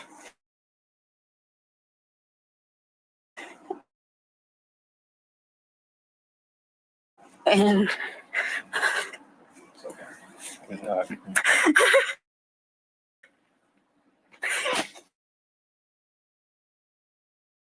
we found, so I don't know, the only thing she had, the location we found her car. A second that was parked in the wrong direction on the street and walking away around 1:30 in the morning, 9 miles from her house. At that time, we continued to do video work in the area. We worked with the family to try to work through cell phone information to attempt to locate her. Further investigation and video was conducted. We really searched hard for DACARA. And on Sunday, Maryland State Police say they were initially called out for a broken down vehicle and troopers discovered the body when they went out there. Tonight, they say it does not seem that the disabled car is connected to the case. 19 years old. DACARA is 19 years old. And so even though technically she's an adult, she's someone's child, someone's baby. And so our heart goes out to her entire family. And call Prince George's County Police if you have any information about the DACARA Thompson disappearance. I'm Shamari Stone here. All right, man. So all you people that was in the comments saying this and saying that, yes, he deserved to spend the rest of his life in prison. They need to throw away the key. Shout out to the UBO. Shout out to the UBO.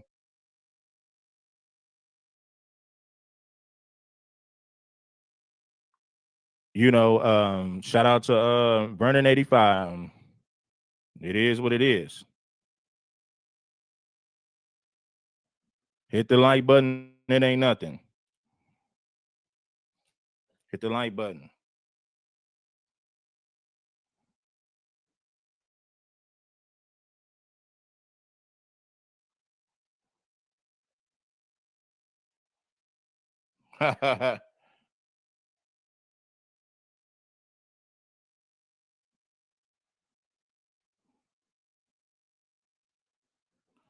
Yeah.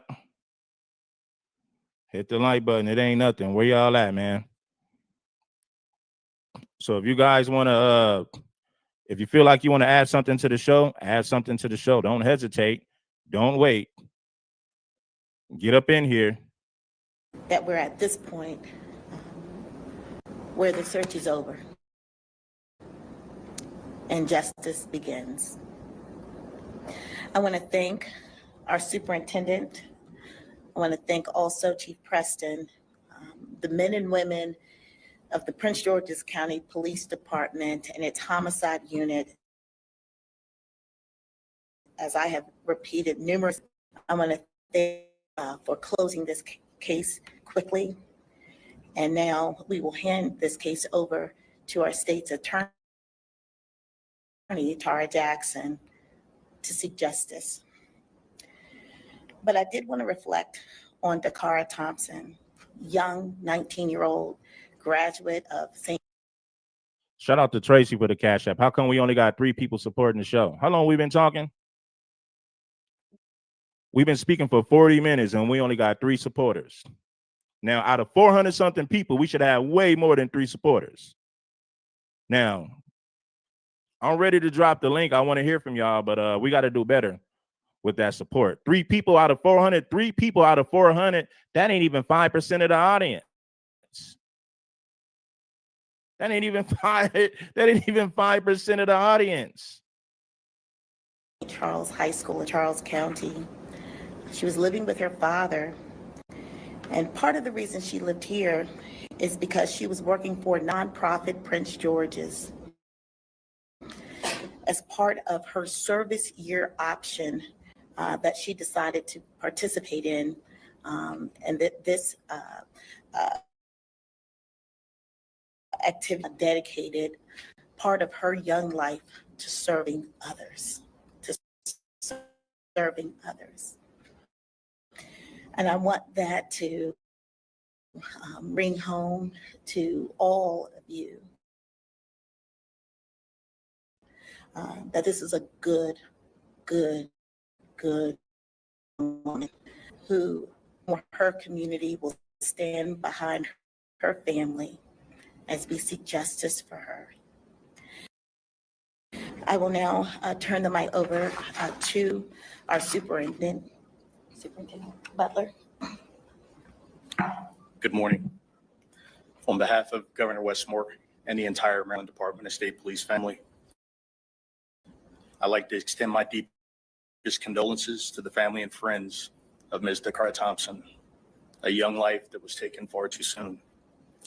Shortly before 5 p.m. on August 31st, troopers from the Maryland State Police Annapolis Barrack were dispatched to the area of U.S. Route 50 between Maryland Route 424 and Interstate 97 in Anne Arundel County for the report of a disabled vehicle. Upon troopers observed a female lying unresponsive in a grassy area off the highway. Information obtained indicated that the disabled vehicle was unrelated. Criminal Enforcement Division South Region responded to the scene along with state police crime scene technicians from our Forensic Services Division. They processed the scene. Shortly after, they contacted the Prince George's County Police. The Maryland State Police and the Prince George's County Police have been conducting a joint investigation into the death of Ms. DACARA Jackson. As additional information becomes available, I am sure the Prince George's County and the Maryland State Police will share that information with you. The circumstances surrounding her death still remain under investigation, so we will continue to answer those questions that we think the community and the family want those answers. Thank you. I'd like to introduce Chief Dwayne Preston from the city of Bowie.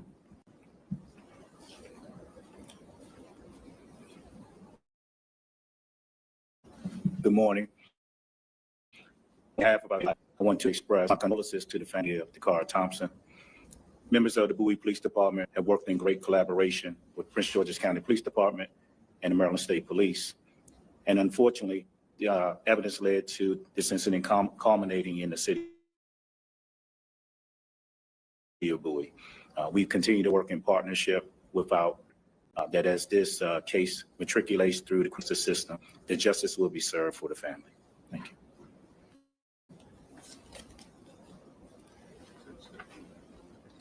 Good morning. I too would like to first express my condolences to the family of DACARA Thompson. I cannot imagine the pain that the family is feeling right now. And I agree with the county executive when she says that the community is grieving with the family. I also want to thank the county executive and her leadership team, police partners. We need a team in bringing justice and protecting our community. I know that the public has been following this case closely, and oftentimes our community does not understand the legal process and roles of each member of our legal team, of our law enforcement team. So as State's Attorney for Prince George's, I'm here this morning to explain the legal process and next steps. The police have charged Mr. Hernandez-Mendez, as you've heard, with murder and related charges. He has appeared before a commissioner, a judicial officer, and that support the charges, and he was held without bond. Mr. Hernandez Mendez will now appear at a bond hearing. We're not sure whether that bond hearing will be today or Monday. And that will tell whether or not he shall remain held. And in making that decision, look at the nature of the charges that are lodged, as well as the. Yeah, man, black women, not to be real with y'all. That Mexican didn't force her to get in his vehicle. She volunteered to get in his vehicle. Anytime a woman gets in a man's vehicle, what it is. Now, if you say this man was an Uber driver and that's why she hopped in his vehicle, of him being an Uber driver, which I don't think he was, well, then we already know what it is because we have common sense. We're from the streets. We know what it is. You're not talking to a square. You're talking to a certified player, a certified game spitter. Anyway, man, let's get back to the content, though. Hell no, you ain't supposed to be hopping in those strange man's car at 2, 3 o'clock in the morning. He ain't no Uber driver. He ain't no Lyft driver. The police have charged Mr. Hernandez Mendez, as you've heard, with murder and related charges. He has appeared before a commissioner, a judicial officer, and that commissioner has determined that there is probable cause to support the charges, and he will bond. Mr. Hernandez Mendez will now appear at bond hearing. We're not sure whether that bond hearing will be today or on Monday. And during that hearing, we'll determine whether or not he should remain held, and that look at the nature of the charge lodged against him, as well as the safety of the community. Says occur on day and not to. At this point, there really is not much more that I can offer other than to say in the weeks to come, my office will do a thorough review of the evidence, and we will determine whether or not Mr. Hernandez should be indicted, and if so, what he should be indicted for. It is important to remind our residents, and it's always entitled to due process, and it's my job as the state's attorney to ensure that the justice occurs, but that the processes are transparent and fair and in full accordance with the law. And finally, I just want to add that my office remains steadfast in working with our partners daily to make sure that our community is safe. Thank you. So the deepest gratitude for the men and women. See, I got to be real with FBA. This is why I got fed up with some of these people in the FBA movement. Not all of them, man, but we're not being honest, man. You know, I listen to a lot of people, these FBA people say, why did she get in his car in the first place? He didn't force her to get in. Why did she get in? How we gonna save black women from making the same mistake if we ain't gonna be honest about what she did?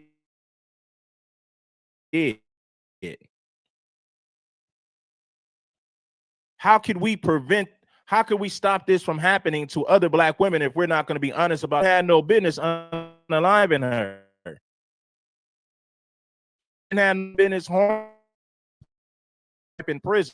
But can't get into strange men's cars at 2, 3 o'clock in the morning, even if it's in broad daylight. When you volunteer to get in a strange man's car, you put yourself at risk for bullshit to happen, for shit like this to happen. So to all you FBA niggas is making content, y'all got to start being honest with black women. So all you con niggas, y'all got to start being honest with black women if you really want to help them. You can't sugarcoat this shit if you're trying to help the women. You need to tell them, do not make the same mistake as this lady did. Do not hop in a strange man's vehicle at 2, 3 o'clock in the morning. Don't hop in a strange man at any time. Yes, we're going to hold him accountable. Yes, he deserves to spend the rest of his life in prison. He deserves to rot in hell, 100%. But at the same time, we got to think about prevention. How do we stop this from happening to other black women? Okay, well, it's simple. Don't hop in a man's car if you don't know him. Even if you do know him, you just can't be hopping in people's cars. It's all about prevention. But if you're not going to be honest with black women, then you could never help them. The Prince George's County Police Department that worked this case literally around the clock since she was reported missing. I deeply of their efforts, and I appreciate the journalism that has covered this case to this point. Now we'll open it up for a few questions. Yeah.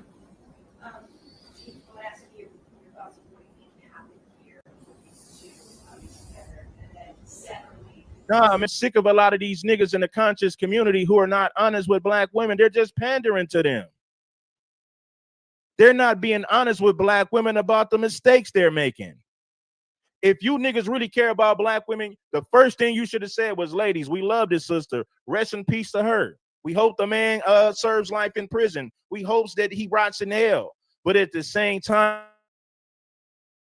ladies, when you hop in a man's car at 2 or 3 o'clock in the morning, it looks like prostitution.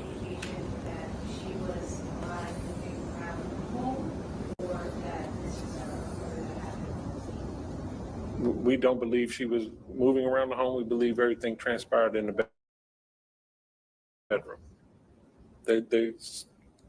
So what is surrounding the two coming, that's what we're still investigating.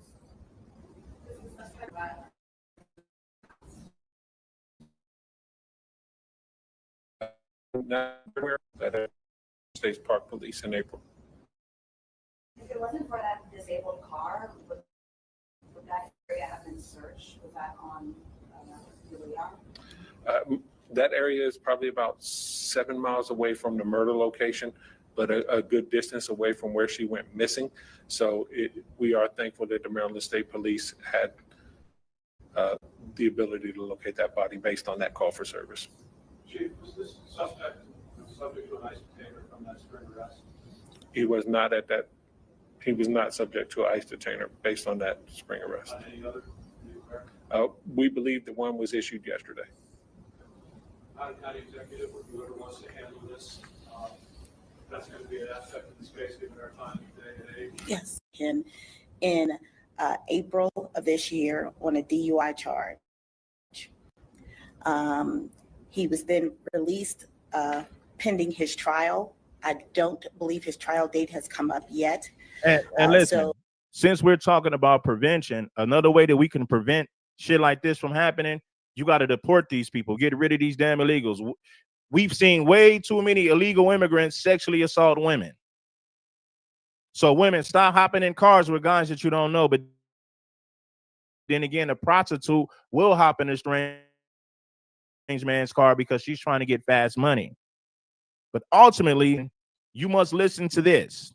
They should have deported this dude when he went to jail for DUI. He should have been deported. There was no reason for him to be in this country illegally. They should have deported him immediately. That's prevention. Another form of prevention is this. Black women, stop hopping in strange men's cars that you don't know. If she had that mentality, that would have saved her life. The moment that she hopped in this man's car, it was all she wrote. It was a wrap from there. Listen, man, I'm gonna drop the link, man. I want to see who want to pull up to speak. Let me drop this link. You don't hop in strange man's vehicles that you don't know. You don't do that. Especially if you love your life and you want to live to see another day. Listen, people. I want to get some people to hit that link. Make sure that you guys bless that Cash App. Make sure that you subscribe to the channel. Pull on up and show that love. I just dropped pull up up and show some love. I just dropped the link in the chat. Let's get some who really love this game. It's beautiful, man. What we know. What are your thoughts about that?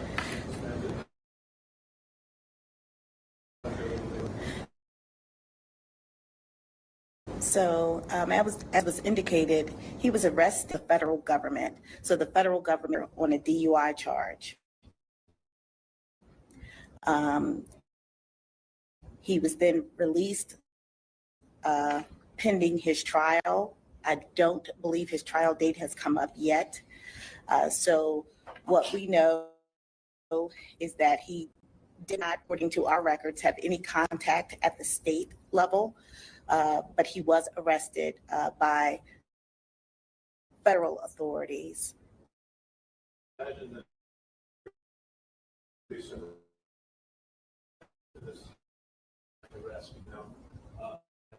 arrested and they arrested by federal authorities and he's arrested by federal authorities, but yet and still he was allowed to stay in his country. That's crazy. Had any contact at the state level, but he was arrested by federal authorities in April. I imagine that there's got to be some. That he did not, according to our records, have any contact at the state level, but he was arrested by federal authorities in April. I imagine that there's got to be some reaction to this man's arrest now in the news nationally. What are your thoughts? Let me bring up Dre first, man. Dre, what's good, bro? Hey, what's good, Red, man? I'm just chilling, man. And like I said, right about now, because moments ago, they was really crashing out, acting a fit over these illegal immigrants. But now this incident happened. Ain't they one of them said nothing. The governor of Maryland, he fighting tooth and nail with Donald Trump about the National Guard, but he ain't made a press conference. He ain't said a word about this yet. None of them black Democrats in Maryland ain't said a word, man. That's just really, it's just really, at this point, man, they are so disgusting and despicable right now, man. It's sad and it's a shame, bro.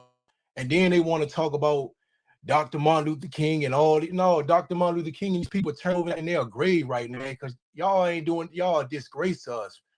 And at the end of the day, we got to hold ourselves accountable too, because we vote for these people and we put these people in office. Yeah. They do this with our permission. They play off our emotions. Right. They play the race card and they use the fear. That's how they keep us in. That's how they stay in power and they keep us. And that's how they keep us in check. But I mean, like I said, I don't have nothing personal against them. It's their political behavior. Yeah.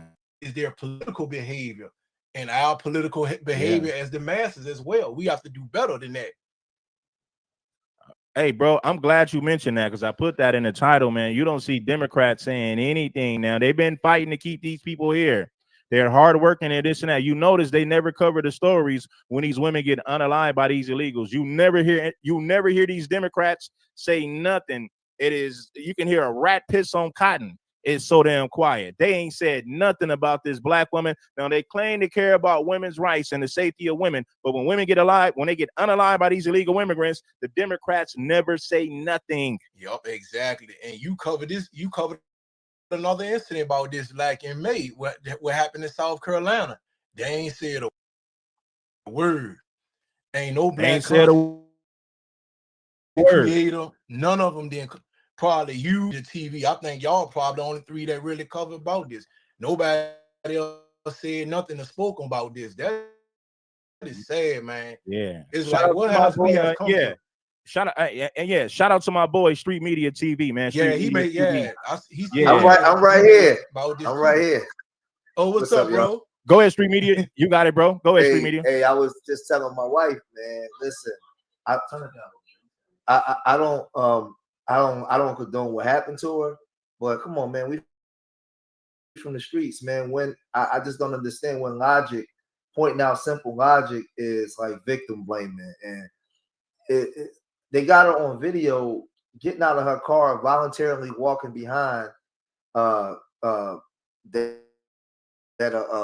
it called again? The what I say it was called? Not the Family Dollar at 3 o'clock in the morning, and having a conversation, then getting in this man's car. And I'm a father, man. I'm a husband. I'm an uncle. I'm all these things to Black women. I'm all these things. I'm an uncle, a father, a mentor, a little bit of everything. Like, so I gotta call for what, a protector? I'm confused. Like, we gotta, like, I understand it's sad, but can we be in the prevention business? Because this ain't the first time something like this, bro. Let's just take it back to the streets for a minute. Growing up, when I was in my 20s and stuff like that, you know how many times I met a girl at the club and took her home and banged her out or something? I could have been a crazy staunch killer or something. Women take chances all the time, man. Going home with me, the guy, and go on a date with him. Yeah. Right? Women take chances all the time. I mean, I was raised by women, so I'm not trying to hurt no women. But I know women that got unalived by going in cars with men, right? So now we established that part. This woman was 3 o'clock getting in the car with a goddamn Mexican, Guatemalan, or whatever. Who y'all think y'all talking to? I was born tonight, but it wasn't last night. She didn't get dragged from my home or from the car. She walked behind the thing to his car. So I'm just saying to a lot of you young girls, please, man, please. I don't even care if you don't like what I'm saying. Just listen to what the big homie's telling you. Man, it's many a day, man. We was in the strip clubs back in the day and took women home. We could have did anything. She in the house with 5, 6 niggas. Anything back in the day. That was the norm. That's how it was before cell phones and computers.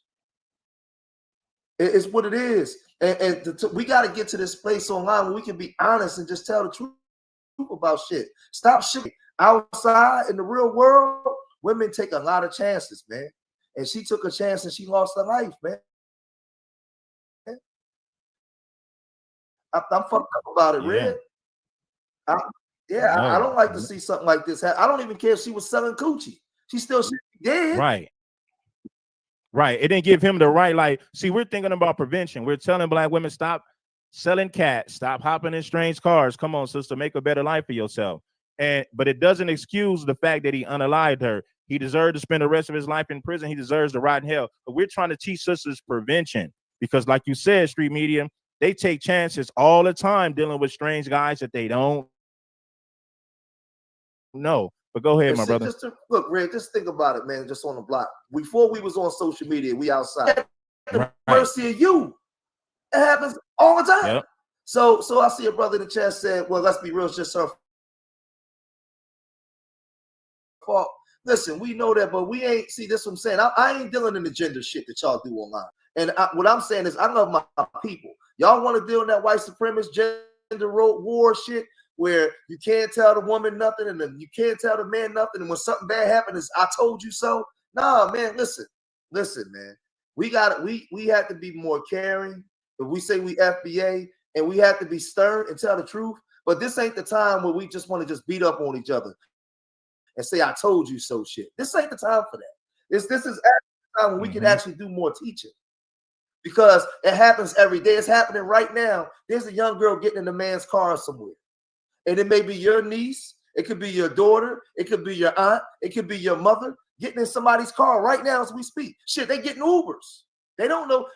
We was always told don't get in strangers' cars. Nowadays, an Uber could just pull up and your sister jump in the damn Uber's car. So women take risks all the time and this kind of shit. So to see her doing that 3 o'clock in the morning like that, it's not nothing strange to me because I've seen this shit all the time. Unfortunately, she lost her life. Words can reach somebody, maybe reach one young girl where she'll say, you know what? Yeah, man. Out of love, man. I say this out of love. I really do. I'm thinking about prevention. Listen, I don't like when I see black women in my city on Fig selling a box. You know who? A street media. You know who buys the most box from black women on Figueroa? That host row. It be Mexicans. Yeah, I know. Yeah, they're the main customers, and it be 15 and no guidance, just some money. Yeah, it's the same thing over here when you see the black girls out there selling boxes on out there in the strips. It be the Puerto Rican men. It's the same. It's the same thing. And like I said, man, but the thing is, do you know how many women that's out there selling boxes a year get killed, man, in this country, across these cities across America? Man, it's something. It happens a lot, bro, a lot. I mean, but this ain't a I told you so moment. We actually say we FBA and we care about our people. We know. We got challenges, man. We got issues. But at what point, just as black people, do we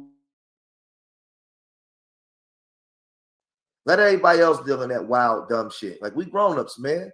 We grown-ups, because like I said, to young women, where if 99 of them said, fuck George, I ain't listening to him. But one did, I did my job. So I gotta be careful in the way I disseminate the information. Because I want to get through to the sister. I don't want her to reject what I'm saying. I want her to hear me. So I landed there. Man, shout out to my boy Street, man. He's definitely a real one, man. Let me bring up Black Samurai. What's up, my brother? Salute to the chat. Salute to everybody on the panel. You know, to me, this situation, I actually was in the wrong, but you know, I can't be tender-hearted, man. We you know, we got to be tough love on the FBA side, man. If you know right, you do right. At the end of the day, it's government agencies out there that's 4 months. Give them jobs. So I'm not having no remorse. There's a lot of black men out there that need help. Them these black women out here.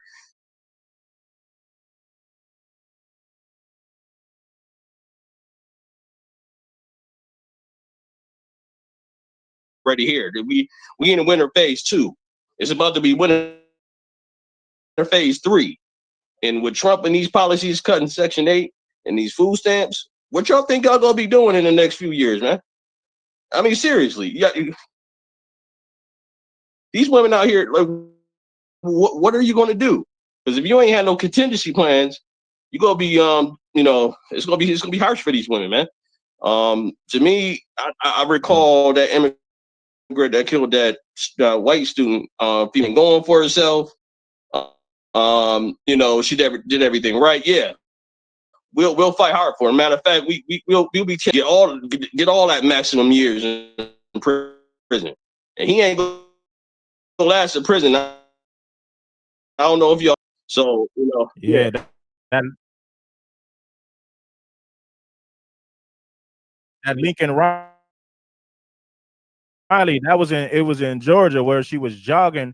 She went on a jog early morning before her class, and when she was on her jogging, an immigrant sexually assaulted her, and the female was a stripper, and she called up an Uber, and the Uber driver was an illegal immigrant, and instead of taking her home, he sexually assaulted her and unalived her and left her body in the woods. Now, in this case, they said that he shot her, threw her body off of the bridge. Man, that was cold-blooded. Now, listen, I don't condone that, right? But we can prevent this. You guys can prevent these things from happening. When you out there selling box and you hopping in strange men's cars, you don't know who this dude is or what he's capable of. But go ahead, right. You know, because you know we know what they hopped in that car for. For that dinero, man, for that money. You know what I'm saying? The money that can say in the Bible. Money is you ain't gonna last too long on this planet, man. I mean, you know, it's traps everywhere. But that's the even though that's the oldest profession, nowadays with men out here and then they ain't got easy access. You know what I'm saying? They're gonna fall to the right one, and you know, I'm a mad. I mean, to them when most of them don't even last out there in them streets, man. Like, so either you wake up or do better. You know what I'm saying?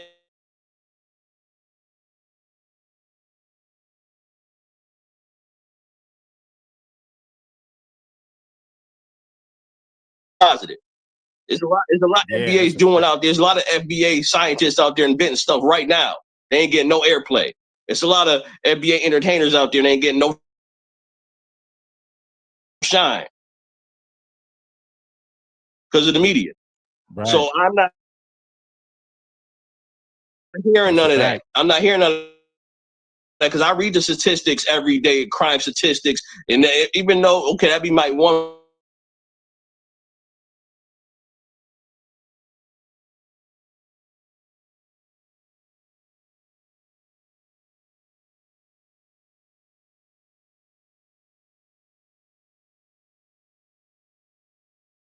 World is gonna show certain people. Either you better do something to pay those bills, or you might see some. Black Samurai for pulling up, man. Big E gonna drop some game on y'all real quick. You got it, Big E. Hey, yo, what it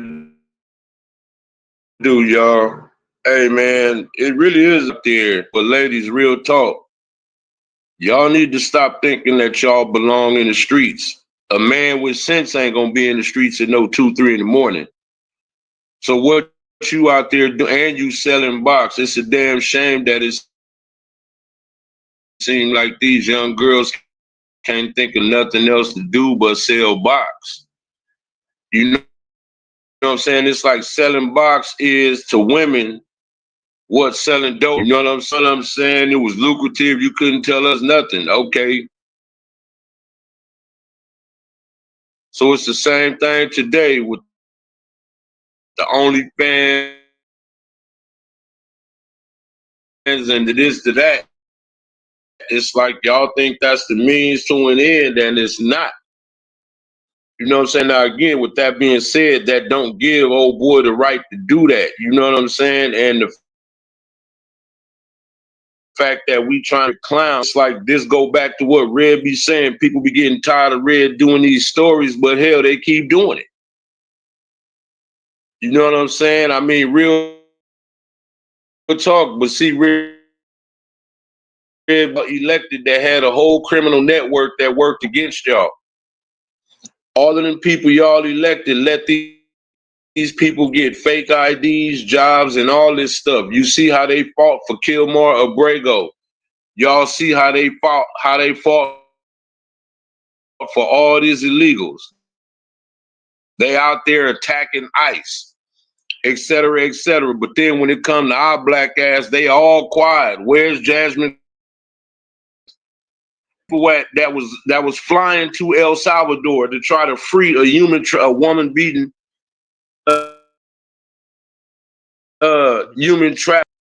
See, y'all let y'all hatred politically now. Y'all let y'all hatred or the media give y'all so much hatred of one man that y'all still refuse to see the criminality that was working against y'all. That is that Democratic Party. Babies, we'll take care of them. And y'all know it. You know what I'm saying? Y'all see it. These are the people that y'all think is your handle with kid gloves. Red, you did a story in him with kid gloves. You know what I'm saying? Yeah. They wasn't treating him like he was a straight killer. You know what I'm saying? Oh, we still have to. Nah. Literally smile in your face and was bringing all kind of other people over here to take your place. They put him in your neighborhood. They was even trying to let them vote, probably was voting in elections. they were putting in people that were working against you. But see, they had y'all fighting with us. See, these are the vices, man. The devil has many vices to keep us fighting with each other. And then when you got people that's trying to point this out to you, you rather fight with us instead of looking at the obvious. That Cassandra Bland in our face didn't get in trouble. The people that did that to Breonna Taylor did not get in trouble. You know what I'm saying? Yeah. So, you know, these people are protected, whether they cops or whether they're illegals. That's who they wanted over here. That's who they want, slaves, so to speak. And these are the people that you keep putting in office. Barack Obama, even a couple weeks ago, had the nerve to say that black boys need. You know, y'all voted for y'all voted for Biden, right? And Robert Byrd is his mentor. Okay, he's pretty much an honorary Klansman. Hey, Big E. Hey, Big E. Yeah. Big E. Let me ask you real quick. If let's reverse the roles, right? Let's just say that was a black man that killed the Mexican and Guatemalan girl. What would the West Coast be saying right now? And all the man, that nigga would be hung. That nigga would be in jail, and everybody would be on his him. Cared about none of that. If he was black, see, this what I'm saying, bro. We know this already. That's what I'm trying to say. We point. The point is somebody from another group kills somebody that belongs to us, whether we like it or not. Women been selling box. Ain't nothing new, whether you a hooker or not, or you bought us something.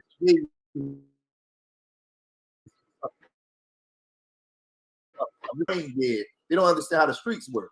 So I don't like what she was doing, but she did. But I'll let you finish, because I know damn well if somebody from another group, we'd have killed somebody from another group, if she was a Jew, Italian, something like that, they wouldn't be having Asian, they wouldn't be having it. So why can't we take the same stance?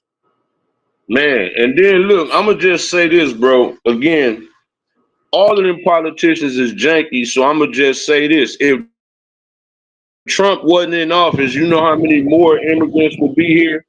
So I'm gonna just leave it at, I'm gonna put it like that. But just to, you know what I'm saying, just to keep it in perspective, once again, these people are protected. You see they are. You know, they get to throw stuff at feds and all that old stuff, then they have to go find them. You know what I'm saying? If there was black people throwing chunks of concrete and all that, what they was doing, it'd have been bodies out there. We all know this. So again, I'm not making none of this stuff up. They are going above and beyond for these illegals while they pretty much slapping black displaced, even though they're illegal. She called them displaced and said that she was going to be giving them $50,000 for all displaced families. Meanwhile, this is hold on real quick, Biggie. I want to show you guys this. I'm gonna show you guys this real quick. This happened in Indianapolis. This was another black woman unalived by an illegal, and this is only a 2-minute clip. And I want y'all to watch this. And like Biggie said, if Trump wasn't been wide open, and look at the heinous crimes they commit against women and children. I've covered so many stories where these illegals have sexually assaulted women and children.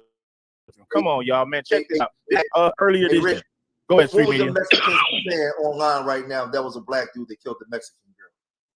What were all the Mexicans saying? Oh my God. Hey, man, what would they be doing right now?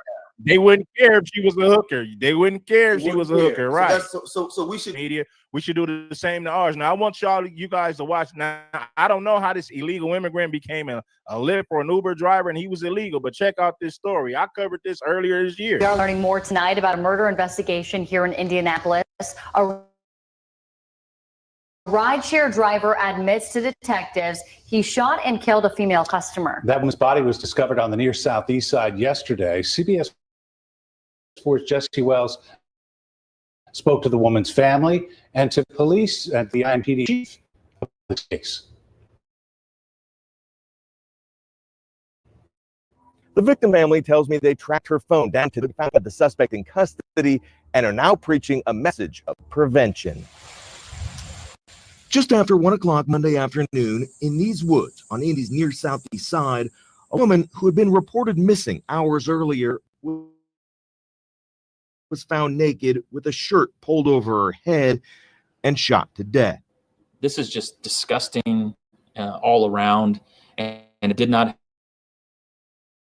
have to happen. Police claim a 29-year-old Uber driver, Francisco Valadez, picked up the victim from work early Sunday morning and drove Dixon to her home at this apartment complex just a few feet from the woods where she was murdered.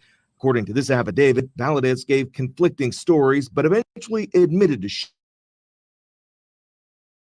shooting the victim while trying to have sex with her. After dumping Dixon's body, the suspect confessed he tried to have sex with her again. These allegations. Police quickly used rideshare information from Uber to help track down the accused killer.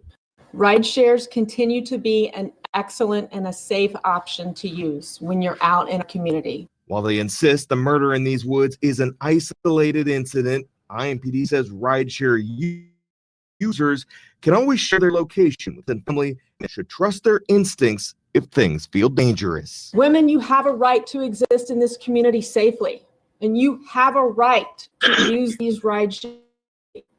Trust yourself. This disgusting, it's disturbing. Ms. Dixon, especially her family, no one deserves to be treated this way in our community. Finally, formal charges by the prosecutor's office in this case are still pending.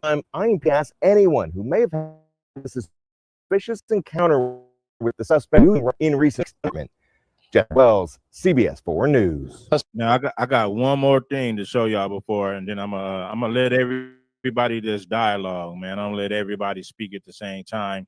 Just as long as we ain't talking over each other, I'm gonna bring everybody up to dialogue on this. Check this out. Also developing tonight, we're hearing from the family of a young mother who police say was shot and killed by her Uber driver. Police believe the shooting happened on Indy Southeast side as she was speaking with her family. And they told you they knew something was up when they didn't hear from her. Yeah, Dustin, Felicia, Shanty's Dixon mom says she always checked in with her. So when she couldn't get a hold of her, she filed a police report with IMPD that next day, never thinking her daughter would end up dead. As Risa Dixon lights her cigarette, she begins to walk through the door, say, "Hey, Mama, what y'all doing?" That's what my heart say, but I know she not gonna physically walk through the door. She always say, "Mom, you know you my best friend," and I'm like, "Girl, yeah, I know, you my best friend." Yeah, that's her. She had children, man. This woman was like in her early 30s. She had children, but I'm gonna let the clip play. And right after this, I'm gonna let everybody pull up. Shanty was also a mother, an aunt, and the oldest of her.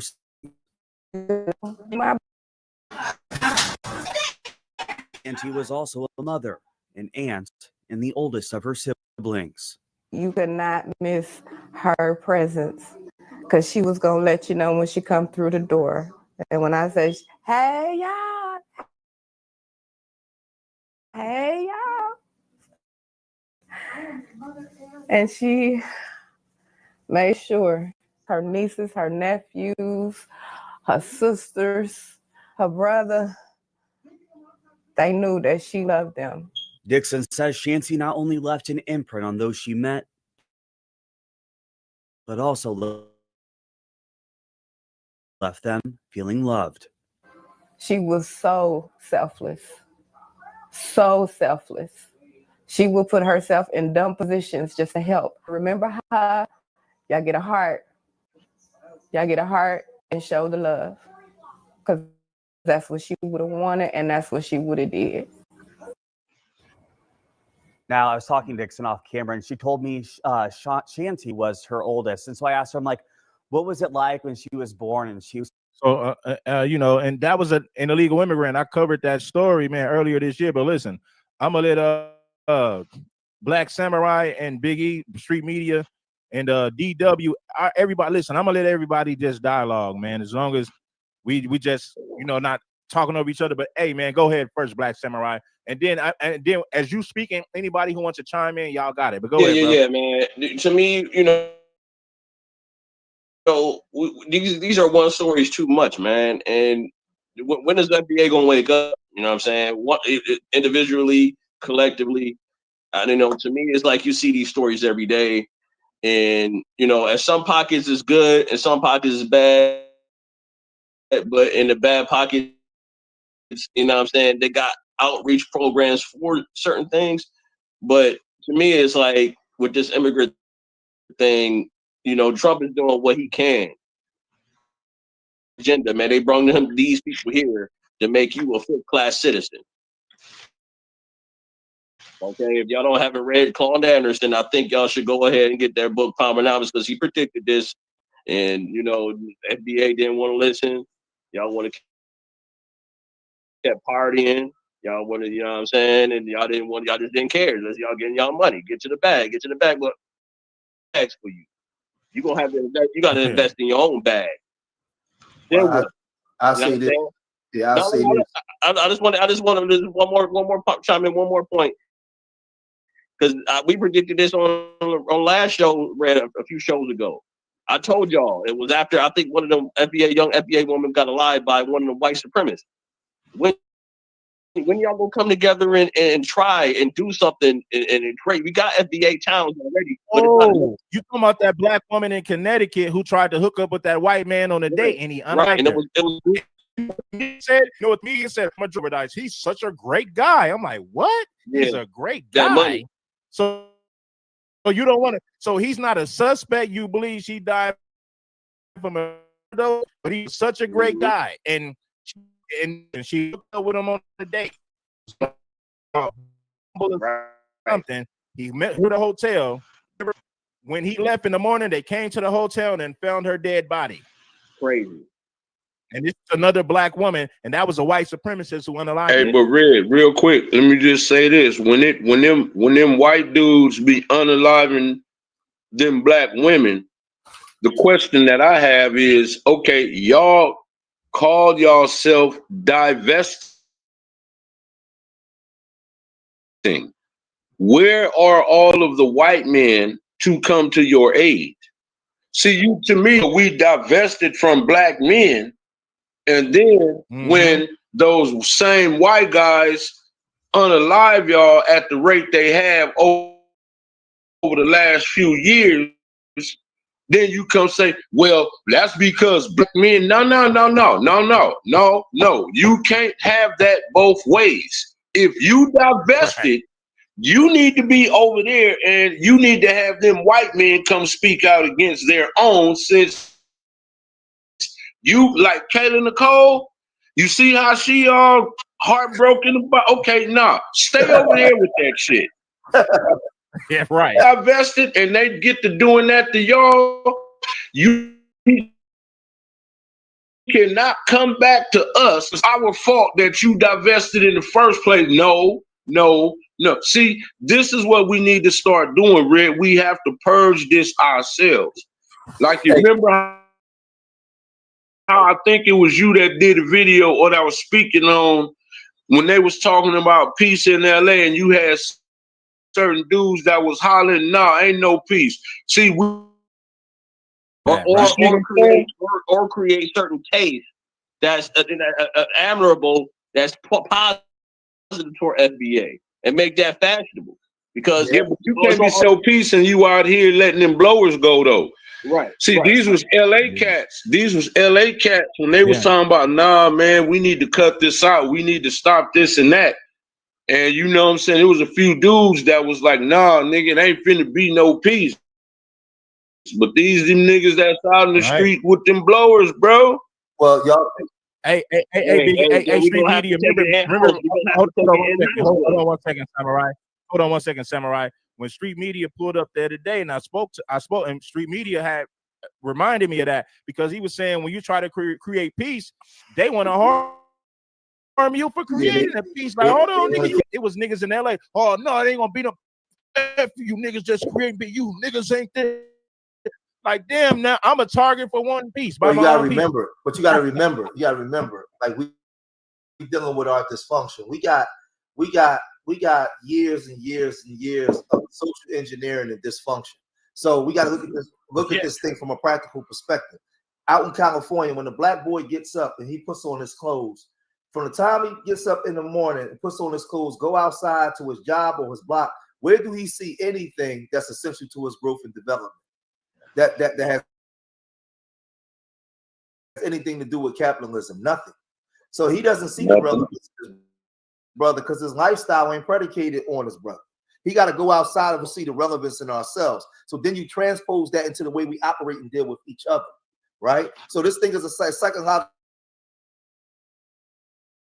warfare. You'd be less likely to tear it up. You'd be less likely to want to kill your brother because you'll see the relevance in them. And these are the things that they did to us. So when you transpose it to now in the way that we operate and the way that we think, like I'm saying, if when we outside and we talking to these kids, we go into the youth prisons, you go into these places, the biggest challenge you got, Big E, is getting these kids to believe that they're not niggas. That's the first challenge. I got to get you to believe that you. Hey, my bro. Hey, what have I been saying though? What have I been saying? We got to catch these kids before they become YNs, right? Everybody on your channel know that. You got to catch them pre-adolescence, and on second of that, I tell you a good reason how to get away from them dudes. You either tell them to get down or lay down, because we gonna fight for peace, and you got people that will fight for it. You know what I'm saying? You want to be with that ignorant all you want to, then go have a war then, because we don't have to say, we gonna have to save our future in our you know what I'm saying, our DNA on the rest of this earth. Do you know we fight? They ain't got to deal with the stuff we doing. Okay, if you want to steal with that ignorance, die in it. We got to keep it moving. Hey, Rick. Hey, let me say this real quick, and I'm gonna pass it to y'all. Hold on, I'm gonna say this real quick, and I'm gonna pass it to y'all. Now, King Yella, I'm pretty sure you guys heard of King Yella from Chicago, right? He a GD. He did a peace walk, right? He had a peace thing in Chicago, and it was a real peace. Do you know that niggas shot him and shot up the peace rally? No, and he was trying to bring GDs and BDs together. Yeah, this was like 5 years ago, because he a GD, because GDs and BDs used to be one at one point in time, but they fell out, and then they had war. King Yella did a peace because it was kids getting, you see Chicago 6 and 7 year old kids getting died. A 66-year-old man was watering his lawn. YNs drove by and blew him down. So King Yella did a video shoot for Peace for Chicago to save lives. Do you know them niggas shot that video shoot up, and King Yella got shot 2 times at a peace video shoot? He was 4/5 in from New York, from the Bronx. He did the thing telling his thing was for all the OGs. He said, I need all the shot callers to drop your flags across the country.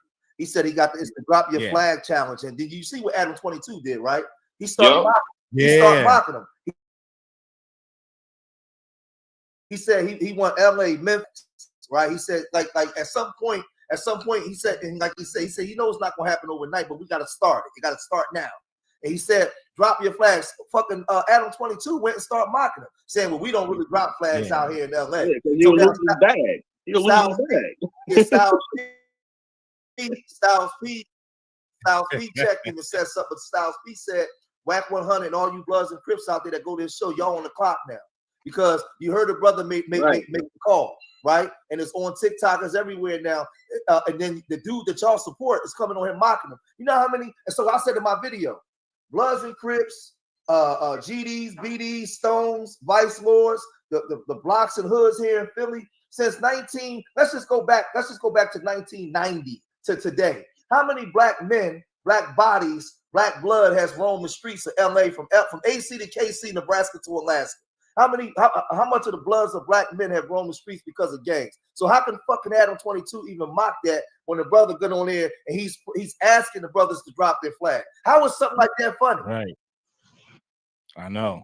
That's crazy, man. And Adam is from New Hampshire, but he moved to LA and he's taking full advantage of the gang culture. So, like he said, like Big E said, if niggas came for peace, Adam wouldn't have no more content because all he do is bring up gangbangers and talk about death and destruction on his channel. His channel started off as a hip hop channel, but he said, "Nah, you know what? I'm a interview gangbangers so they can talk about all this dysfunction, and I'm gonna monetize that shit and get paid." George, hey, what I like, he said the most important. He basically called LA niggas out, like, man, and if y'all stand with that nigga, you niggas is cowards. Yep. You know what I'm saying? Right. Because I'm gonna be honest with you. You know, bro, Hulk is probably he really need to be shouted out more than what he did, because that shouldn't just be a New York thing. You know what I'm saying? Yeah, like, nigga, put them damn rags down, bro. Yeah, he said he wanted countrywide. He made a call for all the shot callers of the gangs countrywide. Well, everybody. He get it a chat. He want to get it that TikTok. You know how they do all them channels. He want to drop your movement. That's why. But that's why the feds probably sent Adam, go get out in front of that. Get out in front of that right away. He got the memo. He got the memo. He got that on. He got on it real quick. Hey, but look, this nigga said he's an atheist. He don't believe in God, etc., right? So this is the question. Where's his moral compass at? Like, where do you get your morality from? You see what I'm saying? Like, that's what I like about with Munchie B. I don't like a lot of some of the stuff he promote, but when he say morals over money, you know, bro, I like that people today have no morals. Like how we talking about DACARA. I'm not trying to sour her, but no stranger at no 2, 3 o'clock in the morning. Now these is just facts. I'm not trying to down her, but men ain't no men. Men in the chat, are you gonna get in the car with somebody you don't know at some 2, 3 o'clock in the morning? Men ain't finna do that. So come on, man. Like, man, I'm just saying, bro, we have to make better decisions, bro, and that's fighting for survival. Everybody else seem to have government help. We ain't never had it. Right. I don't think we never, well, I ain't gonna say we never will. You got black women out there, they getting all type of support. You know what I'm saying? She could have stopped walking the streets, walking to one of them centers, and they would have paid her rent for like 6 months and gave her a monthly stipend for food just to get off the street. So I'm not really. You ask me, bro. Game come with choices, and it's choice you make. It could be it could be your last one. Support don't mean nothing when your mind ain't. Support don't mean nothing when your mind ain't right. So that's a fact. Most of our people minds ain't right because black women got support, but ain't nothing stopping black men from supporting each other. We don't have a right mind. Our minds are not right. So all that stuff, like I'm on the ground. I know the support systems, but those places be empty because you got a lot of people who got a problem. Black dysfunction is profitable. We got to understand how this thing operates, man, and it's not a gender thing. Because they create the gender thing to keep us arguing amongst each other and seeing things from their perspective and not from a more practical perspective. When you're dealing with groups of people who've been psychologically damaged for so long, right? So those of us that start to wake up, you can't expect the masses to think like you. Just think of the metaphor of the Bible. The metaphor of the Bible. They killed Christ for trying. You got to love your people more than they hate themselves. So they can have all kinds of support services for women. That don't mean that they're going to take advantage of them in the manner in which they should when they're not in their right state of mind. We got to get our minds back, bro. And ain't nothing to me, bro, that's that help. Yeah. You got to let that help. See, me, I'm scientific with it, bro. It's called natural selection. You know what I'm saying? You know, when that meteor hit, all the dinosaurs was dead, but the smart ones, the mammals, they survived. You know what I'm saying? So it's all about survival, bro. You know what I'm saying? Hey, but look, big dog. I saw a video the other day. This is where it could start. did y'all see that video where this big dude, you know, I guess the baby mama got multiple kids and he bought some shoes or either some food only for, and Yeah, I get he's only responsible for his, but it's like, but as a man, you don't think you sowing dissent amongst his siblings because it's kind of messed up for watching him eat and his brothers and sisters just watching him eat. So what I'm saying is, if we don't want future YNs, bro, go to Little Caesar and spend $10 on 2 hot and ready's, bro. Feed all them kids, bro. That ain't taking care of them. That's just a kind gesture, bro. You know what I'm saying? Yeah, I would have bought 2 pieces, Biggie. Like, either feed your kid before you drop them off, but you know you can't feed somebody in front of a bunch of stars. What's the word I'm looking for? But Red, you know why you know what I'm saying? Like, it's gonna be confusing. I can't eat in front of your face and you starving. So guess what? His brothers and sisters is gonna hate him. Oh, you think you all that because your daddy bought you some clothes and feed you. Now, if they daddies ain't shit and you feeding your kid in front of them and they starving and eating, that's gonna cause confusion and conflict between him and his siblings. So let me play devil's advocate, man. What if hold on, let Street Media go. I'm gonna let Street Media go and then Black Samurai go. Street Media. That way, Red? We was raised in a different era and different time. See, I get a lot of flack from guys that they call me a simp, but I know that they not men. In the time I was raised in, I'm a half a century.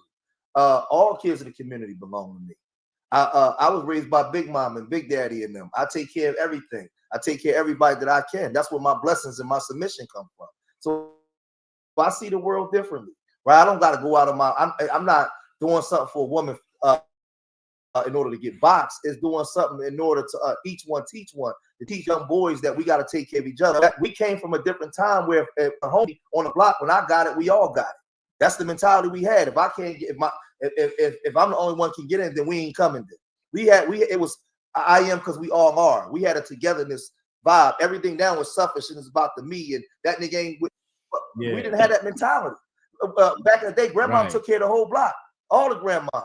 So I was raised under that thought process. That's FBA culture. That's real.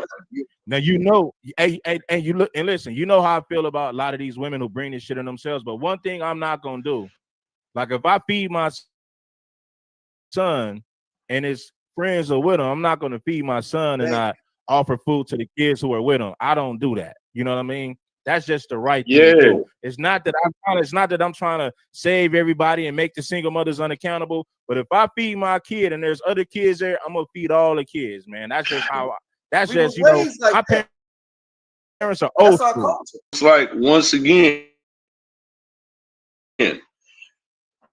them black kids, them black kids that them single mothers got, they're gonna grow up and be black adults. Okay, if we don't put nothing into them, then how are we gonna turn around and have all the expectations in the world out of them? When we didn't put that, like I said, we didn't even want to spend $5 on the pizza. You know what I'm saying? We didn't even want to do, like, especially, and I'm not talking about nobody you don't know, but it's dudes that got kids by women who got, you know, multiple kids by dudes. We call them brother husbands. Right. You get what I'm saying? So what I'm saying is, if your child is in the house with other siblings that ain't yours, man, show them kids how to stand up too. Like, even if they daddies ain't nothing, you could be some kind of example of some kind of manhood for them. Like, when they get older, they can tell your son, nah, your daddy was always, he looked out. You know what I'm saying? Like, something like that, so they might have some respect for your daddy. They might even listen to him.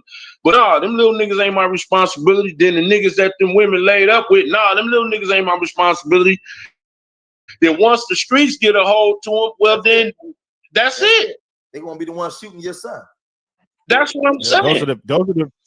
Those are the future YNs right but there. That's the future of our race, though. We not gonna be here forever. Like, we on this chat and we talking and we know the problems.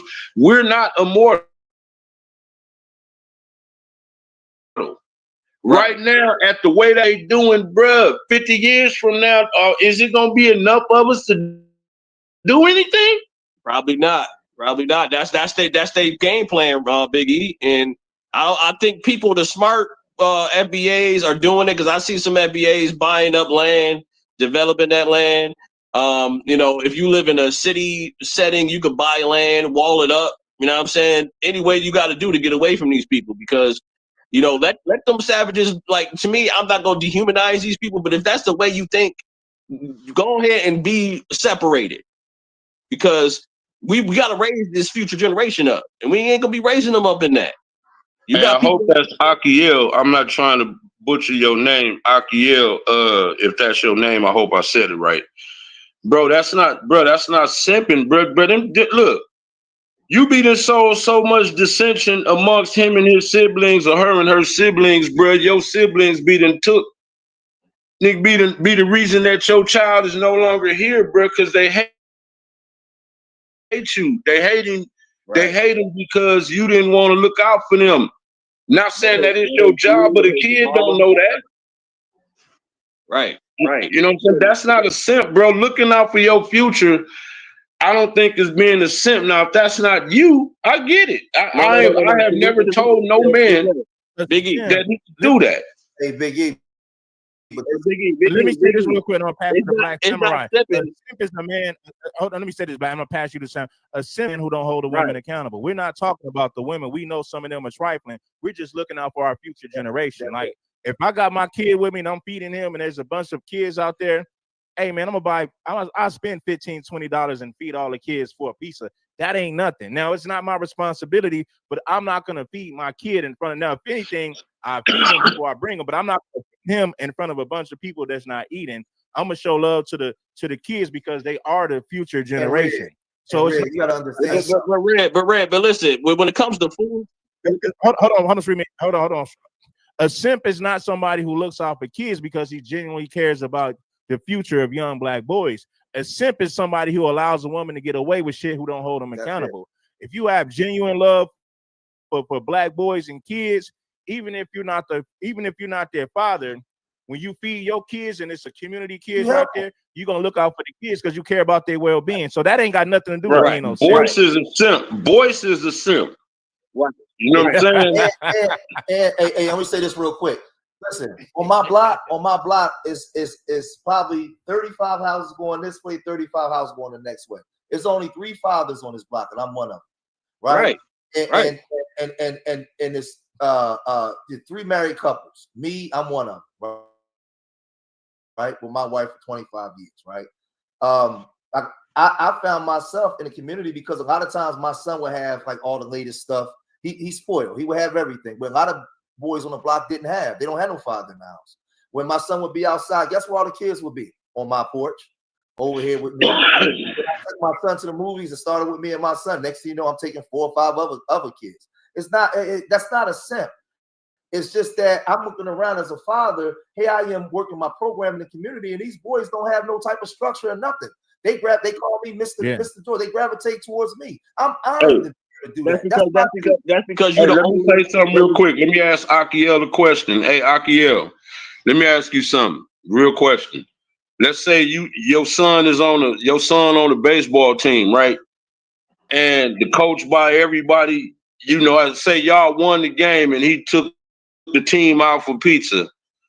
And he said, "No, little nigga, you ain't my responsibility." Wouldn't you feel some kind of way about that? The coach did that out the kindness of his heart. Wouldn't you feel some kind of way about that? Yeah. Right. I mean, I'm just saying, we only talking about a gesture, bro. It's just, we talking about for the kids, we talking about the kids, bro. Right. No. See, once again, you got a bunch of weak men out there who think like that, man. They don't think it as a real man out there. Like, they don't understand that. Come on, man. You see a kid hungry, you got resources. You know what I mean? That ain't nothing. You know what I'm saying? To me, I don't allow kids. I know, child. If you was at the ice cream truck with your son, and 3, 4 kids walked up, they ain't got no money, you wouldn't look out for them. They ain't got nothing to do with their mama. Right. You got people.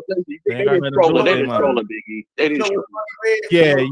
Hey, dude, listen to what I'm saying. You trolling, man. If we don't show love to the Black boys, who else gonna show them love if we don't show them love, my nigga? That ain't got nothing to do. That ain't got nothing to do with us not holding the women accountable. But if I go to an ice cream truck and my you know, there's 2 other kids, my son that's out there, it ain't gonna harm me to spend $10 to treat these kids, my nigga. $10 ain't nothing, But guess man. what? Come on But now. guess what, Red? 58% of current single black men in America is childless. So, to me, this is a creation that these black women are creating. And let me tell you another statistic. Almost like, let me see, they said almost 60% of the children that these women are making are with non-black men. So they're making the actual children, not the black men that's out here. So that's why I said most of these young kids or these YNs need to see that role model, to see something like, hey, maybe I could grow up and do something with my life, rather than looking at the gangbanger over here that's out here sending them on dummy missions. Bro, how was Red sounding like Dubs? Come on, man. What did Red say that sound like Dubs? Come on, Scalper. Come on, man. I told you he's trolling, bro. But watch this. Even listen, as black men, this is our community. When I was growing up, even the big time dope boys, when they told you, yo, get up off the corner, man, they would get us all in a circle and give us money to go skate. At times, like, listen. All I'm saying is because I got my program and I work with these inner city kids. They acting up, but they need masculine energy around them. They start to get older. They want to be around men. Like, so, I get like a lot of the kids, man. I'm taking my son skating. I end up taking 3 or 4 other kids, man. They don't have dads. Like, we got my son, my best friend. His father passed away about 3 years ago, but he didn't always have like the latest stuff. Like, his sneaks would be dogged, his hair don't be cut. His father didn't have a good job. You know what I'm saying? Like, he didn't have certain things. Me and his father was cool. But him and my son, he spent the night at our house every weekend. And like, my son would have so many clothes, man. My wife would give him stuff. And when we go to the barbershop, it might be like 2 months, he didn't get his hair cut. You know what I'm saying? I get his hair cut for him. Why not? Like, if we gotta teach black boys that I want for my brother what I want for myself. They have to learn that young. We have to take care of each other, because you don't know the seeds that you plant in these young men. Like, today, we in a society where if you look at a motherfucker too long, you can die. Like, everybody care about is themselves. When I was growing up, it wasn't like that. Like, listen, it sounds messed up, but when I was in the street, I ran here. I remember being in the street, and I was hustling, but one of my main road dogs, he wasn't a good dope boy. He wasn't into none of that, right? But we would travel. I got a whole bunch of money. He ain't got none. But I would go around the corner, put some money in his pocket. When I got a car, I got him a car. That's my dog. That's my day one. Where I go, he go. Right? We just had that mentality, Red. Like, it's so a whole thing. So now when I was doing wrong, I thought that way. But when I'm doing good, I still think that way, doing good. So if I got something, I want the community to have something, because I want them to see that it's possible that we can do these things. That's not simp. Get out of here with this internet jargon shit that y'all use. This simp as a man, you a leader in your community, man. These young boys is watching you. Hey, let me ask Lon. They got the terminology wrong, because we didn't explain him and they still don't want to. They just trolling, bro. At the end of the day. But let me ask Lon the question though. Like, Lon, you should hit the link though, bro. Like, okay, to the men, you notice we ain't said nothing about the men that don't want to do it. That's their choice, bro. Ain't nobody saying that. You know what I'm saying? You got to do it. If it's not in you, it's not in you. But if we don't look out for our little black kids, what's supposed to happen to them? Like, they can't go back. We can't bring them back through the womb. They here. Yeah.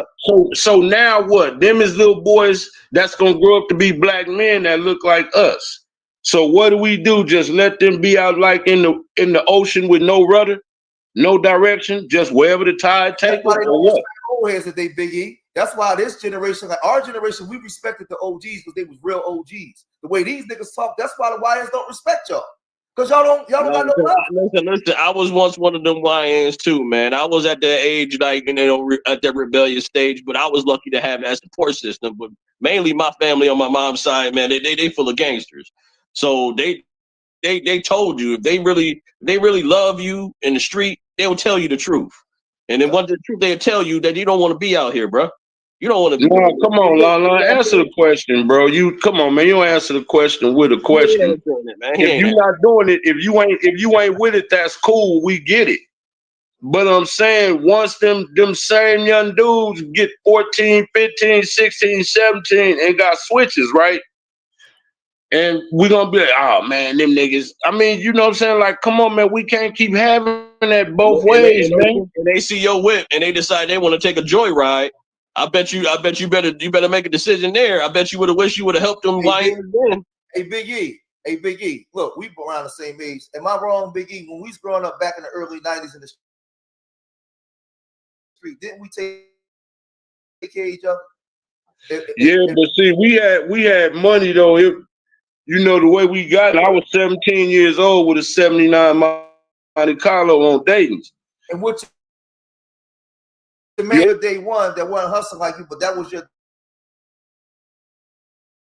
day one. You know he died for you. What he had? Now, nigga, like it used to be easy. Dudes come home, you put them down, you looked out for people. Look, a lot of that money for as illegal as what it was, it paid a lot of rents. Yep. You know what I'm saying? Yeah. It paid a lot of car notes. We took care of each other. Hey, Biggie, listen to this. About Street Media. Hey, Biggie, you know, man, we from the city, man. So, you get out. You remember your homie, he on, and you trying to get on, he gonna give you a 50 double up, or he gonna give you that quarter piece. You remember them 50 double all ups, that. quarter piece? So it was a lot more love today. I mean, and again, I'm not even roasting on the dudes that don't want to do it. I get it. I mean, look, you are not obligated and you are not responsible for no woman's choices, bro. So don't think. I mean, you must be new to Red Channel. I ain't never told no man that he had to, especially a man that ain't got no kids with his shit together. Nah, bro, I ain't never told him he had to take on another man's responsibility. Ever, ever, ever. That man worked to get where he got. And if he don't want to do that, that is absolutely his prerogative. Yep. You get what I'm And saying? look, we're just talking about looking out for the youth. Now, take the drug dealers back in the community. Yeah, they sold dope, but when the ice cream truck came, they fed all the kids because they said, no, I'm not gonna feed one. You got kids tonight, they all the kids. So it's not about you being a simp. Now we understand it's not your responsibility. It ain't a full-time responsibility, but if I'm out there and my son is with me and there's some other kids that's out there, it ain't gonna hurt me to spend $10 to buy all these kids an ice cream cone. Come on, Come on, man. Come on, OP, man. It's time to get rise up, bro. Come on, bro. Stop with this foolishness, man. But see, Red, if we say we FBA, FBA ain't just a lineage. It's a culture. It's a lifestyle. And we got to get Hey, back. you heard me, Red? He say he in the back. Lon say he in the back. Yeah, we got okay. back to those old values, because those of us that's older, we grew up in different values. So I think, like I said, because you know what's funny, Big E? A lot of these niggas that talk simps, they born and raised in houses that their stepfathers bought for them. The stepfather bought that for your mom. He the one bought your school clothes and came pick your report cards up. Because if that's the case, all the men in the 80s was simps then, because they all had a wife and a side chick that raised you. And we're gonna keep it all the way tall, we're gonna keep it 100, right? Growing up back in the day, a lot of niggas on here talking that simp shit. Nigga, your step-pop was married, nigga. Look, Paw had a whole nother family. Like when Paw passed away, that nigga had kids from a whole other woman. You be like, God damn, right. Paw was getting it. He had a wife, but he loved your mama, and he loved your ass too. But you turn around calling niggas like that a simp. You fake niggas. Man, get out of here. Because I keep it all the way 100, man. Hey, didn't Jerry Springer do that? Didn't he leave all his money to the black kids that he had with the black women? Yeah. All I'm saying is we a little older, Big E. Back in the day. Now, come on, Akiel. Ain't nobody say that, champ. You know that. You know it. You know damn well George did not say you starving the kids. He did not say that. Come on, man. Come on, man. I think you'd be a little too much rash, boy. Come on, man. He trolling, but we know back in the day, because when a man finally got some money and got some up under, he had a wife and he had another woman that he loved that woman too, and he loved them kids. And he and that's the way it was. So all I'm saying is the way I was raised on them old school values, where, in my opinion, I'm not even dealing with the out of control women. All children in my community belong to me. That's my mentality. That's just the way I was raised. That's the way I think. That's the way the OGs moved back in the day. That's just my mentality. You call me what you want. But in order, if you want to change the trajectory as a man, you have to be an example for these boys, especially if they don't got one. Yeah. Let me bring up Virgil Berry, man. Virgil, you got it, my dog. Yeah, what's up with y'all, man? How y'all brothers doing, man? Big E, All right. man. George is good with y'all, man. The other brother, man. Listen, man. Shout out to my brother Red, man. And this is why we gotta have these conversations, man. So you little niggas in the comment sections being funny and shit, trolling and all that little goofy ass shit. We already talk about some real shit, you corny ass niggas trolling and shit. But anyway, we come from an era where, like George said, man, our OGs was actually OGs, man. So we actually respected our OGs. You know what I'm talking about? Even the niggas with crack head dope things, we still respected them niggas too. You know what I'm saying? You're right, that's a fact. You know what I'm talking about? And them crackheads will fix your bike when your tire went on flat. You know what I'm talking about? OG run run to the store for you, make sure shit good. The police coming around the corner, OG gonna hit your phone. Listen, man, hit the line. Listen, man, swap all that shit. We respected our OGs, whether they was getting the money, whether they was working, doing stuff in the community, had a business, or whether they was at the bottom, dope thing, alcoholic nigga. You know what I'm talking about? But nowadays, you niggas is OGs to each other. You know what I'm saying? How about the stupid ass, dumb ass young niggas that don't know nothing? And we was there too, though. But just like Big E said, we gotta get to the youth, though. By the time these niggas hit 12, 13, they YN'd out. You know what I'm saying? It's a wrap. Sad to say.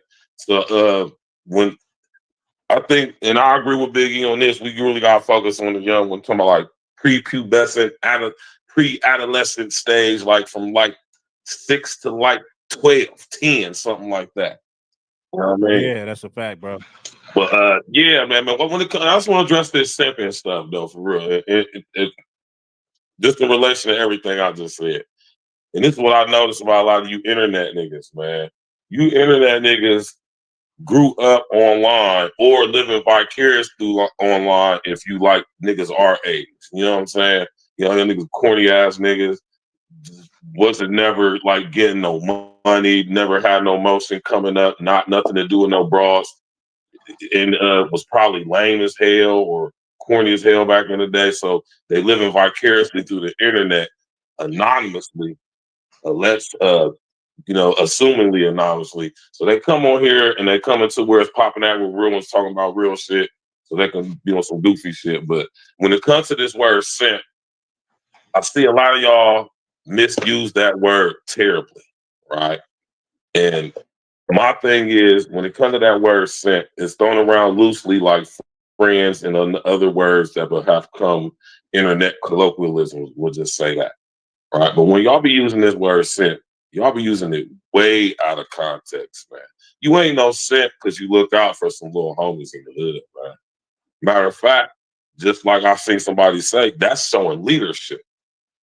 And that's why I say I can tell a lot of you niggas on the internet, y'all ain't never had no real leadership. You know what I'm saying? Don't know what it means to lead. You know what I'm saying? Don't know what it means, you know what I'm saying, to actually be in the position of leadership and display that the right and correct way. You know what I'm saying? When I was coming up, you know what I'm saying, in the streets doing my thing, man, we took care of our block. We was selling drugs on, man. You know what I'm saying? Everybody, if they needed their grass cut, got their grass cut. Kids get ice cream every single day. We throwing barbecues for the whole thing. We had a sense of community, a sense of taking care of each other and you know what I'm saying, making sure it was good. Even though we was doing something very illegal. You feel me? Right? But that even extends to outside of that though. Even, you know what I'm saying, just like regular folks just like say going to work or whatever, you know what I'm saying? All right, okay, that's dope. That's dope. That sense of community that we used to have, man, I think that stuff is gone now. You know what I'm talking about? And it contributes to how we see a lot of us portraying ourselves online as well, because we get hit to these internet words like simp and everybody use these words and they use them out of context, and then it's kind of like to the point to where the word simp don't even have meaning anymore. You know, because it's just thrown around so loosely, and most of you niggas talking about this is simp and don't even know what a damn simp is. You ain't no simp if you sit up there and go out your baby mom and she happen to have kids by other dudes. You ain't no simp if you go take 2 or 3 hot readies over there, man. You ain't no simp. Matter of fact, it's a good look if you is in the hood doing your thing and you buy all the little niggas on some buy them some shoes or something like that. That's a good look. That's how you can take your negative situation and, you know what I'm saying, and for yourself as well, you can turn that into some positive shit. Hey, You know what I'm Virgil, talking let me about? ask you real quick, Virgil. Are you a simp if say you got a baby by a girl and your son is like, let's just say your son is 6, and she had another son that's 4, but the daddy either locked up during a long stretch, got killed, or he not involved at all. And these 2 kids very close in age, and you come get your son all the time and take him to the movies and do things, and the other boy is crying, and he say, Dad, could you bring my brother? And you bring him with you, you do stuff for him. That makes you a simp? Nah, not at all. Oh, not at all. Like, Not at all. That makes you a leader. That makes you that's man shit. That's what men do. Yes, because if that brother, if that brother is seeing his brother if that brother seeing his dad in his life, but he don't have his dad in his life at all, and they always together, real close in age, he's gonna feel some type of way. He's gonna that's gonna be in his head. So if you took that boy up under your wing, he might not be your son, but he's like your son now, because you got both of those boys. They ain't got nothing to do with the mom, especially especially if you got a mom that's cooperative, where y'all both co-raising a child, and she might have had another child where the dad just a bum or he locked up. That don't make you a simp to me. It's not. See, this is what make you a simp in that situation. If just to get the pussy from the broad, you was willing to buy them little niggas some shoes. Yeah. Now that's some simp ass shit. Right. That's right. Shit. Now that's some simp shit. See, you niggas, you little niggas don't understand what these words mean. I can understand how they've been just like used to mean certain things. That don't even know what the fuck they talking about. Yeah, that's what I'm saying. Like, I just, because I'm about to say, well, maybe I'm crazy, because if I got a child and he got a brother or something and he ain't got no dad, that's just me. That's just how I think. I come from that. I had people, men that invested in me as their I had like second fathers that helped me change my life. If I didn't have them people in my life, I don't know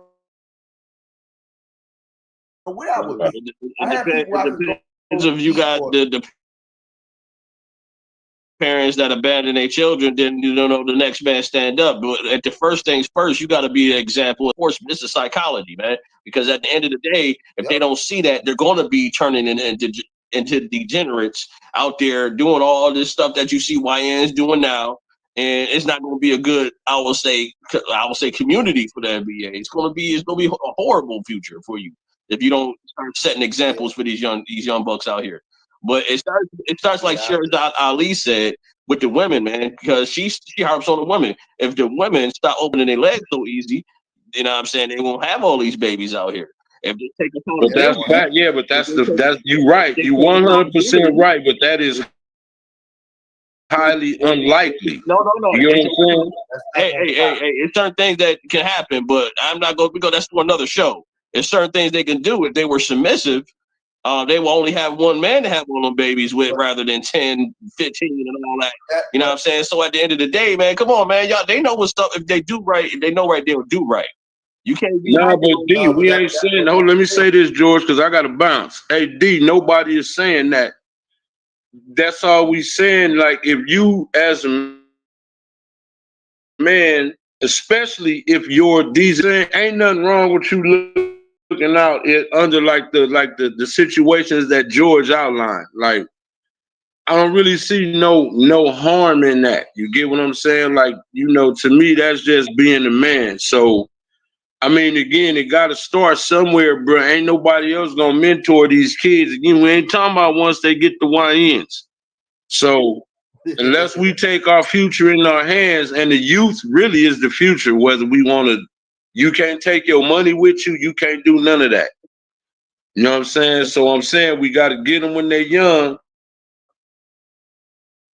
and hopefully it's enough people that'll, you know what I'm saying, you know, try to help better our future. And I'm gonna land with that. Hey, I gotta bounce, y'all. Y'all know what it is. Keep winning. I'm gonna holler at y'all. Yeah, Yeah, we're gonna land. I'm gonna let everybody land their plane, but I want to say this, man. You know, yeah, man, we do accountable because, ladies, you know, you can't expect for men who are not the fathers of your children to do things, so you can't expect that. But as men, when we see children out there and we have genuine love for young black boys, if we go into the ice cream truck or something like that, yeah, of course, man, we're gonna look out for the kids and do that. But ladies, y'all got to stop having these kids recklessly, because some of the accountability is on y'all, because when a man decides to do that, he's doing it out of the kindness of his heart. He don't have to do that. So my thing is this: at that point, when you have children, you can't provide up for them. Now you're at the mercy of the men, and a lot of men don't want to do that, but you have some men who will. So ladies, y'all got to stop having these babies recklessly and close your legs and choose better men. But if you want a better man, you must become a better woman, because why? Better men want better women. If you're not a better woman, then you don't deserve a better man. But we look out for these children because we just real niggas from the hood, and we have genuine love for young black boys. But I'm gonna let you guys finish it, and we're gonna close after everybody speak their piece. Me looking at things the way it is, the way the system is set up in this capitalist system, and we are the burden bearers of it. We're the cannon fire for it. So I'll just say this to like the sisters: listen, man. A lot of women ain't gonna stop opening their legs because of social engineering and conditioning. The same way they got a school to prison pipeline and they bank on black boys filling them prisons up by the time they're 16, 17, they bank on you getting pregnant and making children. So they welfare system and they military and they prisons and all that stuff could be filled up as a system set in place. Only thing you can do is look at the people before you, look at the mistakes they made, and try not to make those same mistakes going forward. Until we can actually eradicate the nigga in our mind and change certain things, it's not going to change. Listen, we got all these theories. Ain't none of these theories work to stop black boys from killing each other, or black men from harming each other, or black women from making babies. The system is set up, it's checkmated, is up and running. Only thing we can do is those of us that's woke go in circles and create things where we can be the example of what you should do as opposed to what's been given to you. That's the way we got to start moving now, because women ain't gonna stop bending over and spreading them cheeks. Men ain't gonna stop planting seeds everywhere without being there to be there for the children in our dysfunction. That's the way the system is set up. So what you got to do is look at the people and the mistakes they made, or if you made a mistake, correct yourself. Correct yourself, because the system is set up to benefit off of our dysfunction. So I don't look at it like it's the black woman or the black man's fault. It's a system that we're living in, and it's destroying both of us just in different ways. So in order for us to fix that, we got to recognize what male leadership is to a man and what a woman's role is for a woman. And until we get to that point, ain't nothing going to change. So I just landed there. Man, shout out to Street Media. He right, man. The system affects black men and black women in different ways. So, you know, I have to agree with that 100%. You know what I mean? It is what it is, man. I'm gonna let we got Virgil and we have Black Samurai. So anybody who wants to go, you guys are welcome. I'll go take it up through. Listen, man. Like I said, man, somebody in the comment just said something to the effect of us older dudes. He said y'all OGs, something about used to do stuff that was honorable. But he said honorable is dead now. Nah, no, it ain't. Young nigga, little nigga. Honor ain't never going to die amongst men. See, that's another thing too. That's another reason why I noticed a lot of dudes. You understand me? Okay, so a lot of guys, right? I know this is on the internet. A lot of you niggas, and I'll be seeing, and I know there's a lot of niggas have this sentiment up now, right? A lot of you niggas say the stuff y'all say because y'all don't have what it takes for one of these young wild niggas to actually listen to y'all. You want to know why? Because most of you niggas is cornball internet niggas. You niggas don't come from where I come from, Red come from, Big E come from, my man Black Samurai come from. Y'all don't come from where we come from. A lot of you niggas don't. So y'all don't even have the ability or what it takes to get a young wild nigga from the hood to pay attention to what you saying because you ain't been through nothing. And this is why I always say it's time for us real niggas to come up on this internet and take over this shit like how it's supposed to. How long I've been saying that shit, Red? Because we come from where a lot of these young niggas come from. Niggas like us. They'll listen to us. I got a nice little group of young niggas who I mentor and talk to, right? So what I'm saying is you got to be the type of guy that a young nigga want to listen to. And a lot of you corny ass, really simp ass niggas ain't worth listening to. That's why so many wild niggas, right? Out here and just doing crazy stuff. But what I have noticed, and this is what the young homies tell me, Red City. You hear me? I do mentoring and everything, right? I got a couple of homies, little young niggas on my line that hit me up. You hear me? What I'm saying is, when I talk to the young homies, when I do go to the hood, when I go holler at my people, we hear the young niggas saying, these older niggas is corny, older niggas is lames. That's what these young niggas is telling me. So, and I look at social media, I look at comment sections on goddamn YouTube. I'm like, oh, this is what they talking about. You know what I'm saying? So on top of just being there to provide some type of leadership and mentorship, you can have the mentality like, I ain't raising no other. That's what I'm saying. You niggas be taking this internet shit too far, and y'all can't even differentiate and separate real from fake. Simping from being a damn man and a leader in your neighborhood or the turf, wherever you from. You ain't simping if you looking out for the homies and the little homies in the hood. That's not simping. If you got the mindset of you not raising or doing nothing for no kid, I mean, that's cool too. You can do that. But what does that say for the future of us? And like my man Big E said earlier, nigga, we so-called the minority, man. We keep going, we keep that mentality going up.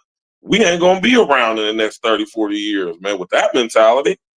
And that's just some straight up real shit, man. And if you so interneted out that you like, I'm not raising no other man's kids, I'm not simping. I'm not simping. That shit sound lame as hell. Y'all niggas don't even know what that shit mean. But with that being said, real, I'm just saying, man, hey man, the sins of the parents is gonna fall to the children, man. And if we raise the youth without wisdom, you know what I'm saying? If we feel like it ain't our job, if we feel like we ain't going to take care of, do this, and I'm not talking on a specific situation like you dealing with a broad. No, I'm not. We're not. See, we ain't even talking about that. We talking about real shit right now. We talking about our so-called community. We talking about the so-called black people and all of that shit. Now you can sit up there and keep that mentality that you ain't gonna do it. All right, I mean, and that's cool, and you got the right to do that. I'm not knocking you, but don't be y'all be the same niggas that saying that shit, the same niggas that be online complaining and bitching and shit about what's going on, though. And I think that's what my nigga Big E be really hitting on why he say what he be saying. So with that being said, man, shout out to my brother Red, hit that cash up and all that, hit that like button. Shout out to my man right here, what's the Black Samurai, everybody else, and y'all enjoy y'all evening, man. Y'all already know what it is. All right, Red. All right, I'm gonna land it right here with this one, man. I hear everybody talking about the streets and the situation what happened with old girl, and I'm gonna say rest in peace to old girl. You know what I'm saying? It was an unfortunate situation Right. that happened to her, but I was raised around tough love, man. I had family members; they'll tell you the truth. And if you keep like this, like I remember my mom and her cousin, and he kept drinking and drinking and drinking, ended up drinking himself to death. And she was like, rest in peace, but she wasn't crying for him because it was his choice to go out like that. Yeah. And to me, I took that as damn. If family acting like that with family, man, the streets is gonna be it ain't gonna have no love for you. But this is a shout out to all the men that's doing it right, that's not out in the street. Because I know it's 85% of the black men that's single, they in the middle class, they got jobs, they doing it. And most of them out there, they passport up. You know what I'm saying? And we telling y'all broads to clean up your image. Y'all could do this is by choice. If there's programs out there for you to get help privately, get the professional help you can, get the economic help. But at the end of the day, man, the FBA, you got some FBAs that's on it. And you know, this is for the FBAs that's out there that's off. Now y'all just want to do what y'all want to do. Y'all not taking it serious. It's not gonna be a pretty look, I will say, because we almost in year 1 of Donald Trump, man. It's gonna be another 4 more years of this, man. And if your game ain't right, you might end up either in jail or unalive, bro. It's serious out here, and it's like the money ain't flowing the way it used to be. It ain't like it will be 2020, 2015, 2005. Y'all keep thinking that's coming back, man. Y'all need to get serious with yourselves and tell these YNs out there, if you're more educated, then you're more suitable to be successful in this. And I didn't see man could walk away from the game, like walk away from that. Then got they went and guys and doing good lives, and just because of that choice, they wanted to walk away. You got some the ones that's out there that want to make that choice. Don't be afraid to make that choice, because that's the strongest choice, man. You listen. Just because you got a gun don't make you strong. You know what I'm saying? Just because you got them weapons don't make you stronger. You know what I mean? Sometimes the strongest way is to put it down and make the right choice. That's the strongest. That's the strongest way of handling your business. But then in red, you know what I'm saying? We gotta call it out, because that's one thing I like about your show. You call out the hypocrisy, the BS, and put it right front and center. Because I know the man like me that's part of the Passport Bro movement. We could take a flight and go to the spot and it'd be heaven on earth. I ain't got to move a finger for 3 weeks. You know what I'm saying? And we making enough money. We making enough money to take care of several households, not just one. You got men on there talking about one household. Come on, bro. You know what I'm saying? But I don't want to spend too much business, because for some Passport Bros, they out there that want to keep their life. You know what I mean? So I understand, but this is a shout out to y'all young ones out there who want to make that choice, because I know some young ones watching your show, Red. Y'all, what you want to do is get your education, get your money right, and you be straight. And then if you ain't popping, don't be afraid to get one of these, travel the world, see how it is, then come back. If you want to come back, do what you got to do. But at the end of the day, don't be lacking like these trolls on here on there talking about this and that and the third, and they life all screwed up there in their mama's basement, eating cookies with crumbs all on their stomach. You know what I'm saying? All on a YouTube channel trying to troll. They ain't doing nothing with their lives, because real people who's successful don't talk like that. But I'm in it there, Red, man. Good show, man. Thank you. Well, I appreciate you, Black Samurai, for sure, my brother. Pull up next time, man. We're going to have another dope conversation. Appreciate you. Listen, man, shout out to the UBO for the Cash App. Shout out to Scoop for the Cash App. Shout out to Vernon85 for the Cash App. Shout out to Pretty Boy. Shout out to T-Fan1. Shout out to Tony Elliott. Shout out to Hologram EMC. Shout out to my man Earl. He said, this is Ock. No disrespect. I didn't agree. Oh, no, it's all good, brother. You don't have to agree with everything, but I appreciate you for showing your love and support, man. Shout out to everybody for pulling up and showing their love and support. Make sure that you guys bless the like button, subscribe to the channel. We're going to wrap this thing up, man. We've been on for 2 hours and 25 minutes. It's time for me to check out. Peace to everybody. Hopefully everybody got some knowledge and information from this show, and I'm going.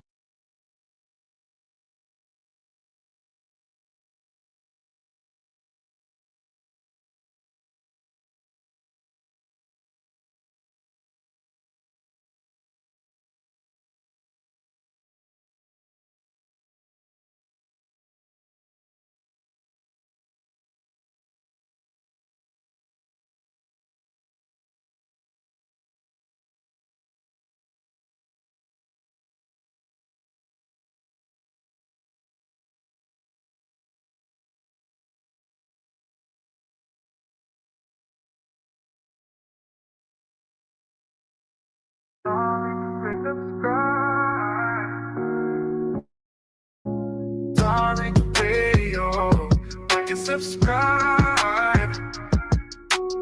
Darling, radio. Like and subscribe.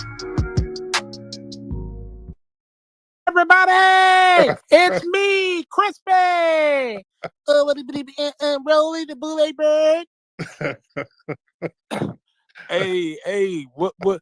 All jokes aside, what's going on, man? What's up, brother? How you doing, fam? You good? I'm doing all right, brother. I'm doing all right. First off, on my lineage, I'm half Kenyan, half FBA. Okay. So yeah, I saw you posted about the young lady that was she was killed by that illegal Yeah. in Prince George's County. Prince George's County once was the richest majority Black county, but it's not no more because of all the immigrants that have come in. Yeah. Yeah. So Yeah. so now it's neighboring Charles County, and yeah, man, a lot of the immigrants, a lot of them have been committing a lot of crime, despite a lot of the shit that people like Barrister and them talk and all that. Man, it's wild. I had a friend here who was an attorney, set up and killed by I think they were from like Sierra Leone and the Congo. And you know, these people, they were like college graduates and all that set him up and killed him. So yeah, man, a lot of that's going on here in PG County. Wow, man. And thanks for reminding me of that story, brother. Yeah, for those who don't know, it was a 19-year-old Black girl, man. Her name was DACARA Thompson. And somehow this illegal immigrant, this dude, Hugo Hernandez Mendez, got her and killed her and dumped her somewhere. And a lot of people are feeling a certain way about that. You know, this dude shouldn't have even been over here, you know? And, you know, people are really looking at this immigration thing. That's why Black people ain't really on that no more. We ain't sitting up here letting the Democrats tell us that there's this big minority coalition. Because we keep seeing little stuff like this, these weird dudes coming over, killing sisters and all that shit. No, we're cool. We're cool in the gang on that, man. And you know what? Let's get deep. Can we get deep for a minute just to talk about safety in the community? You know, a lot of us talk about how back in the day we used to be outside back in the day. Back in the 70s and 80s, we were outside. Y'all know some of us who grew up in the 70s and 80s, we were outside heavy. We were majorly outside. Now, not so much. It's a whole different vibe now. When y'all remember when we were small kids, a lot of times we'd be at the crib by ourselves. Sometimes we'd be walking to school by ourselves. Me and the little homies, we'd be 8, 9 years old, walking to school. Yeah. This day and age, hell no. I don't let my kids go outside the front damn yard by themselves. It's a whole different vibe now. My oldest daughter, I'd never let her go out by herself. Yeah, it's a whole different vibe now. When we were growing up, you know, I'd be 7, 8 years old. I'd stay at the house by myself. I'd be at the crib making fucking pancakes and grits and cream of wheat by myself. And I'd be at the crib chilling. You know, we hang out all in the neighborhood. We walk over to somebody else's neighborhood. We were out damn side. And we got to understand, see, at that time, there was a lower awareness of the risk. See, a lot of those everybody knew each other to a certain degree. The community generally knew each other, and there was somewhat of a code. In those days, 70s, early 80s, we didn't have a lot of foreign entities So everybody kind of knew each other, you know? So that's why there was a sense of safety to a certain degree. Anybody came around, the first thing you said, hey man, where you from? Where your mama? Where your family from? Who's your mama? Everybody would, like my mom today, my mom knew everybody in the damn neighborhood, even now. My mom always hit me up talking about somebody, grandma done died. Every week, my mom just keeps track of, she still keep track of all the people that we grew up with. But there was no concept of stranger danger yet because we knew everybody. Now, child independence was normalized also. See, back then they wanted to, the parents were a little tougher. They were like, yeah, you're gonna learn this shit the hard way. The parents, it was like hands-on. It wasn't, we're not gonna coddle you. Yeah. When I'm at work, I left some meat out, fry the meat, boil the chicken or whatever, and then cook this and cook that. And so we had to, we had to step the hell up. Yeah, I used to cook. Yes, I did, Lexi. My lady talking about I know how to cook. But yeah, y'all know girls. Y'all know back in the day, y'all girls grew up in the 70s and 80s. Your little 8-year-old ass was up there in the kitchen frying bacon and shit. You had to get in that kitchen and cook for your siblings at 9. You know? Your parents made you responsible. We were responsible as hell. You know? So it was a tough thing. If we had some beefs in the streets, no, don't run your ass in the house. Get out there and knuckle up with his ass. Get your ass out there and fight that nigga. He's too big. Get a stick and hit that nigga then if he's too big. But you're going to get out here and handle yours. So yeah, those days it was about, hey, you better take responsibility. You're going to grow up. You're going to learn the hard way. It's really the culture emphasizes protection and oversight, which is fine, which is understandable because it's some different shit out here now. You understand? You got foreigners, people you don't know. I'm telling you, the foreign entity, these people you don't know, that has created a whole different thing. You don't know who these people are. You can't knuckle up with some of these folks. You don't know where the hell they're from. They pull out something and shoot up the whole neighborhood. It wasn't like that back in the day. Like one of my best friends growing up was a nigga I used to fight. We became best friends. You think? That's how it was back then. Y'all squabble and then shake hands and then y'all kicking it, riding bikes and racing with each other the next day. So it was that type of thing. Now you don't know what tethered and slithered up in the damn neighborhood. You fight with this nigga and he pull out some Ebola bushmeat and throw it at your ass. He take this nigga, and you don't know what you got. It's different. Okay? And understand something. Do y'all know, like in the 70s, there was a lot of crime in the 70s still. There was still a lot of crime. The crime rates were kind of higher in a lot of urban areas during the 70s and 80s. It was really higher than today. But the thing is there wasn't 24-hour reporting on it. By the 90s, they started to just go overboard with showing crime stats and TV shows like Cops and all. They just went overboard with just showing crime. You had a bunch of real reality crime shows. So they just started to overemphasize the crimes in the media.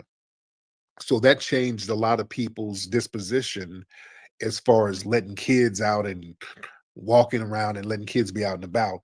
And also laws changed too, because now you had child protective services. So yeah, you leave kids at home by themselves. You got these neglect laws, and parents, they start facing consequences for leaving young kids alone, even briefly. Hell, you can't even leave kids in a car too damn long. And then that can be a crime. So yeah, a lot of stuff has changed as far as that. And another thing too, that whole stranger danger thing started popping up in the 80s. In the 80s, starting in the early 80s, there were situations where children were being targeted. You start having these serial killers run around. In the white community, you had that case with Adam Walsh, where this white kid, I think he was at a mall or something, and somebody kidnapped him, and then his severed head was found, and they never found his body. It was it was a horrible, horrible ass thing. And his dad, what's his dad's name? Is it Matt Walsh, something like that? He, started the whole Crime Stoppers thing, and so that was a thing that kind of shocked the nation. And in Black society, the thing that kind of made us a little cautious, made our parents say, hey, y'all got to start watching out for what's going on out here. What really kind of shifted our consciousness as far as just being out and about. Y'all remember the Atlanta child murders? Yeah, y'all remember that? How many of you guys old enough to remember that? That was a major thing in the Black community, early 80s. That was a major thing that had us on alert. Those Atlanta child murders, was like dozens of Black kids and Black youths were being killed in Atlanta. And the fall guy was that Williams dude, Willie Williams, whatever his name is. A lot of people believe he was the fall guy. Many people still believe that he wasn't really the one doing it.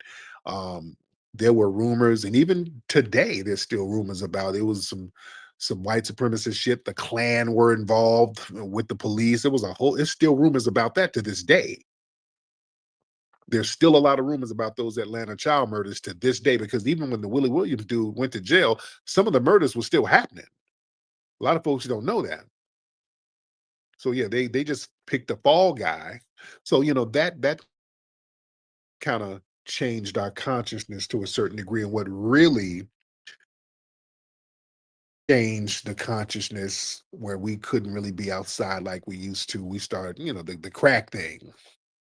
When crack started to hit, we couldn't kick it like we used to, because then you got crackheads running around, and things changed. And then you had these people coming into the communities really in the mid 80s, going into the 90s, because we started getting a big influx of immigrants around the country rather. And you got these people that didn't nobody know. So you got somebody living the Yank mindset. You don't know his family. You don't know this kid. You don't know his family. So there started to be cultural disconnects going on. So there was a decline of these tight-knit communities. Whereas, when it was all FBAs, my homeboy's mom would say, hey, Flex, go to the crib. It's 6 o'clock, baby. Go to your house, because, it's about to get dark out here. It was that. We all look out for each other. Hey, baby, it's late. You need to go on home before it gets dark. It was that type of thing. Everybody looked out for each other. But then you get these weird foreign families that didn't nobody know. And you're like, get off my yard, nigga. Get off my lawn. You don't know them. You ain't clicked in with them. You don't know the kids. Whole disconnect thing. And it started to get more and more disconnected.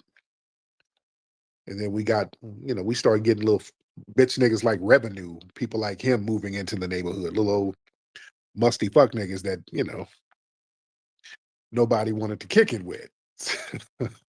And then them niggas start stealing. So, you come home and then Revenue then snuck in your house and stole your VCR. So it was a whole different thing. It's a whole different vibe. All right.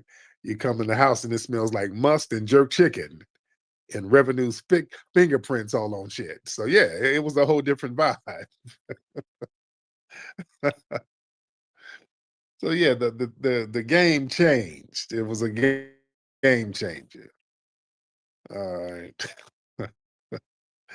All right. Strangely, let's get strange here.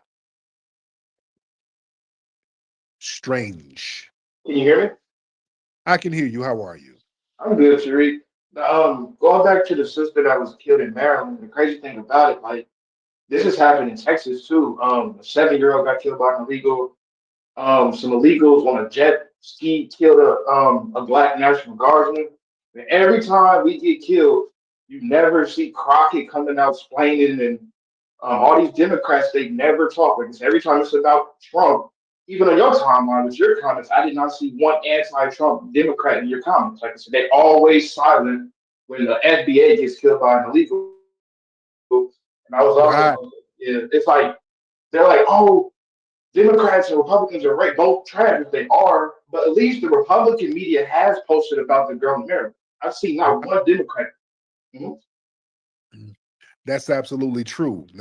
They get real silent about that stuff. And yeah, these illegal immigrants, have y'all seen all of these damn truck accidents these folks are having? You got these immigrants coming over here with these bogus ass trucking licenses. They don't know how to drive a damn truck to save their lives. And they're doing U-turns on the freeway, just killing people all willy damn nilly.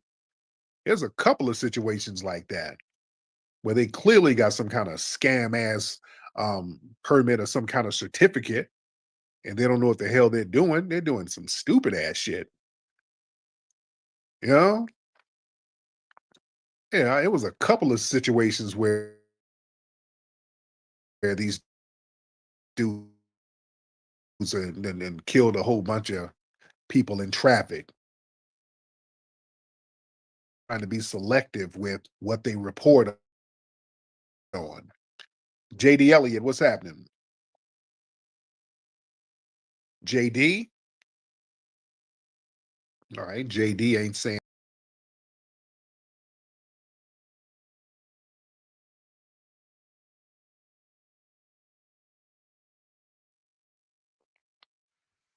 Hey, Tariq, can you hear me? Yeah, can you Okay. Hold on. Let me get earphones out, please? Yes.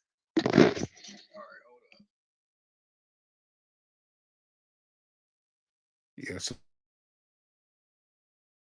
we can hear you a little bit better. All right, can you hear me now? Okay. Man, my bad, Tariq. I'm right here working, man. Let me move this truck. I gotta I'll get back Where have on. you come? All right. Where have you brother out here working? His supervisor yelling at him, hey, and then move that truck on back here, backing on up. We need to get all these Walmart product in there. Backing on up here, open that door and go by the dock. So yeah, y'all, you on the job. Chill out. JD, what's up, Hey, how you doing, Tariq? I was just, yeah, I was just wondering, have you ever done a segment on the link between the psychotropic drugs and these men from Columbine up to today, going backwards? We never had these shootings before. Yeah. Yeah, these mass shootings really started in the 70s. Yeah, that's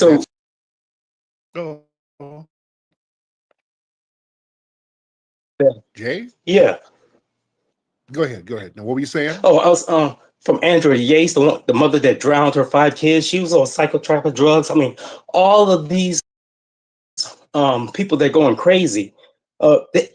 That is the solid link, and haven't heard not one single person talk about the pharmaceutical industry, and the all the drugs that on the commercials. The side effect says suicidal tendencies. How is that not the link? Every last one of those psychotropic drugs that you see. Yeah. In that trans dude who just shot up that school, was he on something? Yes. What was he on? On psychotropic drugs. Wow. Every last one of those trans.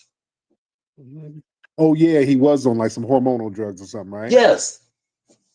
We got the cross-sex hormones, the psychotropic drugs. These people that are the trans that are saying that we're gonna kill ourselves. They're actually doing it on society. They're taking it out on society if we don't give them their drugs. Yeah, it's deep, man.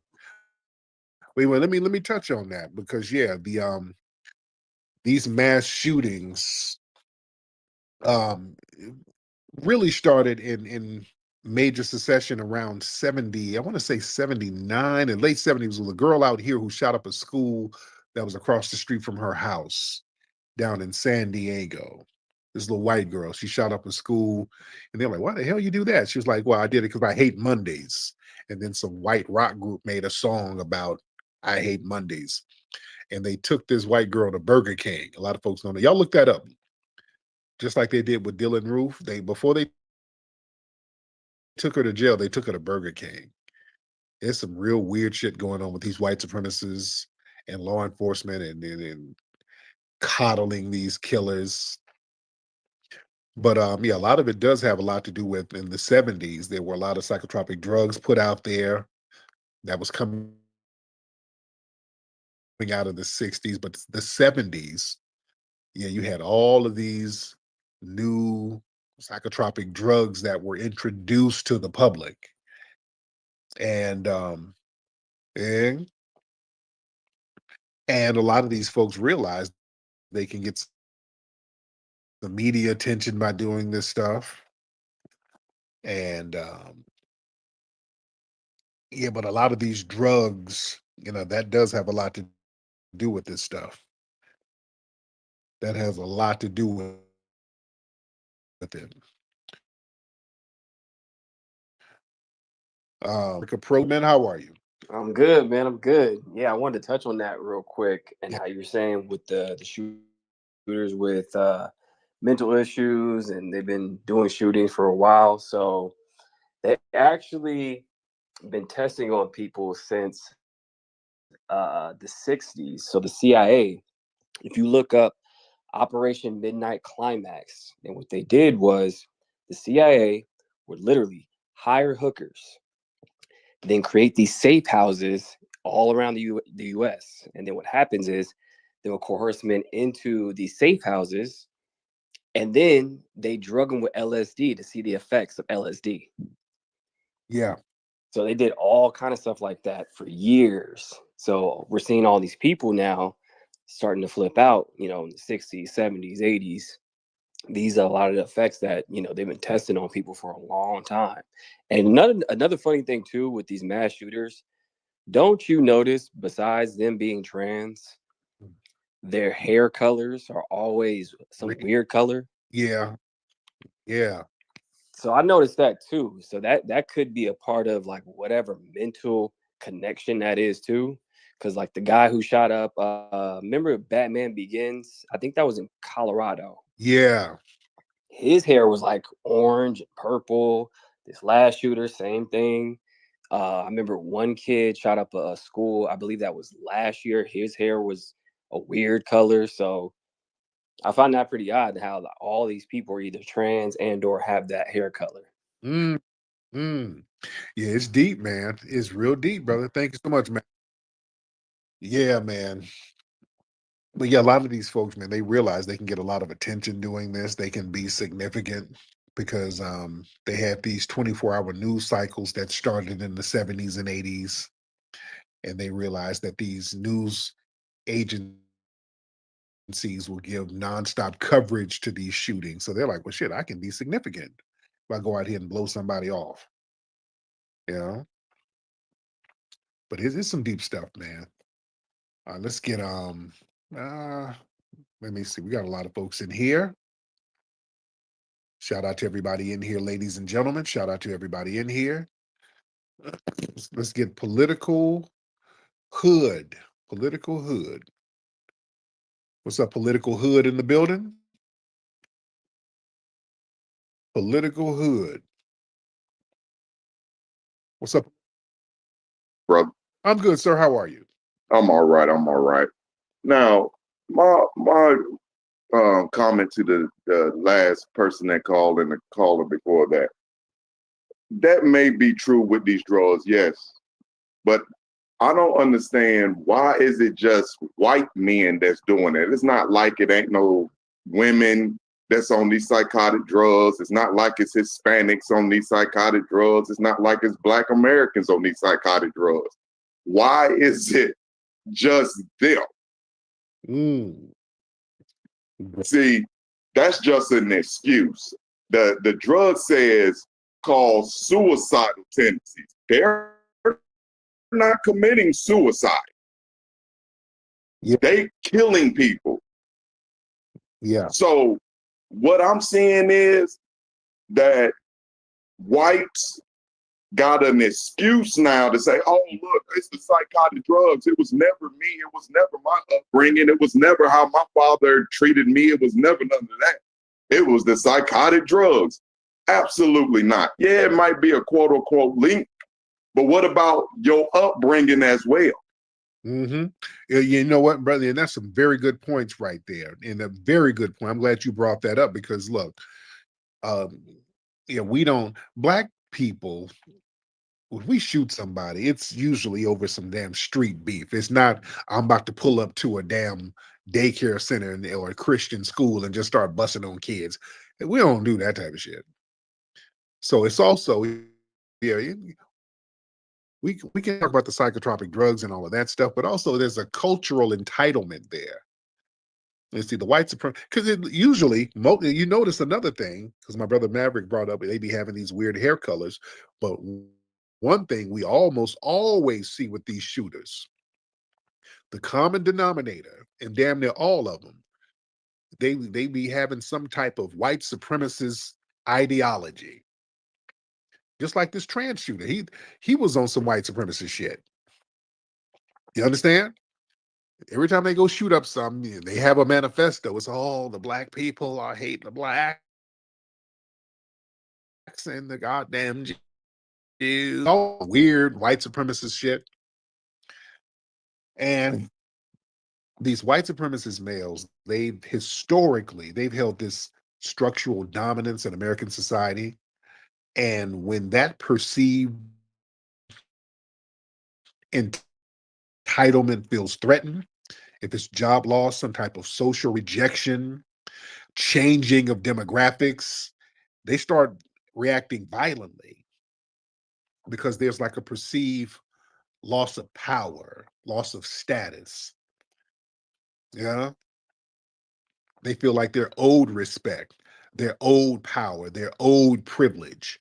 Then they start lashing out when they're denied. And also with the white supremacist males, there's a lone wolf mythology. See, the white supremacist males, they're culturally conditioned to see themselves as rugged individuals or anti-heroes. From the Western movies, from action films, they see themselves as the Joker. You're an anti-hero. You're like the Joker is damn near more positive than Batman, because the white males can relate to that. The evil, chaotic genius, so to speak, who's just wreaking havoc and coming up with creative ways to wreak havoc as a way to control the environment around them. And even other movies like the Charles Bronson's Death Wish movies, these anti-heroes, you're a vigilante. They got the white supremacist males, they got this idea of fighting back or going out with a bang. So that's heavily romanticized in a lot of the media they consume. So that's why they relate to some of these old characters like the Travis Bickle and Taxi Driver and the Joker and Rambo and all this stuff. The disaffected white male loner who resorts to violence. And also, let's be real, with the white supremacist male, they have unlimited access to firearms. That's the thing. These dudes be crazy as cat shit, crazy as a Bessie bug, as my grandmother used to say. But they can get access legally. They're not getting black folks on the street. We got to get shit with the serial number scratched off, the whole shebang. They get legal access to firearms like it's candy. Yeah. These white males, the white supremacist suspects in these suburban areas, these rural areas, whatever, they have greater access to legal guns through family, gun culture, proximity to firearm retailers. So the white supremacist male, they are the most armed demographic in the country. Black folks, you try to get you a little 22 pistol, boy, they got you on an FBI watch list. And then you might get denied because they got some gun shops where they got some kind of loophole where the gun shop owner, especially the white ones, which most of them are white, there's some kind of loophole where they can allow you to get the gun under their discretion. And a lot of times, if you Black, they don't let you do it. I remember Black people in St. Louis during the Mike Brown situation where Black people were trying to get guns and white store owners refused to sell Black people guns. I want y'all to go look that up. When Black people were trying to arm themselves, white gun store owners were like, no, I'm going to use my discretion I have a legal right based on this law and this loophole where I can deny the gun under my own discretion. So they were doing a lot of that, you know? And that's another thing. See, with law enforcement, they ignore all the red flags. It's another thing you notice with these white supremacist male shooters. When they go shoot up something, they're already in the FBI's database. There's already something about their asses that it prompted some kind of investigation, but they just don't do anything about them. You know, it's always, yeah, we came and investigated them one time and we saw all that there was not a real big issue, and then he shot up 100 people. You know, so yeah, they always do that shit. These people, you know, they got a whole cache of guns somewhere in their basement. They got all of these crazy signs of being antisocial, and it gets ignored and dismissed, and they make excuses for it because they're so busy putting the damn National Guard. You got the National Guard running around Black neighborhoods in DC, harassing innocent ass people, and those National Guard should be in the basement of these damn white supremacists who got a whole damn brigade of guns stockpiled up. Yeah. So there's also an online radicalization in these white spaces. You got whole websites where all these dudes do is sit up and radicalize each other. They got all of these white supremacist forums. It's not hard to find out where a white supremacist is radicalized. It's the same websites, the same message boards, Stormfront, 4chan, all of them. They sit on here yelling about Negroes all day and the Jews and all this stuff and the white women banging Negroes, and they sit here radicalizing each other. It was a white man who was just arrested. He was talking about he put up a comment on YouTube under a YouTube channel. They arrested his dumb ass. He was talking about shooting and burning Black children. So yeah, they decided to do something and preemptively get him early. From New York Times bestselling author Tariq Nasheed comes Foundational Black American Race Baiter, the groundbreaking book shaking up the conversation on race in America. As one of the most influential voices for Black Americans today, Nasheed exposes the tactics used to manipulate, subjugate, and control Black communities. In this powerful read, Tariq Nasheed equips you with the knowledge to resist injustice and reclaim your narrative. Don't miss out on the book that's redefining the game. Foundational Black American Race Baiter, available now at officialfba.com. Get your copy today.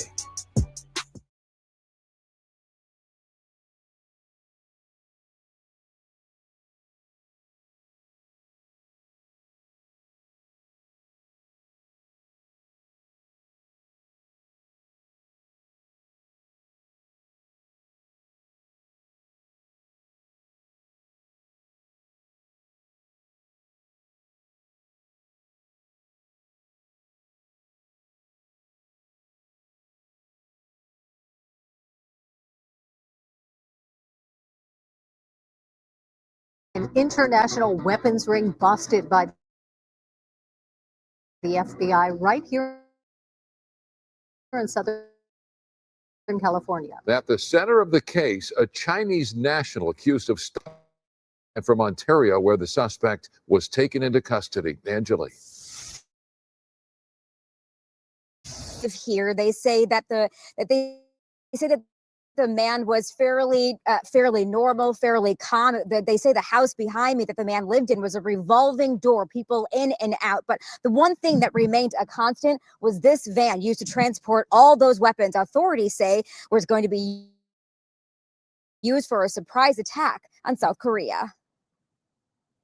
Tonight, new cell phone footage taken by a neighbor shows the moments FBI raided this Ontario home, and later a man being taken into custody.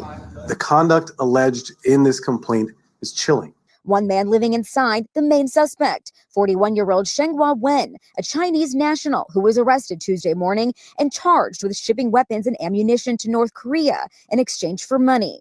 In a search of his home, including a van parked outside of his home, we found over 50,000 rounds of ammunition, which Mr. Wen admitted he was planning to send to North Korea. What's going on, everybody? Thank you all for joining me today. If you haven't already, please make sure you hit the like button, subscribe to the channel if you're new to the channel, and most importantly, please make sure that you are following me on Telegram at TD Media Group to help circumvent social media censorship and shadow banning. And with the introduction out of the way, let's get into today's news. And today, we have to ask ourselves a question that I asked, I think it was sometime last week in a previous video. You have to start asking yourself, to what degree is the cartel actually funding Democratic members of Congress, as well as mayors and governors? You got to start asking yourself that question because it just gets really ridiculous when you see how opposed they are to just common sense laws and issues surrounding illegal immigration, right? And particularly ridding the country of those who are considered the worst of the worst, those with criminal records. You have to start asking yourself that question, like, are you guys being paid off? And the same thing has to be said too concerning how many of these DNC congressmen and women are actually being paid off by the CCP, the Chinese Communist Party. You have to ask yourself that. And why am I taking it there though? Why the CCP? Well, let's start here. We're going to end with Karen Bass and discuss how it appears the CCP has infiltrated the local governing body of Los Angeles. But I want to start here first. Let me pull this tweet up for you. Look at this here from Eric Daughtry. I believe that's how you pronounce his last name, right? New Congresswoman Ilhan Omar votes against the Stop Chinese Fentanyl Act, which cracks down on the CCP for sending deadly fentanyl into the U.S. to kill Americans. Why in the world would you vote against that? And she was only one of 4 DNC lunatics that actually voted against that. As placed here on Twitter by Byron Donalds, right? Byron Donalds stated this week the House passed H.R. 747, the Stop Chinese Fentanyl Act of 2025, with a vote of 407 to 4. This important piece of legislation will hold the Chinese Communist Party and its affiliates accountable for manufacturing and distributing deadly fentanyl coming from China. Let's take a moment to just watch this, clip here that he has placed up, that he has embedded in the tweet, and then we'll carry on and I'll unveil the 4 DNC lunatics that actually voted against this. But I just want to take a moment to play this. It's not long at all, roughly around 50 seconds. So let's get into this clip first. It's a vote on the motion of the gentleman from Washington, Mr. Baumgartner, to suspend the rules and pass H.R. 7 as amended, on which the yeas and nays are ordered. The clerk will report the title. H.R. 747, a bill to impose sanctions with respect to Chinese producers of synthetic opioids and opioid precursors, to hold Chinese officials accountable for the spread of illicit fentanyl and for the purposes. The question is, will the House suspend the rules and pass the bill as amended? Members will record their votes by electronic device. This is a 5-minute vote. And as you can see there, you have 408, what was that, yays and 4 nays. Who are the 4 DNC lunatics that voted against this? Well, I'll tell you right now. Number 1, many of you guys know this guy here, His name is Robert Garcia. His full name is Robert Garcia Simon, but he doesn't really go by Simon. You know, he just goes by Robert Garcia. He is a congressman out of California. Many of you are familiar with this guy. He's always on I believe it's MSNBC. He's on MSNBC regularly, just talking foolishness, being Trump deranged. So many of you are familiar with him, and many of you are also familiar with this woman too. She also voted against that act. Delia Ramirez, if I'm saying her name right, Delia Ramirez. Remember, she's a congresswoman out of Illinois who quite literally stated, and I want to repeat that again. She quite literally stated she is more Guatemalan than she is American. She made that statement. And then after making that statement and she was called out on it, she played victim and said, oh, I was just celebrating my American and Guatemalan roots. And when my white counterparts do this, they don't receive this kind of backlash when they celebrate them being Irish American or Ukrainian American, Italian American, which is a lie, right? Because the big difference is, to the degree that you ever hear any congressman make mention of themselves being Italian American or Ukrainian American, if you even ever hear that, they never pledged their allegiance to said country over America like she did. She pledged her allegiance to Guatemala over America. She stated, I am more Guatemalan than I am American. And she didn't backtrack. She just deflected and said, hey, you guys are being racist, right? The other woman who voted against this is, what's her name? Summerlee. Summerlee is a congresswoman out of Pennsylvania. Those, what's the word I'm looking for? Expendable congressmen and women, right? Kind of like Cory Bush and Jamal Bowman. They could do without them. You know, they serve a little bit of a purpose, but then again, not really, you know, and they could just get voted out and replaced with some other random Democrat at any moment's notice. So that's pretty much where she's at. Like I said, I don't know anything about her, but she's probably won't even be in Congress anymore once her term is up, right? But then last but not least, the notorious Ilhan Omar. This woman is notoriously anti-American. So it's not necessarily a surprise that she voted against that act, especially given the fact that she herself is another one, like Delia Ramirez, who has pledged her allegiance to her home nation, you can say, right? She's from Somalia, and she's very much so Somalia first, very much so Somalia first, and not America first. And these are the kind of people that we have sitting in Congress making decisions on behalf of the American people. That's actually quite scary when you really think about it. It's very disturbing that you have these anti-American people making decisions for us in the midst of all of the stuff that we're dealing with. Once again, I want to stick with the, what is it called once again? Excuse me, the Stop Chinese Fentanyl Act. I want to stick with that for a moment. And what I want to do next is that I want to transition over to this tweet here, right? Let me take a moment to zoom in just a little bit. And it's from Janine Pirro. I believe if I'm saying her last name correctly, it's Pirro. We all know who she is. Janine stated, you are looking at the largest seizure of precursor chemicals used to manufacture methamphetamine in U.S. history. China was sending over 7 pounds on the high seas to the Sinaloa cartel before my office seized them. Because President Trump and Secretary Rubio declared the Sinaloa cartel a foreign terrorist organization, we can now strike faster and hit harder. And of course, obviously, as we've seen, DNC lunatics are opposed to this. Outside of the 4 lunatics that voted against the, Chinese Fentanyl Act, whatever it was called, we also have DNC lunatics that are actually upset at the fact that Trump and his administration went on the offensive against the Sinaloa cartel when they blew one of their drug ships out of the water. Literally, just boom, blew them out of the water. You have J.D. Vance out here having to answer for this and defend that act, which is completely ridiculous. Meanwhile, you have 700,000 pounds of what is this precursor chemicals to methamphetamine, right? Precursor chemicals to fentanyl that they found, or I should say they stopped from coming into the country in the high seas. This stuff is coming from China. And you're voting against bills that could help put an end to this? These people are crazy. They are crazy. Let me play this video from Janine next, and then we're going to move on to Karen Bass out here in Los Angeles. Hi, everyone. I'm Judge Janine, and I am in Houston, Texas. And I am surrounded by 1,300 barrels of precursors that are being used to make methamphetamines. These precursors were seized as a result of work by my office in Washington, D.C., along with Homeland Security and Customs and Border Patrol. These 1,300 barrels were shipped from Shanghai, China to Mexico.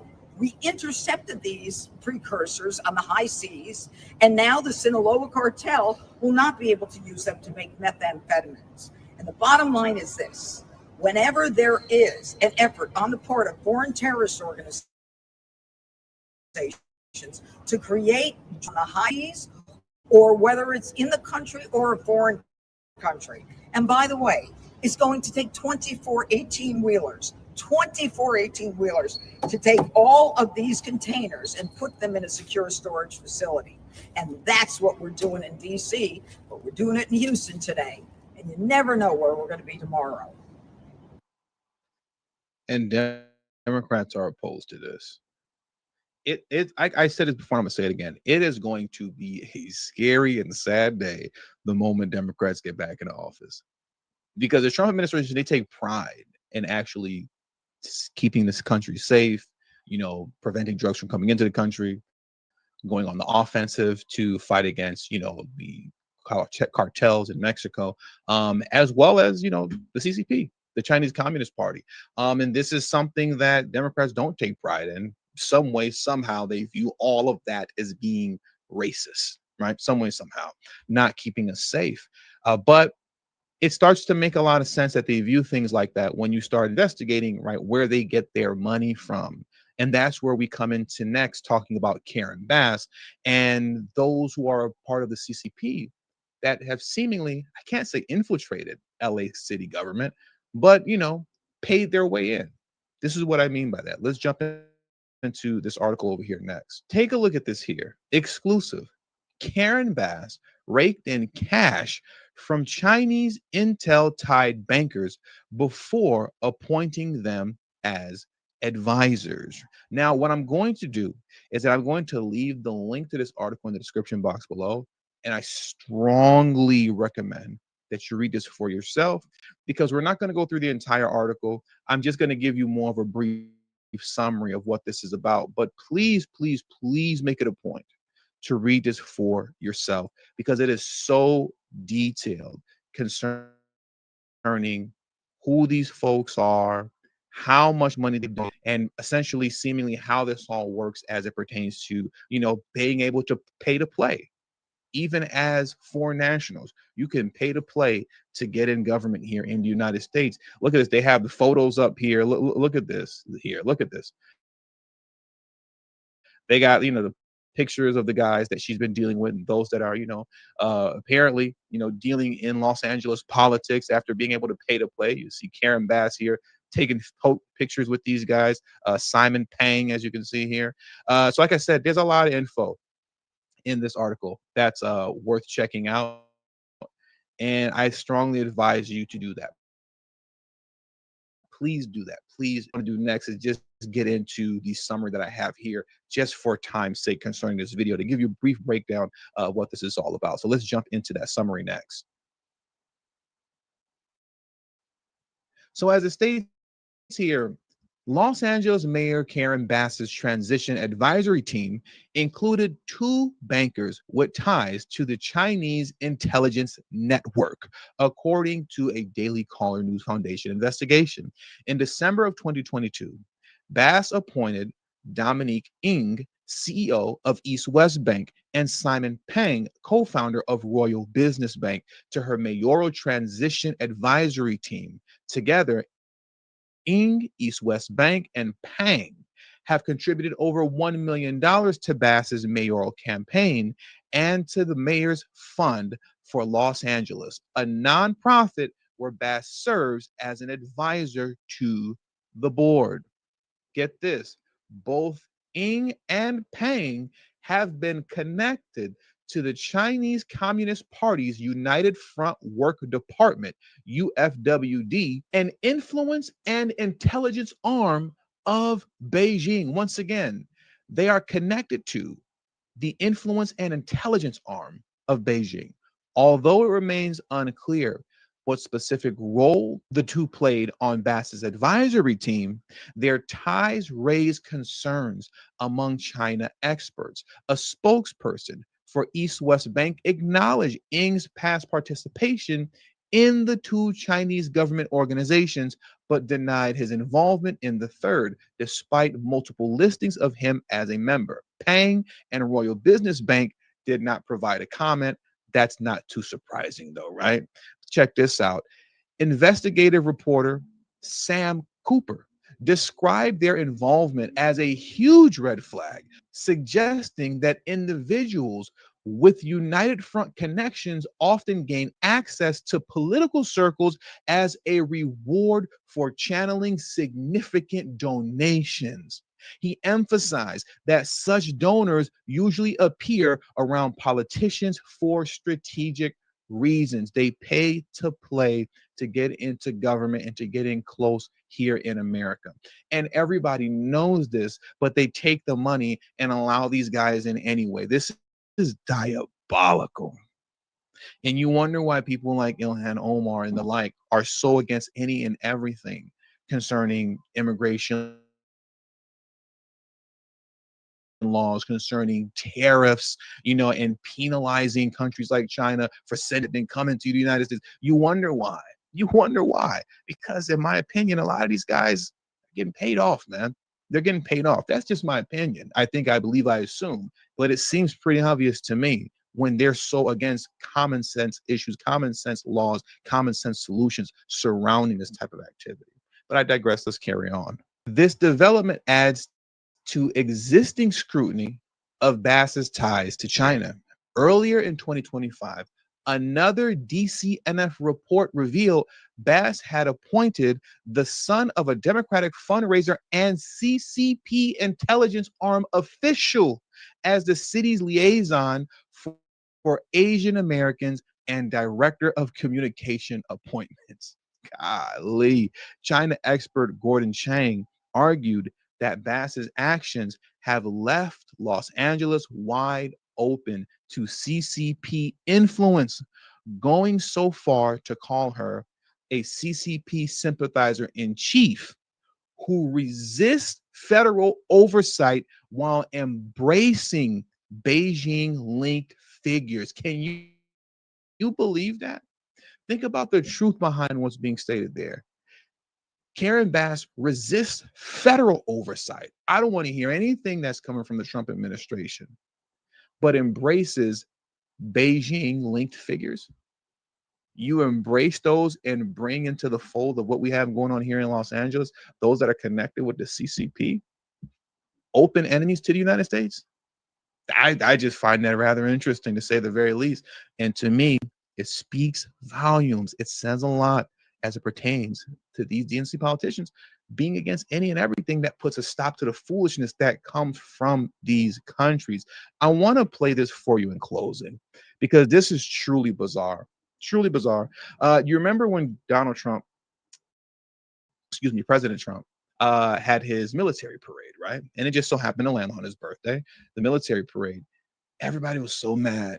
They were so mad about it. Everybody was so negative. CNN was so negative. Obviously, MSNBC. Oh, it was a horrible thing. This is totalitarian nonsense that Donald Trump is displaying as a military parade. It's not about celebrating the military. It's about celebrating his birthday because he's a narcissist tyrant. That's why he's doing this. And they dragged the military parade throughout the entirety that it was on the air. But recently, China had their military parade, and CNN was pretty positive about it. They didn't have a lot of bad things to say, if anything negative at all. They found it quite pleasant. Found it quite pleasant. Just look at this here. You remember how they talked about Trump's military parade? Now look at how pleasantly and how positively they speak on the Chinese military parade. Like I said, this stuff really makes you think. Let's get into this clip now in closing. We're watching live pictures tonight, right now, a massive parade underway in Beijing as the Chinese President Xi Jinping is showing off his country's arsenal and military might to the world and to the more than 24 foreign leaders who were there in Korea and Iran. In a speech just a few moments ago, President Xi warned the world needs to choose, as he put it, quote, between peace and war. I want to get straight to CNN's Ivan Watson, who is live on the ground in Beijing. And obviously, Ivan, we're watching this play out and just seeing, how extensive this military parade is so far. What's clear to you from the message that China is trying to send tonight? This is a message of strength. This is a message of victory. After all, they are commemorating the 80th anniversary of the surrender of Japan. China was a major battleground in World War II for 8 long years, to the tune of perhaps around 20 million Chinese casualties during the Japanese military's invasion and occupation of parts of China. And this is a demonstration to China and the world that China is strong, it can protect itself, and that Xi Jinping is the ruler of this country. He has just done a review of the troops in his presidential limousine, and now we're being treated to scenes of uniformed soldiers with helmets, jogging alongside tanks and other military vehicles. And He's enjoying himself. Thinks this is a beautiful thing. We're being treated to the military jogging alongside tanks and running into the vehicles, so on and so forth. We can stop here. There's about 2 more minutes left of this. But listen to how pleasantly they spoke on this. They gave the history and the reason behind, why this is taking place. What did they say? 80-year celebration of whatever, concerning their history, right? No disrespect. But I don't know, whatever they said, 80-year history of something. And then he goes on to say, now we're being treated with the, military men running alongside in their gear and alongside of tanks, and they're going inside of the tanks. This was all so pleasant, how they're speaking on this military parade. And you contrast that to how they talked about the military parade here in their own country in America. They dragged it. They trashed it. And this is their country, America. The things that animate him about what he really gets excited about. It is about branding. It is about imagery. It is about kind of this nationalism. The fact that they're going to consider, or probably, I guess now, really have this military parade. We don't need a military parade. We don't need to spend millions or maybe hundreds of millions of dollars to do that.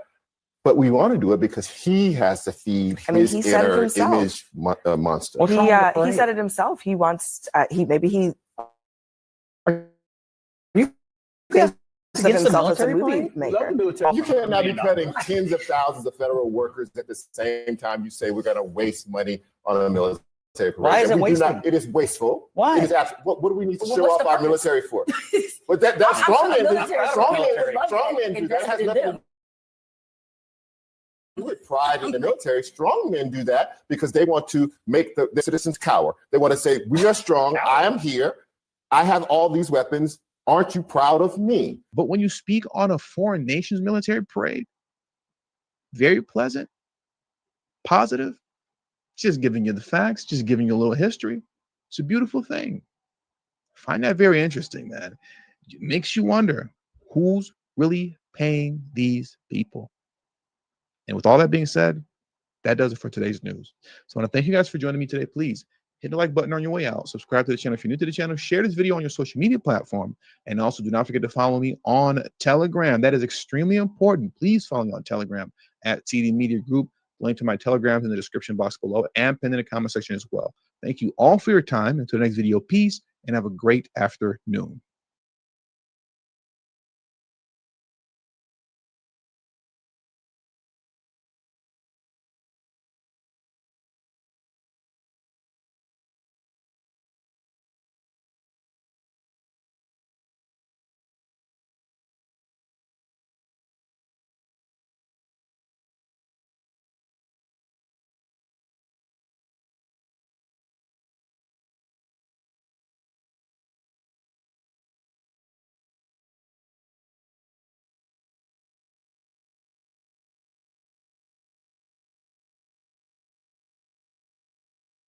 I absolutely feel that. And I had a conversation with somebody the other day where they were like, challenging a story I was telling them situation was talking about. And they were like, oh, I don't agree. And I was like, well, what do you mean you don't agree? Like, based on what? And he was like, well, I just haven't seen that. No, but I just never saw that before.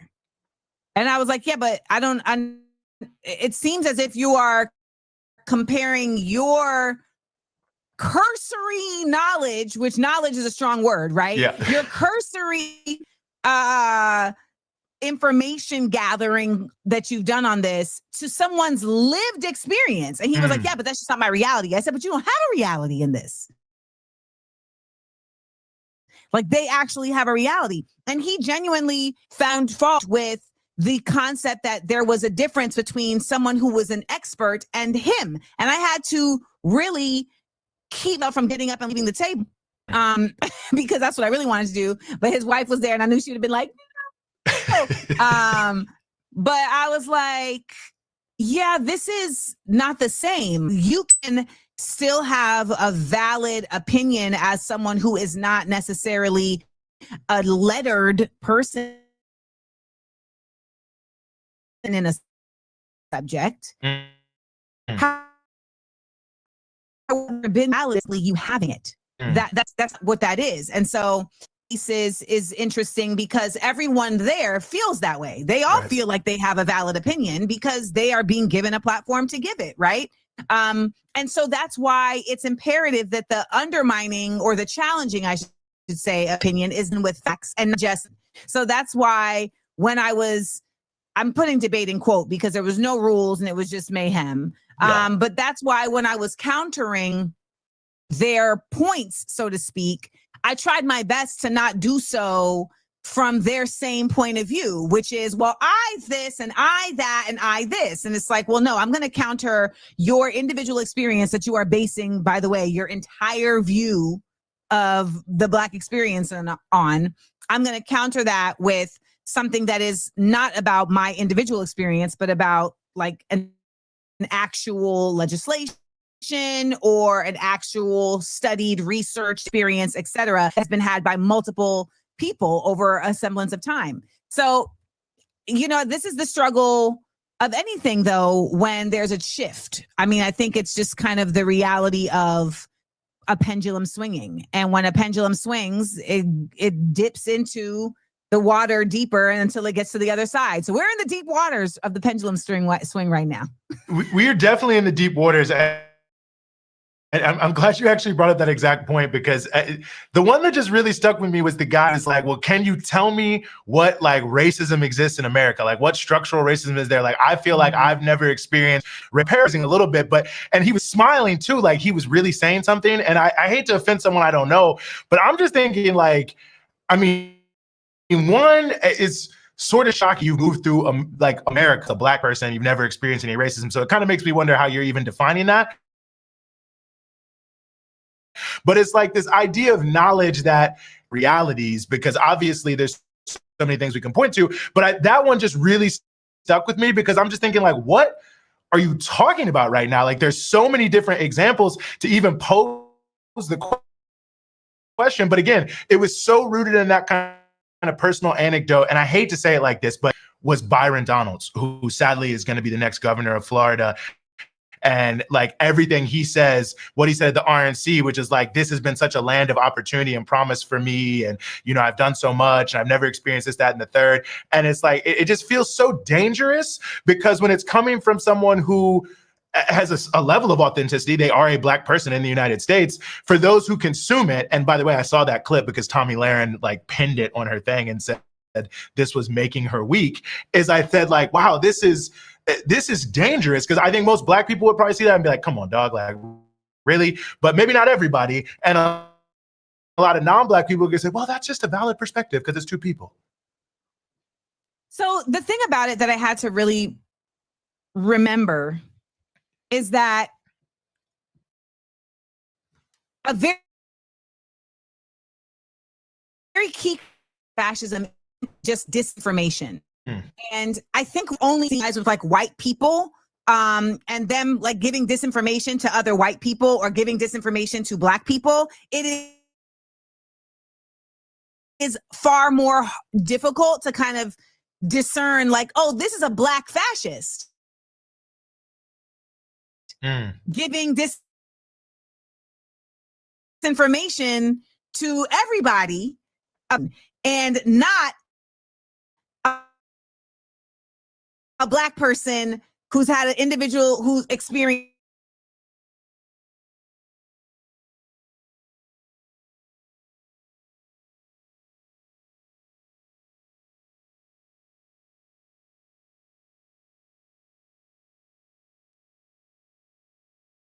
it and they run with it. And that's what they've done in this case as Black people that are serving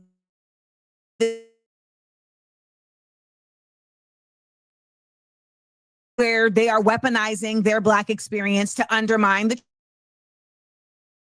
truth. And as if they just keep saying it enough, then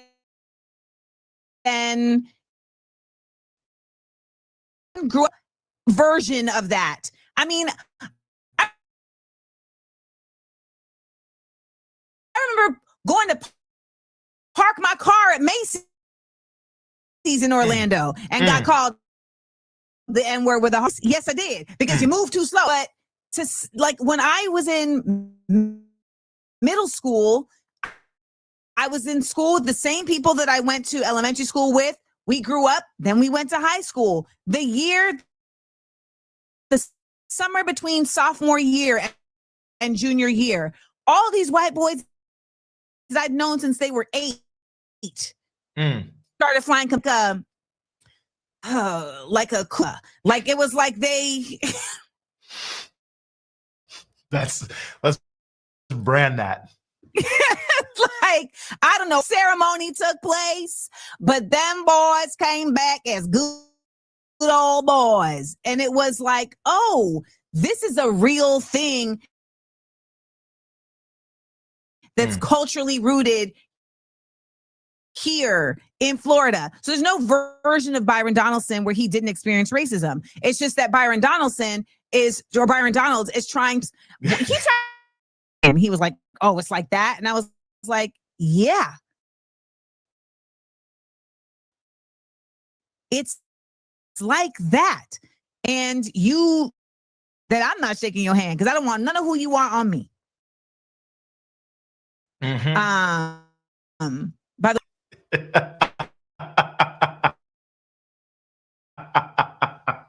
I will say this though, let some people go. And we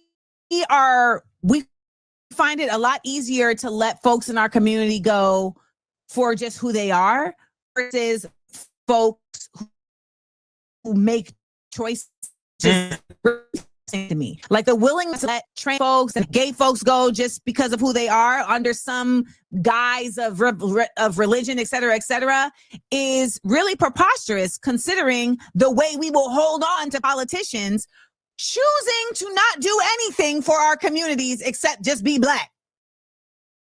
And we will possess and protect and embrace them. And I'm just like, why do we do that? And I don't know. I think that's another conversation that we can have another time. So someone like Byron Donalds, I feel like he will still get voted for by Black people in Florida, even though they've watched him for the past how many? They will. I think he's going to do well. I think they don't even have a legitimate candidate because I think they don't know. Either people are going to vote for him or not vote because they're going to feel like it's going to be generally fine. And, we'll see whether that's a good or a bad calculation. But I think you make a really good point, too, about, who we will let go. And in a weird way, I almost feel like the timing of when they released this was kind of perfect in this regard because of what happened in DC and Trump sort of turned towards militarizing these, Black coded cities. I mean, a lot of them have Black people, but in terms of how people think about them, because I was saying this to someone I was on WHUR right after the Trump takeover. and I said, one of the biggest problems we have right now is if you listen to the press conference that Trump and Judge, which of itself, wow, where are we at? I was honest of it. It actually is the exact same discourse that Muriel Bowser, the mayor of DC, and many of her supporters have had about our young people, about what's going on in many narratives. Like, we need more police. We need to lock up more young people. We need to have longer, tougher sentences. They put the curfew on in DC the same way they put the curfew on in Baltimore. If you're young and Black, you can't go to the Inner Harbor after a certain time in the summer. And it just was amazing to me in a way, because obviously none of that justifies them doing it. But it was like, all of a sudden people were like, wow, I can't believe Trump did this. And I understand people are outraged, but I'm just like, well, wait a second. The groundwork was laid for him in many ways to do this by the rhetoric of Black politicians who demonize our own people and don't look at why our young people are in a tough situation. So anyway, just the general point that I think that you're laying out about why to go into a space like this, the nature of conservative narratives, how they can capture people, and then what we have to really think about when we think about who do we allow to represent. If the timing of this was accidental, but it was completely accidental. I mean, I recorded this in May.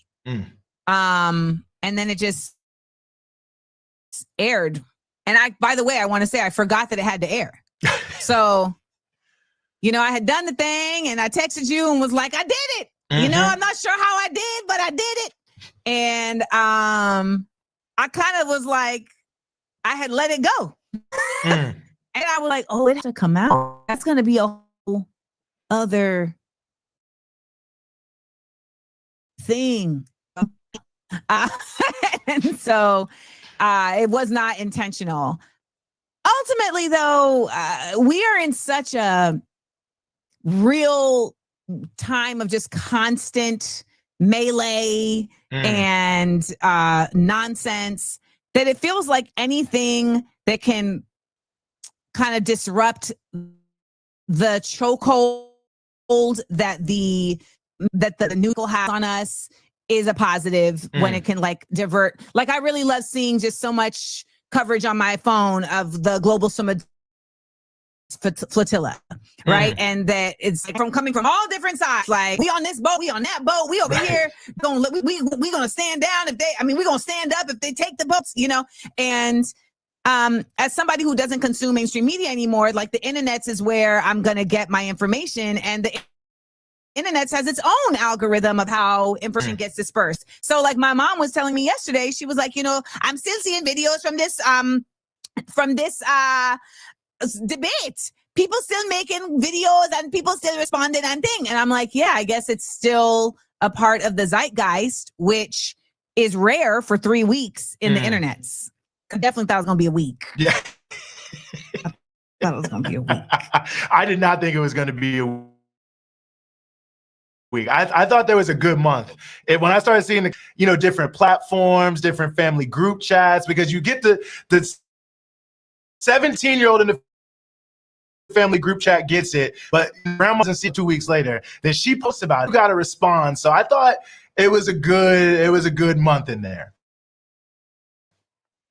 I mean, I will say, one of the things that I did allow for me to do is to just simply get more folks listening, right? So, I have my show, Views from Amandaland, that I do every Wednesday, 10 a.m. Eastern on YouTube and Mystic, and listening and watching the show, but also staying for the duration of, I think, because they were hungry for something that they didn't know existed, and they found it. And they were like, oh, I can actually be in community with the chat, and I can actually listen to someone contextualize the news in a different way than just seeing someone regurgitate it in a way that I know is absolutely propaganda. And I feel like there's just the reality that folks want to have these conversations, but may not have something to trigger them and to broach it. And so this kind of allowed a way to get into those spaces without them having to be the one to be the catalyst. I mean, the Muriel Bowser stuff is shocking to me, how so many people.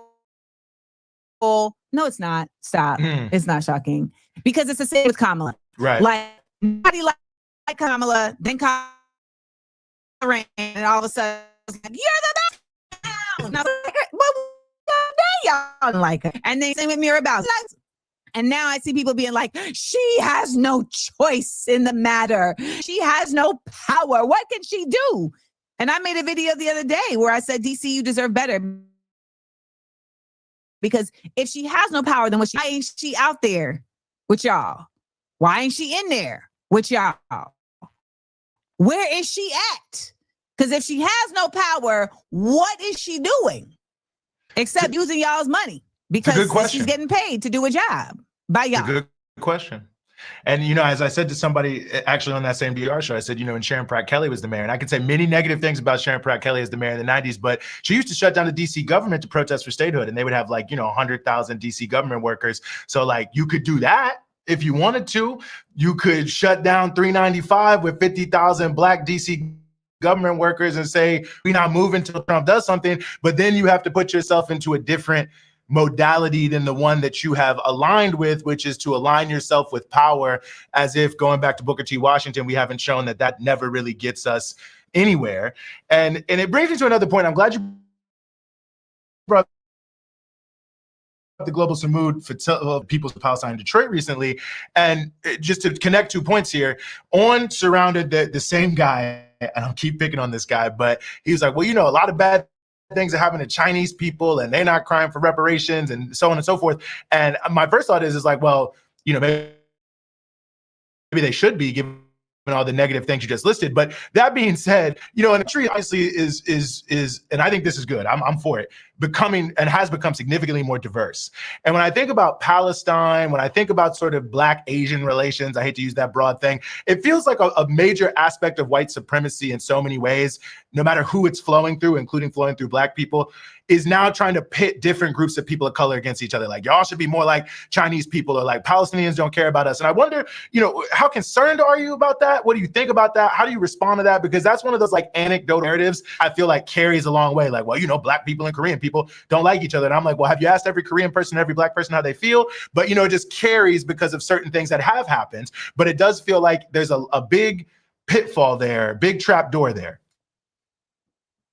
Well, coalition building is so imperative, right? So that and they know that. And I say we, those of us who understand there is always going to be strength in numbers. So there's no it's no secret that would be a useful tool, right? Divide and conquer, we've heard forever. Mm-hmm. One of the ways I see this actually that's really pervasive is amongst the diaspora, the Black diaspora, right? Creating dissension between African folks and Black Americans and Caribbean folks and Black Americans. And now I saw that in England, there was a whole beef with African influencers making videos, trying to and making comments trying to denigrate the Notting Hill Carnival and saying that Caribbean people are nasty and, they're lewd, et cetera, et cetera. All of that to me comes under the same umbrella as what you're talking about. And I make it my business. And I did actually do this on the episode where I said very clearly and pointedly to the camera that if you are not of Black American descent, you don't get to judge or diminish the experience of Black Americans. What we should be doing is listening to each other's experiences to understand, and also to see how we can be supportive in elevating us outside of these limited aspects of our experience. We should be able to be liberated and utilize each other's support systems to do so. When I see this effort, so I think a lot of people just don't understand history. So the Black Panthers, we are really given this context of the Panthers as just these were some brothers that got together. So notice I didn't even say women. These were some brothers that got together and said, we're going to police our communities. Not realizing that the Black Panther Party was much more expansive than that. And it had much stronger interests than that. It was not simply to just police our communities. And its 10-point system was very much asking for a whole socialist agenda around how we move forward as a people. And inclusive in that was coalition building. It was a grounding aspect of the success of its movement. So when we talk about Fred Hampton Jr. getting assassinated at 21 years old, you're dang, what could he have been doing at 21 years old that the FBI spent money to put a mole on him and to go in and shoot up his whole house? Because at 21 years old, he was being successful at coalition building. He was building a rainbow coalition successfully among the folks that were most vulnerable to the efforts of this United States to exploit. So that would be the Latinos, that would be the poor white people.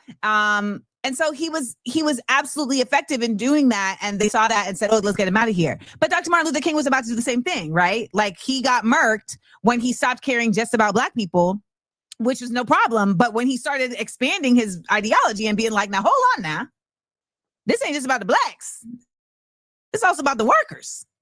Now, hold on now, this ain't just about the workers. This now, so once he started doing that, you know, they said, well, got him, get him out of here. You know, that's always the way it goes. So here we are, and we have this Wi-Fi thing.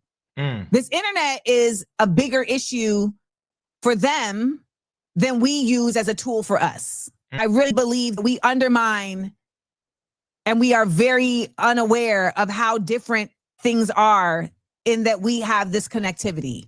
And we should have woken up, we should have like a larger awakening and started to try to take TikTok. Yeah. It was like, dang, like it's that real? Yes, it's that real. There are entire revolutions that have happened because of the ability to connect on these interwebs. So I believe it's only a matter of time before they're like, let's cut it. I mean, and they cut the internet in places all the time, right? China, they'd be like, nope, not today. It's all the time. They just cut the internet. And because they know its power, they know its effectiveness, they know the efficacy of it to bring people together. So I think they're trying to use it to bring us apart, but I will continue to use my voice to counter that in very direct ways. I just had a dope interview with Ahmed Caballo, who created African Stream. Yeah. And Ahmed, you know, he was on my podcast, Small Doses. And I was like, what's one thing you'll stand 10 toes down on? And he said that we love our African-American brothers and sisters. You know, like, I don't want y'all to, this is my cat. It's one of five. He's like, you know, I don't want y'all to feel like that is a rhetoric that's shared amongst everybody, because it is not. And Pan-Africanism has to go beyond Africa. Let's keep it. Yeah, that's a good point. Well, I'm super excited that you just did that interview with him. I love Ahmed, and I've been, you know, pleased and privileged to work with him. And also, as someone who's traveled to the continent a lot, it's like you never really get that vibe. People are like, oh, I'm so glad you're here. But yeah, no, that's important. And what they did to Africa Stream proves so many different things. This is a hard non sequitur, but since you brought it up, I don't know where we're going to take this, but I have to know. Since you brought up Fred Hampton, how did you feel about Judas and the Black Messiah? I actually really enjoyed Judas and the Black Messiah. Yeah. I mean, and I say that as somebody who wasn't watching it for historical accuracy. You know, I think Hollywood films for historical accuracy is like going to a MAGA rally and looking for intellect. Like, it's a waste of your energy. Like, why did you come here looking for this? It doesn't exist here. So I do believe, though, that in a nation that is just so bereft around these time periods and who is so overwhelmed with propaganda, I think it was a very necessary antithesis to that. You know, we are constantly seeing the police, narcos, et cetera, positioned as these good guys rooting out bad guys. And we so often understand that to not be the case. Like, it's just not, right? So I think it was a necessary film to at least challenge that narrative in a very specific context around a group, a political group that has been vilified consistently, and that, for what it's worth, is not doing anything different than resistance groups all over the world that they call terrorists. Was glad they made it. Full tea? No. But we did get Daniel Kaluuya lecturing about Chairman Mao for like 5 straight minutes, which I thought, you know what? I'll take that on Listen, HBO. out to I'll take Daniel. that. Oh my gosh, 100%. Actually, now that you say that, I should rewatch it. I've been doing it over the year, but then I decided it's time to put it on the page, and I'm going to self-publish it in November and get it out to you folks. And in that, I've been really honing in more on like the intricacies of the facts and the writing, because I've been able to get away with just being a jazzy, performer. Like I'm funny. So the show, you can't medium to teach and to edutain. And so I've been doing a lot more research just to make sure that all these election whistles, and I need Judas Nilbataya again. I just watched Lincoln for the first time. Oh, okay. Wow, now we're getting into it. Did you? Such a nerd! What?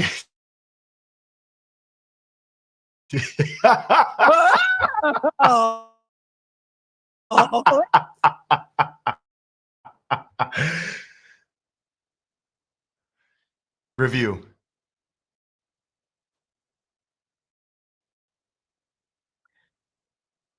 I felt the movie Lincoln was a really good starter package for anyone who had tricked themselves into thinking that slaves were given their freedom. The performance, their true depiction of the disdain that these rich white men had for Black equality. And for that, I give it its respect, because it would have been very easy to just make a shiny happy. Now, the irony of this is that it was made by Steven Spielberg, who is a bleeding heart Zionist, and is unable to see in making this film how it equates exactly to what is being done in Palestine. Willful I guess ignorance. life doesn't always imitate. To remind us of that. And to me, the best thing ever written about who Lincoln was and the role he played is Frederick Douglass's speech inaugurating what I have to say is a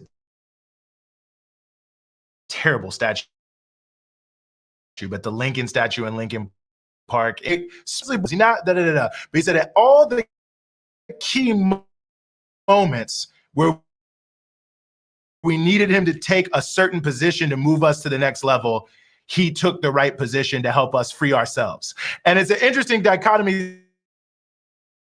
It's not about Lincoln the person. It's not about whether he had all the right views. It's about politically, in context of the Black liberation movement, and certain moments, was he where we needed to be? Time he was there, and that's why he is so popular amongst Black people. And I think coming from Frederick Douglass, who was always so on Lincoln, not true. He voted for Lincoln in 1860, by the way. Everyone always says that. He went back and forth, and he ultimately did not. But it's a powerful moment. Well, let me just ask you two more things today, including helping our young folks learn more. You've been doing a lot of research on the Panthers. Give me one little nugget that really has stuck with you from your research. It's not going to be a good nugget. That's okay. I did not realize Huey P was really selling folks out like that. Controversial issue. What'd you say? I said controversial issue, but it's relevant. When the story of Geronimo Pratt and others, it's important. Yes, important, because the necessity to create these organizations has not left us. We continue to have to create these organizations. However, the ways in which they've been able to get disbanded, to get infiltrated, etc. And if we just keep pretending individuals, we do ourselves a real disservice. And I think what you said about Frederick Douglass's examination of and his analysis of Lincoln is really valuable here. We can acknowledge that, yes, there was a certain level of courage and bravery necessary to create the Black Panthers. There was a certain level of consciousness and step out before anybody else to create the Panthers that Huey P. absolutely was, involved in. There was an intellectualism that was necessitated to be able to do this, right? Like, not just anybody. You could have this is what separates a Gryffindor from a Ravenclaw, okay? You could have all the courage, but if you don't got the logic, then baby, the plan's gonna fall flat. You didn't think it all the way through. So like, there's a certain amount of that we have to give credence to. However, you can't be setting up your own niggas. Like, what are we doing? And there's just a real constant pattern of egoism that takes place in these spaces, right? Like, one of the biggest things I've come to realize leaving Hollywood and being more in the left space and interacting with organizations that identify as leftists or not, et cetera, but just folks that really consider themselves to be humanitarians, is that baby, narcissists live here too. Okay. People want to be stars as they're helping people as well. And that can be dangerous in itself, right? Because it still ends up feeding this insatiable appetite that many humans have for a desire for power. So I believe that there can only be I believe there's only two kinds of people. There's people that want power and people want peace. And it was actually kind of a doozy to learn that Huey P. was so dedicated to wanting to preserve power that he would disrupt the peace of his own organization in doing so. Well, there's a lot to talk about there. We could have a whole show on that. To me, the best sort of review of all of this is Sophia Bukhari's book, The War Before. Obviously, remember the Black Panthers, remember the Black Liberation Army. She has a great essay in there called Lest We Forget, where she has a little capsule discussion of every Black Panther and BLA member who was killed, and who they were and what they did. And when she's talking about the sort of East Coast, West Coast split of the Panthers and the killing of Sam Napier and Robert Webb, and she says, the thing that you have to remember is sometimes we lose sight of who the real enemy is. And it's a powerful statement. You have to read it in context. It's there, but that's fantastic. And I'm glad you raised it. As a Grenadian, that also resonates because Maurice Bishop was essentially, taken out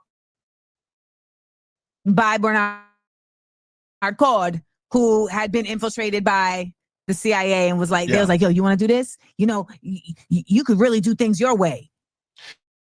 Yes, and a great little piece of the Amiri Baraka memoir where he discusses CLR James and the view of a vanguard party and a Leninist party in Grenada. But again, that's a whole other piece, but it's a nice little nugget in there. Real question. Are you reading these books for joy? Are you reading these books to teach? Like, how do you read? Sometimes I read a book. He's such a great writer. It's almost like reading a novel. Some books, it'll take me 2 years to finish them, some 3 months. Some I'm reading for fun, some I'm reading for class, some I'm reading for knowledge. I mean, it's hard to say. Just ever since I was a little kid, for reasons I don't know, is like reading is my favorite hobby. So getting into a book. You and Cat Williams, you read 3,000 books a summer. Listen, let me check my notes on my Palm Pilot. Dating myself. Before I let you get out of here, real quick, you mentioned Views from Amanda Land. You have the summit coming up in New York City at the People's Forum, I believe. It's coming up in a couple weeks, the weekend of the 20th, I believe, of September. Tell us real quick about that. Can people still sign up? Can they participate? What's going on? So we are doing the first Amanda Land Summit. This was asked for by the Amanda Landers. They said, we love coming on here digitally, but we want to connect in person. And so I said, then let's do it. So we are having the first Amanda Land Summit ever, September 19th, 20th, and 21st at the People's Forum in New York City. And it's going to be events is not the word. It's going to be teaching sessions, etc., around organizing, around screen printing, around resistance in New York City, etc. And we do have registration is closed. However, we do have 2 events that will be open to the public. The first is Cracking Up the System, which is a panel that's going to be taking place on Saturday morning, where I've combined 2 comedians that are socially conscious, and they'll be in conversation with 2 organizers. So we have Davidson Boswell and Christina Brown, and they'll be in conversation with organizers Angelica Langdon and Claudia de la Cruz. So it's going to be, and if you don't know, they're hilarious. Yes. Like Angie and Claudia could be a 2-person comedy show. So I'm really excited about this because this is a concept I've had in my mind for a long time, because the work needs to be discussed. The efforts need to be discussed, but so often it ends up being a very didactic, heavy conversation that a lot of people who need to hear kind of tune out from. So I'm really working to create spaces where we can bring these necessary conversations to audiences that otherwise may not engage with them, but will do so now. So you can check that out. And that also is evening. We have my show, Views from Amanda Land, which will be doing a live taping featuring Eugene. So that's going to be fun as well. Same idea, same concept, where you pay for the ticket, and the ticket is split between me and the TPF, and the audience will also be available for free to under 18. And we also have live stream tickets that will be available as well. Right on. We got to support the things that really mean and mean something to us and matter for us. And I think this fits also coming very completely much out of my pocket. There's no sponsor. There's no investor. This is just like, let's do it. Look, people play 30 tickets every week and never win the lottery. Like, come on, y'all. We know what we're doing. Although I know Powerball is over 1.3 billion right now, so I understand. We do have donations open if you want to donate to help bring this to life, because I'm really excited to also bring people to the People's Forum, right? And to let folks be in a space that is surrounded with books and vision and ideas that are really most commonly in the United States vilified. And when it's all put together in a space of love, it really starts to change your mind. And real quick, just one more time, where can people find Views from Amanda Land on a regular basis, and also your podcast, Small Doses? You can check out Views from Amanda Land on YouTube, Amanda Seals TV, every Wednesday morning at 10 a.m. Eastern. And Small Doses will be coming to a close in November. 8 years of Small Doses podcast. You can check it out wherever you get your podcasts. And it's because I've got new stuff that's coming that I really want to be able to lean into. And you can always support also by subscribing to my Patreon, $5 a month, and you can be a member of the SEAL Squad. Well, that sounds like a deal to me. Amanda, thank you so much for joining us here in Breakthrough News for this conversation. Thank you for having the conversation I wanted to have. It was an honor. Appreciate you.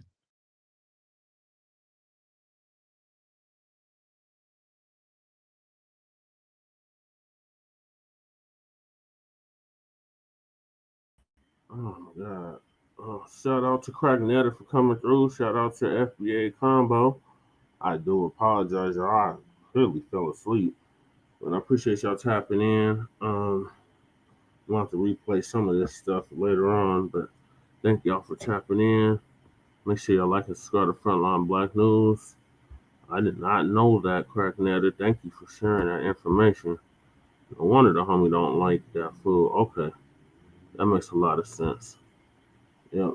Thank you for putting the fair use in. Appreciate you coming through. FBA Combo and Leonard, you're always welcome.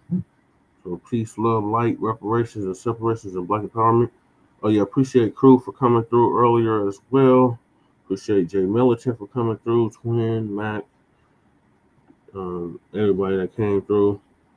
Make sure y'all join us after Shabaka's Black Experience Enhanced for a continuation of the Frontline Black News. In the meantime, make sure y'all like and subscribe to all of our platforms. Frontline Black News on YouTube and Facebook. The Revolutionary Agenda on YouTube and Facebook. And Shabaka's Black Experience Enhanced on Facebook and Twitter. So peace, love, light, reparations, and separations, delineations, and Black empowerment. Chan Krumah signing out from the Mile High Income. An illegal migrant Florida City student to be arrested and deported city. Peace.